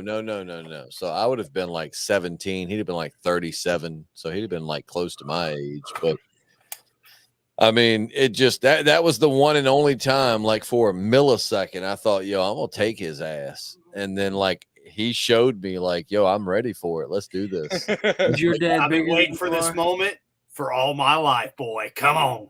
Oh yeah, at that time my dad was that. So through my dad's 30s and 40s, once he got 50, he's going to be on the podcast soon, so you'll see him. Yeah. He's not in the best of shape now, but through his 30s and 40s, he ran every day. He worked out. Like my dad was like a solid, 200 pounds of just fitness, an Army veteran, manliness. So, he'd have rocked. I mean, don't get me wrong. At that point in my life, I had won martial arts tournaments. Like I'm not saying I'm a badass. Like any one of y'all could knock me the fuck Wax out. on, wax off. But at that point, like I was winning tournaments and stuff. And it's like still at that moment, I realized I am not the man I think I am. I could see it in his eyes. Like if I'd have tried something, I'd have been out. Like he'd have rocked my shit. So I just, my dad and I didn't start getting along until I was about 24, 25. Like now we get along great. I love my dad. We have a great relationship, but probably 13 through 23, 24, man, we did not get along. I mean, it was some days I'd come home, say hey to mom, look him in the eye and not say a word to him, but he'd have rocked my shit. I'm just glad I was smart enough to see it in his eyes and be like, this ain't a fight I want. You were glad enough to know. Yeah, exactly. You were smart enough to be like, yep, nope. And I think I've been bigger than my dad since I was like 15 or 16. I mean, but that's the thing, though, man. It's a respect thing too. Like, my dad he's a good dude. Like, he's worked his hands to the bone his whole life to make sure we were middle class as shit, but we got better Christmases than the rich kids had, and it's because he worked his ass off. So it's like you're scared of him, but you also just have this respect of him. Like, dude, man, piss off. Like, this is a hard working blue collar guy that like. It wouldn't have worked out in my favor. Did you ever hit a wall instead of hitting somebody else? Oh yeah. Are you really white if you haven't put your fist through a drywall? Don't hit a wall. I didn't go through the drywall. I hit the stud. You hit the stud. Oh my god! Really? Yeah. Well, oh no! I went right through. Mine wasn't a drywall. I thought it was drywall, and I hit it, and then it broke. Not the wall, my hand. Oh my god! No, I've punched through drywall, but never hit a stud. Which in martial arts we had to break through wood, but I still don't think I could have punched through a stud. Well, studs are long or like thin. Yeah. Yeah. You getting the Well, me and my pops was not having it, and I hit the wall instead of because I was like, he was like, "What'd you do that for?" I was like, "Cause I'd hit you, fool." That's what I love about having a daughter. Like, I know she's gonna challenge me, but it's a totally different challenge. You know what I mean? Like, it's and what I love about a daughter, it's like I was telling. So my brother, I don't know if I announced this or not. I don't know if I did. Clay's having a kid. Oh, really? Yeah, I don't know. So Clay is his girlfriend is about 4 months pregnant. And he's having a boy. But before they knew the sex, I said, I'm going to tell you from my experience. I've not raised a son, but I know when you have a son, one day they're going to challenge you. You have to teach them to be a man, all these things. The beautiful thing about having a little girl is your job is just to guide and protect her. That's it. She'll challenge you, but like you just are her protector. Like you the only problem I have with my daughter is if I leave her and my wife in the same room, they fight.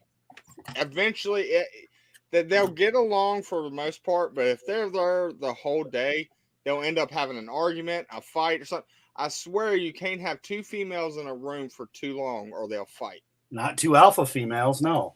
Man, my daughter, dude, she's upset. Like she stands at the door screaming for me when I come home from work. Oh, my girlfriend hates it because at the moment when she says, "Whose baby are you?" she says, "Daddy's baby." Yeah, She- that a girl. And I kind of feel bad because my girlfriend, man, I mean, she's been, I mean, she's super mom. I mean, she's wonderful. Like she really is a wonderful mom. Like does everything, and beyond what she needs to do. But Blink twice if she's standing behind you or in front of you with a knife. Call 911. Yeah. Do we have to send out the squadron to save your ass again? Just send Lape. Actually, he's probably the closest to you. Where's he at? Mechanicsville. Is that Virginia? Yeah. Dude, I would love to hang out with Brian just because I think he would really not want to hang out with me. Dude, man. he is so fun to hang out with, though. Let me tell you. Look, I mean, Well, you can say that and mean it as a joke. The man does have a lot of knowledge about a lot of different shit, and when you get him drinking, he is fucking funny. Okay, I now bet he is. question. I bet How tall are you, Justin? 6 foot. Okay, so it's not too bad. But Lape is extremely tall. He's taller than you think he is. Oh, Seth is taller than I thought he is, man. When Seth come to the station, I don't know why. I didn't think Seth was short, but I just imagined Seth was probably like a solid 5'10", 5'9". And then y'all come to the station and Seth is like eye level with me. I was like, I was not expecting this. Yeah, I'm like 5'11". I was like, man. Oh yeah, no, I said that on the radio the other How tall are day. you, Seth? I'm like 5'11", 6 foot, something like that. I'm 6'1". I'm gonna get a Duh. I thought you were tall as me. I thought we No. was the same height. I've just got tall hair. Okay. Yeah, he's just poofy. Yeah. Tommy, he quit growing this way and he started growing this way. Well, no, my hair on my head's tall. Yeah, I know. Lape is he is a tall son because I'm 6 foot. So it's like, I was like, all right, then you got old man Lape there, and you're like, good Lord. Yeah. Because that's like when I met Proper It's like Jeremy. you hold top of your head. Don't look at my bald spot. Or Justin Proper. Like when I actually met him, he's like 5'8". Like he's a little tiny dude. I was like, damn, I'm not used to looking. I was like, okay, because I'm used to like guys like us, where we're all right about the same height, or like Tommy or Pete that are a little bit tall, a couple of inches, giggity. But yeah, it was just funny. I was like, all right, because him and Angelus Draven, they were both about the same size at 5'8". I felt like the monster in the room and shit. I'm like, I could power bomb both of you rather easily. So that's like, No, they were good guys, man. It was really nice. Actually, it's 7 minutes closer to us. oh wow. From us to Justin than it is from Justin to Lape. Oh wow. 7 minutes. Yeah, 7 minutes is the difference. That's funny. 2 hours flat from our town to Justin's town, and it's 2 hours and 7 minutes from Justin to I'm gonna Lape. give him shit when he comes back. I'm gonna be like, "You're whining and crying, and it's a 2-hour drive. What the fuck? Go see your brother. It's a 10-hour drive for me, and I've made it once." We always think it's funny when the school sends the school photos. We always can find our kids right off the bat because they're the tallest ones in the class. Because my wife's tall. Yeah.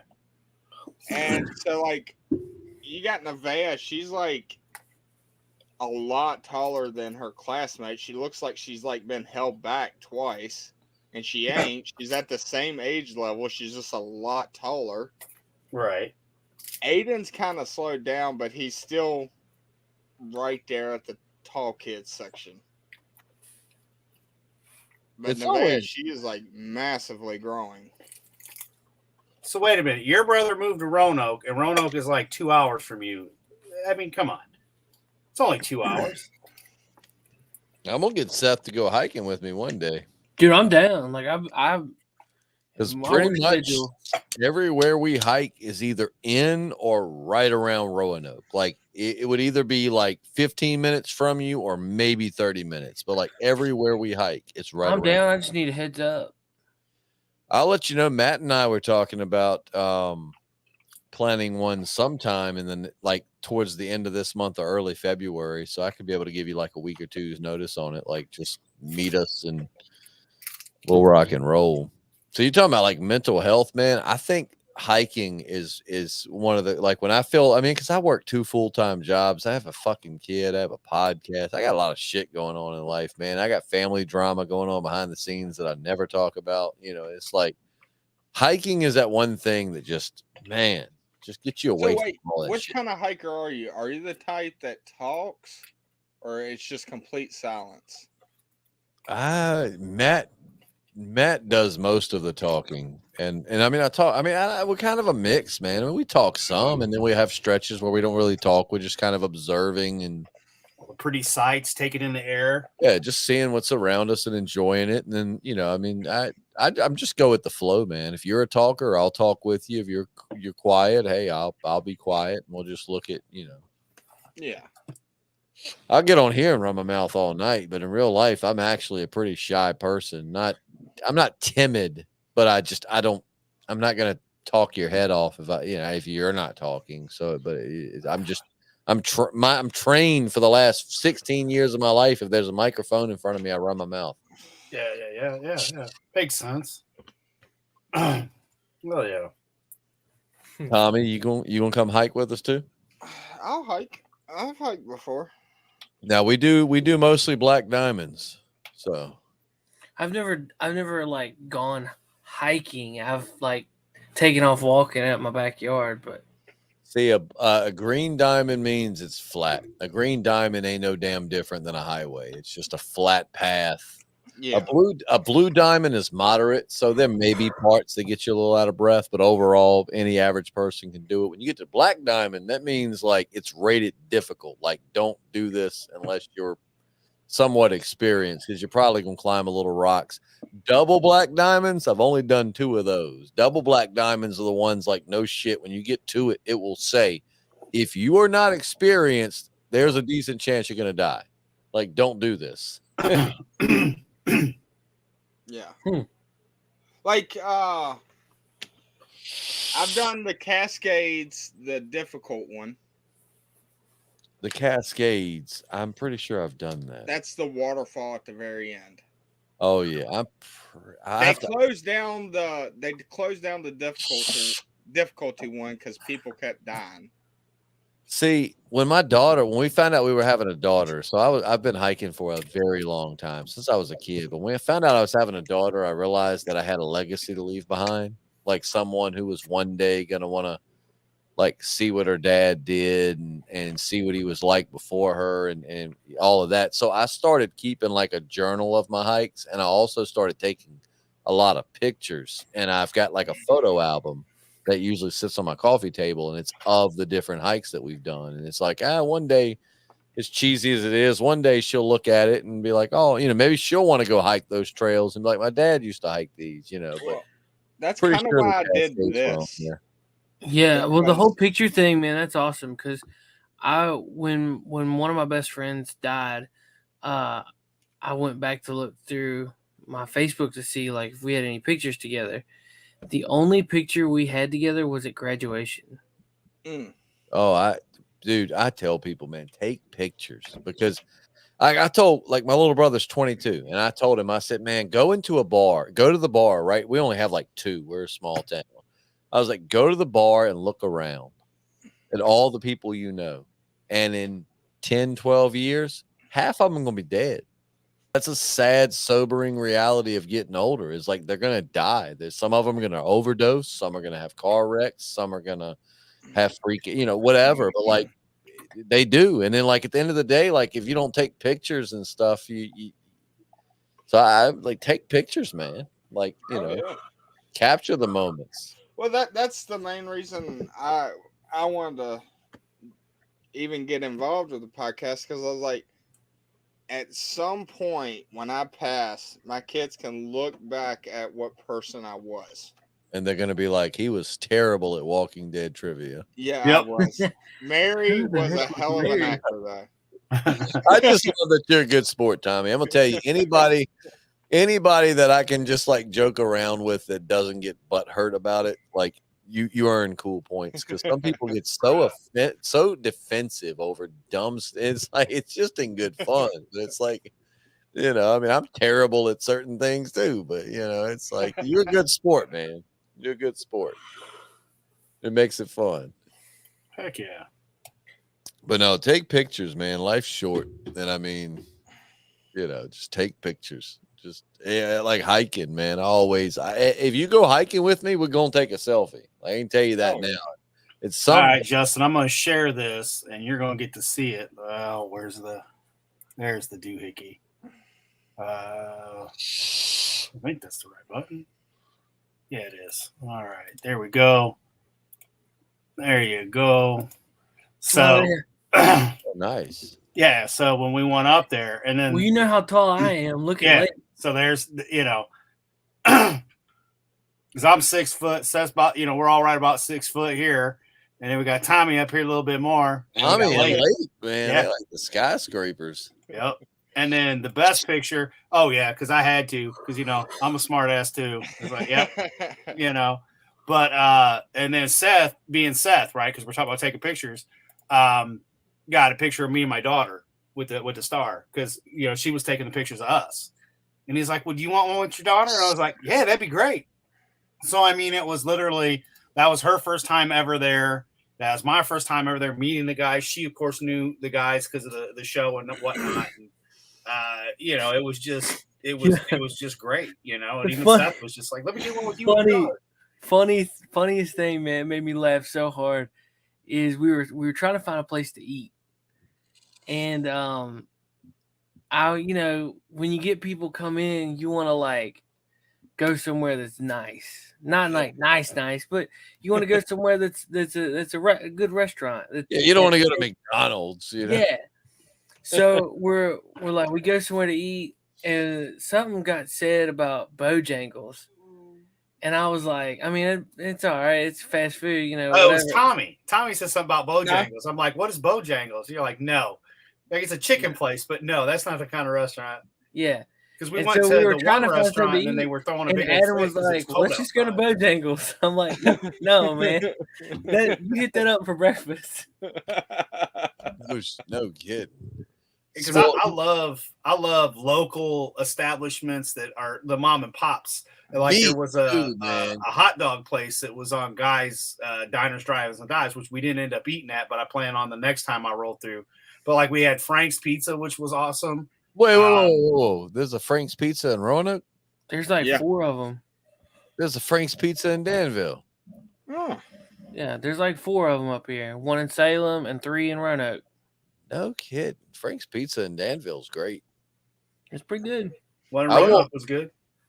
See, what's sad, Seth, is if like you and Tommy, which Adam, I'd just say Seth and Tommy because they live near each other. Yeah. Live further away. But I'm 10 hours away. I'm in Indiana. Yeah, if y'all ever like make your way down here, what's sad is you're gonna come down here and we're gonna have to go to where JP lives to go to the nice restaurants. We have some nice ones around here, but all the super nice ones are like 30 minutes away. We got one that it's like where did you say it was, Seth? That's like $100 a plate. Oh, Frankie Rollins. Yeah, man, I don't mind paying $100 a plate. Yo, my bill at Frankie Rollins was $280. Like if the food is good, then I'm cool with that. Like I went to Mac and Bob's and I complained because the food didn't taste good, and then I ordered cheap and I got me a water, and it was like $80. I was like, this is bullshit. Well, like what's funny is like, so around here, ooh, my tomahawk steak, crab meat on top.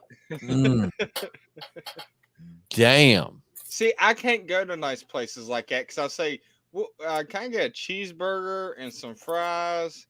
Time I'd be ordering some fucking pizza rolls and shit. Yo, I'm telling you, oh my god, y'all got that steak pizza was pockets. so good. Dude, all right. So, like, all right, being in radio, I mean, I'm a nobody. I'll tell you that right now. I'm not shit. When I die, there's not much left in the Justin Lloyd legacy. But with that said, when you're in radio, I mean, you're like a minor celebrity, like very, very minor, but a minor celebrity. So, like, there's this place in Danville called Golden Leaf Bistro, and they invited us out, wanted me to, they were going to treat me to a great dinner and wanted me to talk about it on the radio. So I go there as me and my girlfriend. We're eating 100% for free, all of that. And they go, our sirloin is better than any filet mignon you've ever had. You can cut our sirloin with a fork. So I'm like, okay, well, I was going to order the filet, but I'll take the sirloin. And they won't lie. Like, our whole experience was like 5 out of 5 stars. So I got on the radio the next day and I was ranting, raving about it. So then later, like a week or two later, my girlfriend and I are like trying to figure out somewhere to eat. And I was like, let's go to Golden Leaf. Like, I'm not going to let them know I'm coming, so we won't get the 5. I want to pay them. Like, they did us good last time. Like, I want to pay for their service. So won't tell them who we are, nothing like that. So we go and, I actually straight up lied because one of the girls go, are you the radio guy? And I was like, no. Food fucking sucked. Oh wow! No, I'm his brother. Like, it went from like we left there going, damn. I mean, yes, that would have been almost a $300 dinner, but damn, that was good. To I actually forked out like $150, $200 on our meal and was like, that shit fucking sucked. It's like, what the shit, man? Oh my god.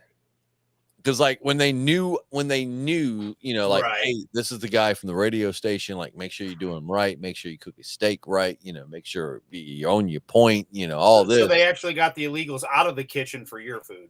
Right. Oh yeah. We had like actual chef. See, now I would have done that, but then turned around and been like, yeah, I'm the guy from the radio. And yeah, this isn't what it was like 2 weeks ago or, however long it's been. But yeah. I'm telling you, man, like, if Seth ever makes it down, man, I treat you right. I'll wine and dine you, take you up to Danville. We'll go to Cotton, get some good steaks, or either one of my favorite places is actually called Drugstore Grill. It's up in Brook Neal. It's like 20 minutes from here. I'll put you in a nice hotel, take you to nice food. I treat you right. Tommy, man, you remember this night? Yes, them steaks were amazing. Yeah, buddy. Or I will say this, my girlfriend is a hard ass. Like, she tells it like it is. That's one thing I love about my girlfriend.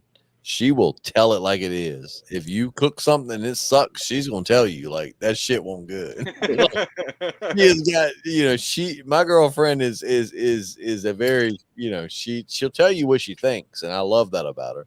And it's like, so of all the places we've been, she's not the kiss my ass because I'm the man of the house type. She'll call me a bitch in a heartbeat.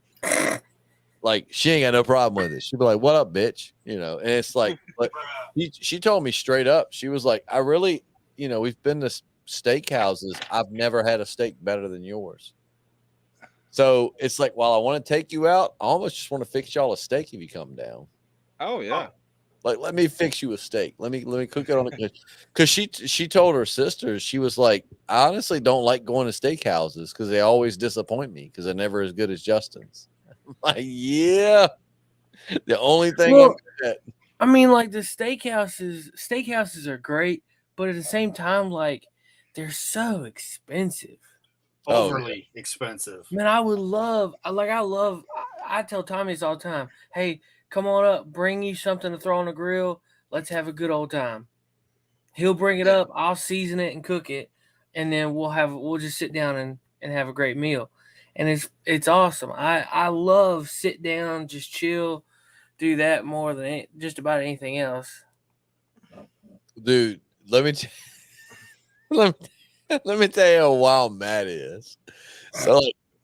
So Matt, who's normally on the podcast, like a year or two ago, we went to the beach, and so whenever we go to the beach, I'm the one that does all the grilling and all of that. So like the last night, everybody gives me money. I go buy ribeyes and I season them. I'm cooking them or whatever. And Matt had smoked some weed before we ate, and it was some really dank shit. So it's like I done spent like 3 hours seasoning, getting everything ready, and we did surf and turf, so we had like shrimp and all of that with it. Oh yeah. And like I put, so I fixed everybody's plate individually, and I'm like giving them their plates. When I get it to Matt just had his fork and his knife, and he was like, and I was like, "You all right?" And he goes, "I'm good. I'm just really hungry." Matt had a episode. He got throw up sick and paranoid at the same time. So he was sitting there like dry heaving and like looking around and just completely wasted these. Wow. And I dare say of my grilling career that night, those were some of my best, because like I actually bought them the night before and I had like seasoned them up and like had them sit and let them rest Yeah. in, and just had them ready, man. Like prep. What do you like to put on your steak? It depends. My best steak that I cook, and I can do this on the grill too. All you gotta do is take aluminum foil and make a bowl. So what my bet, and this is what I did that night. My best steak is my garlic and thyme steak, and that's where I will take the steak, pat it dry, and then I'll put a little olive oil on it, and then I'll sear both sides. And then what I'll do is I'll take like 2 slabs of butter and put it in the pan with garlic cloves and thyme and let it cook. And then as it's cooking, you take it and you baste it. So you're taking a spoon and scooping up this melted butter with the garlic and thyme, and you're basting the steaks and all of that. And that's what I did that night, which it's so good, man. Oh my God. So simple and so good. But like typically, like when we go, if you ever went hiking with us and we did steaks, what we do normally, I put olive oil, Worcestershire, and Montreal. It's all you need, because I find with steaks, so many people add so much bullshit to it. It's like, dude, no, like pick your flavor and stick with it. Like I put a little garlic salt and I put a little onion powder and I put a little bit of this and then I throw a little bit of that. And it's like you're over seasoning the shit out of it, man. Oh yeah. Like just pick a flavor and stay with it. I'll let it soak. I'll do the filet mignon because I don't fuck around. I go to the butcher shop, buy half a fucking cow. Done. That's the best way to do it, man. But I'll take the fillets and I'll let them soak in the Worcestershire sauce for about 24 hours. Little salt, little pepper. Done. Oh, dude, I'm gonna tell you, my buddy Cameron, which Seth's probably heard me talk about on the podcast before. One of my best friends in the world. Like some of the best steak I've ever had has been Cameron, and all he used was like salt and pepper.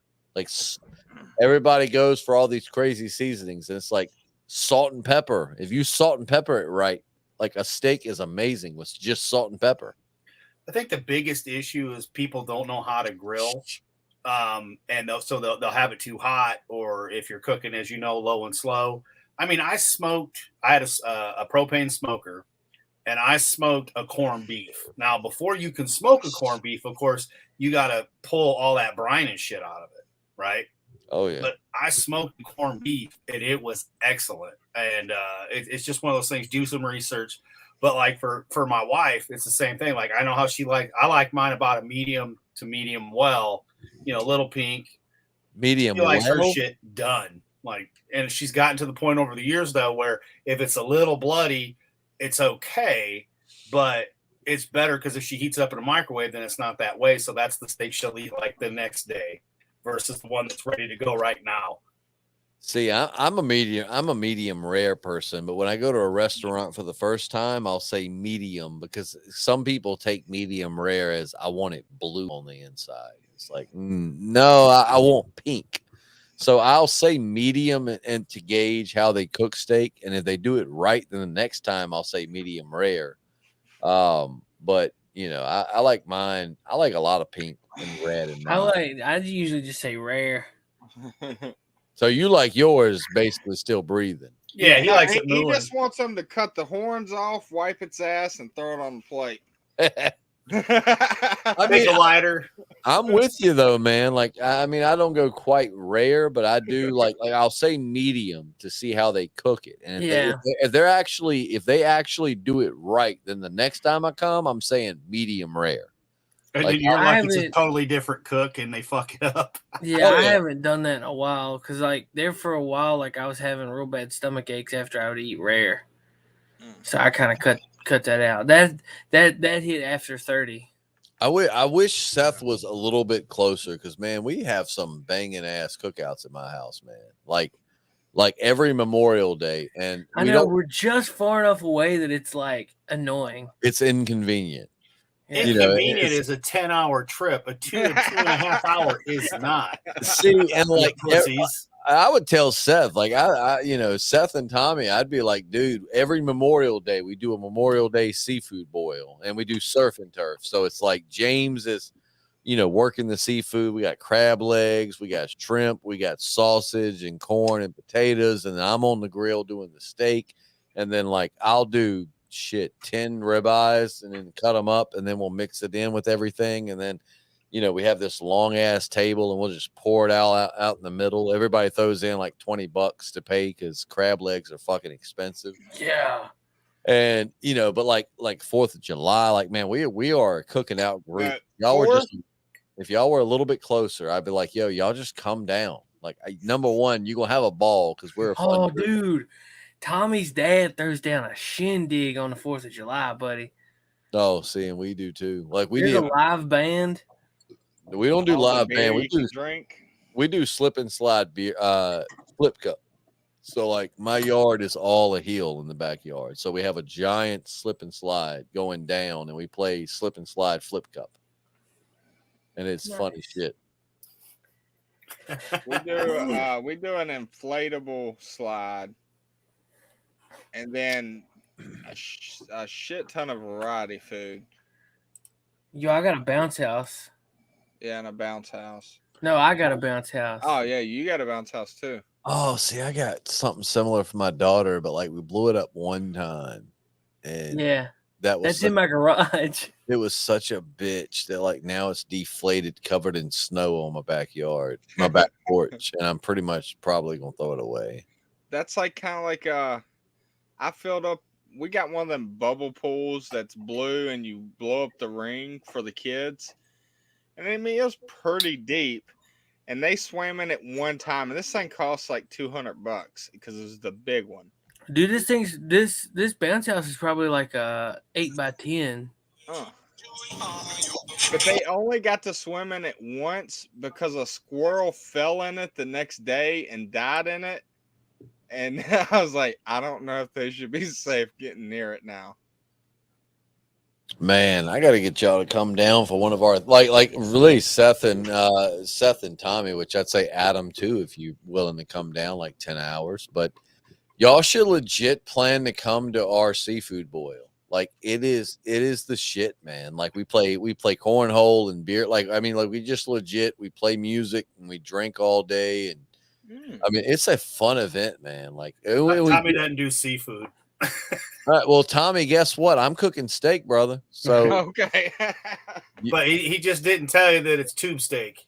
I'd tell you. Well, Tommy, tell you what, man, bring down a steak. Then we'll steak and a baked potato. And what we'll do is we'll fix your steak and your baked potato separately from the seafood, and then you can have that. But I'm telling you, man, like I mean, we're playing cornhole. We got music going. Usually got a baseball game on my TV outside. Like.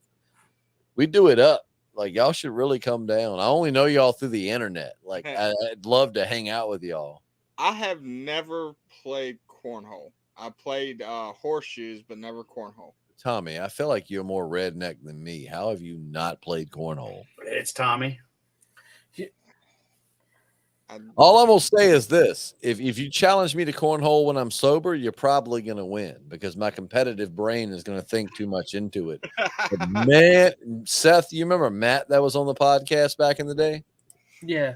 Well, this last Memorial, Matt comes and see Matt will be there too. Matt comes to every one of my seafood boils.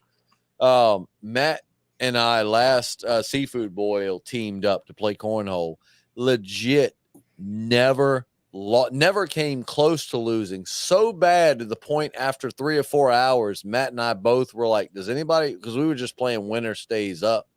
We were like, does anybody want to take our place? We're getting kind of bored with this shit. And I'm talking, I think, you remember Dan Ashtown? Yeah. I think he still likes us, but I think he lost a lot of respect because I sent a Snapchat. This was during the height of COVID, and we had like 30 people in my backyard. And we're like playing cornhole, and I had my truck backed up, had a bonfire going, music blasting. I think it really upset him that we were so defying the social distancing and, just so many people. But which I love Dan, man. Dan's such a good guy. I mean, he'll still talk to me if I message him or something. But I really feel like after that, he was kind of like, damn, those Americans are fucking crazy. So, Seth, by the way, I meant to tell you, you were trying to help me at the Christmas party with the shots.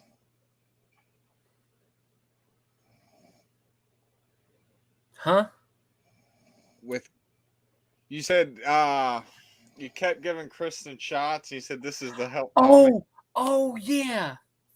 Yeah, all that got to help me do is hold the bag while she got sick. I'm sorry. No, you're good. She's like, I'm never drinking again. I embarrassed you, didn't I? I was like, no, you're fine. Dude, she didn't see nothing. I got video footage of Brandy sliding down Lucy's slide. Yes, I did, Kristen. Oh shit. Oh yeah, Crystal was there too. That's No, right. she went down the slide. Oh yeah, I got that too. That's funny. It was a good time. Mm-hmm. But she got to this whole thing. She's like, my dad's going to be so mad at me. And I go, why? You're an adult. He goes, he worked for Detox. And I go, baby, that was for crackheads. And I was like, this is like the first time he's seen you like this in 8 years.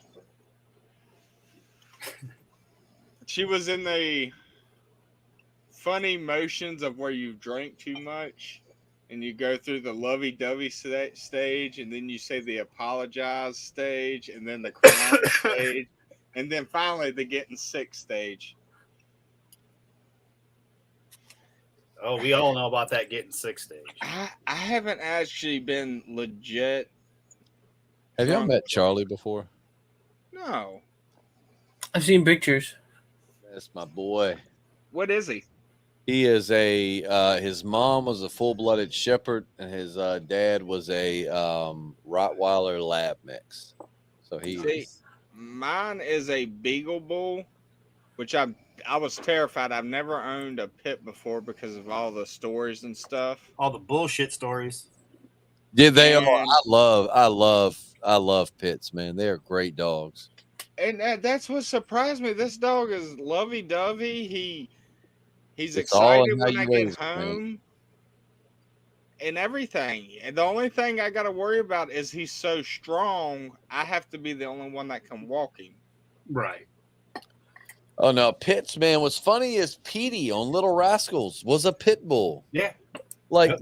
they were called nanny dogs in the early 1900s because they were so gentle with children. Like people with kids would buy them as family dogs. It was not until culture took them and turned them into like this icon of violence. I mean, like pit bulls are not naturally I love when people go, oh no, well, pit bulls, it's just in their blood. No, it's not. Like it's not. Well, I mean, when you train a dog to be a dog fighter, that's what happens. If you get a pit bull as a puppy and raise it in a normal household, or just a loved, I'm telling you, pit bulls make wonderful dogs. They are gentle with kids. They are loving, and they will die to defend you. Now, I will tell you, as much as I love them, German Shepherds are actually one of the most violent dogs I've ever come across.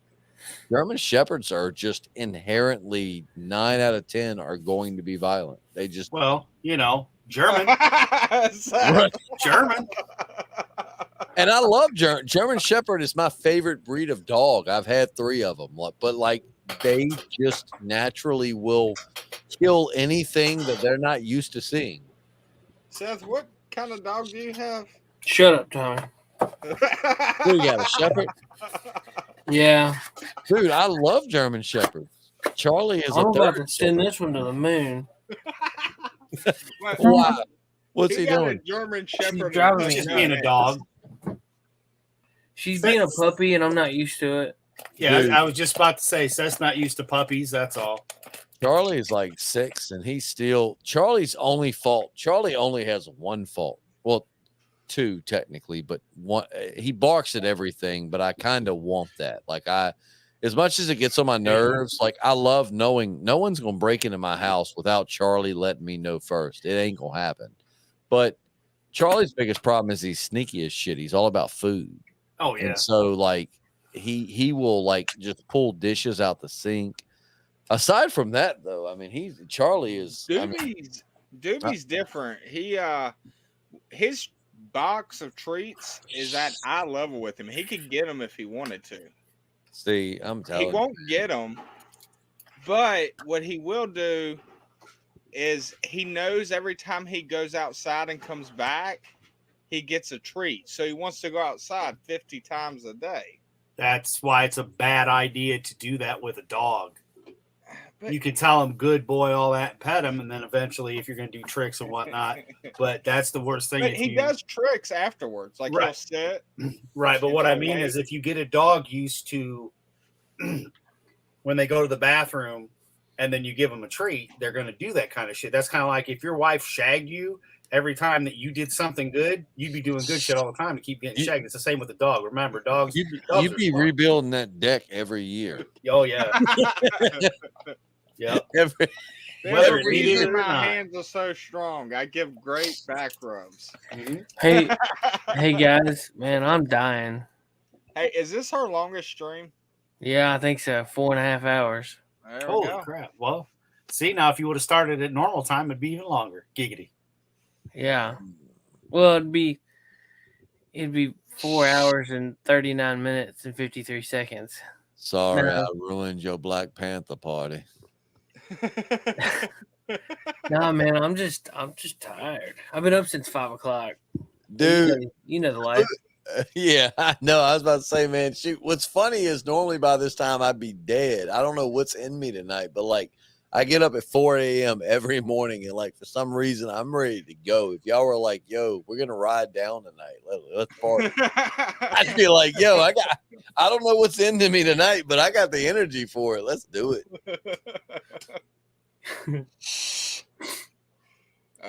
Yeah, and I gotta be up. I do want to say, coming up, I had my phone. Yeah, he's got to be up to play video games.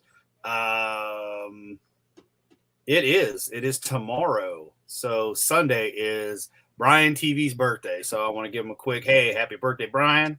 Woo! Happy birthday. So, but yeah. Is he gonna do a stream or anything? I have no idea. I just have people's birthdays that I cherish in my phone.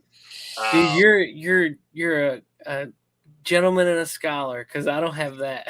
With today's technology, it's so easy. It's like A, Facebook, B, but like Brian doesn't have Facebook. I mean, he does for the channel, but he doesn't ever use it. But it's just one of those things that like it's old school. Like when I went up and met Pete and his wife and his kid, like I had a gift for his kid, I had a gift for him, so I stopped and I got flowers for his wife. And dude, that chocolate Charlie, is that what that was that you brought? Yep. So Seth texted me because I'm not on Facebook, so I know that's where he usually gets his birthdays from. And he asked me, he's like, "Your birthday's at the end of February, right?" And I was like, "Yeah, 27th." And I thought his was the 4th, but it's not the 4th, is it? No, because it's already passed. It's the 14th. No, it hasn't already passed. It's January. January. Sorry, When is your birthday, Seth? February 13th. I was gonna say, like, I hadn't told you happy birthday yet. I was about to feel like a really shitty friend. No, I'm 3 hours. Yeah. Yeah, 3 hours away from Valentine's Day. Yeah. The worst holiday the day ever. after his 2 days after his birthday, he drives me to Kristen's friend's house where she was hanging out. Because we went up to Virginia Tech for your birthday or something. Or yeah, that was on the 18th. I remember that. Yeah. Because Met her and his wife split up that night because of us. Oh, was it? Yeah. Matter should not be friends with me. He I really shouldn't. I brought some dark liquor, and apparently he couldn't handle dark liquor. And then once things started going, he started getting mad about things that she had done in her past. And then, yeah. We might want to mention this off air. Hey, it's all good. It's in the past, right? So, Yeah. but They yeah, got a divorce. at the end of the day, people that I know that I become friends with and whatnot, I put their birthdays and stuff on the phone, so I got it. It's old school. So, well, I'll just mention this. I hooked up with Manor's girlfriend a long time ago. All right, man, we're gonna save that for off-air talk because that's not what happened. Tommy, that's not what happened. Tommy be grounded next week for the show, so he won't If be you've here. made it this far, you obviously love us. So go down below and check out the links. Hit us all up. Justin's channel is way bigger than everybody else's. But anyway, it's just numbers. No, dude, it used to be until YouTube nerfed us. Which I will say, we get a lot. Most of our views come from Spotify, iHeartRadio, and SoundCloud. But it's not. No. Have you tried Odyssey yet? I set up the profile that night you and I were talking, and literally until this moment I forgot it existed. So yeah. All right, guys, don't forget. Right. Remember what, Tommy? Was you about to say something? You going to interrupt me while I'm trying to give an outro? I thought I was going to say goodnight, everybody. Donald Trump don't trust China. China is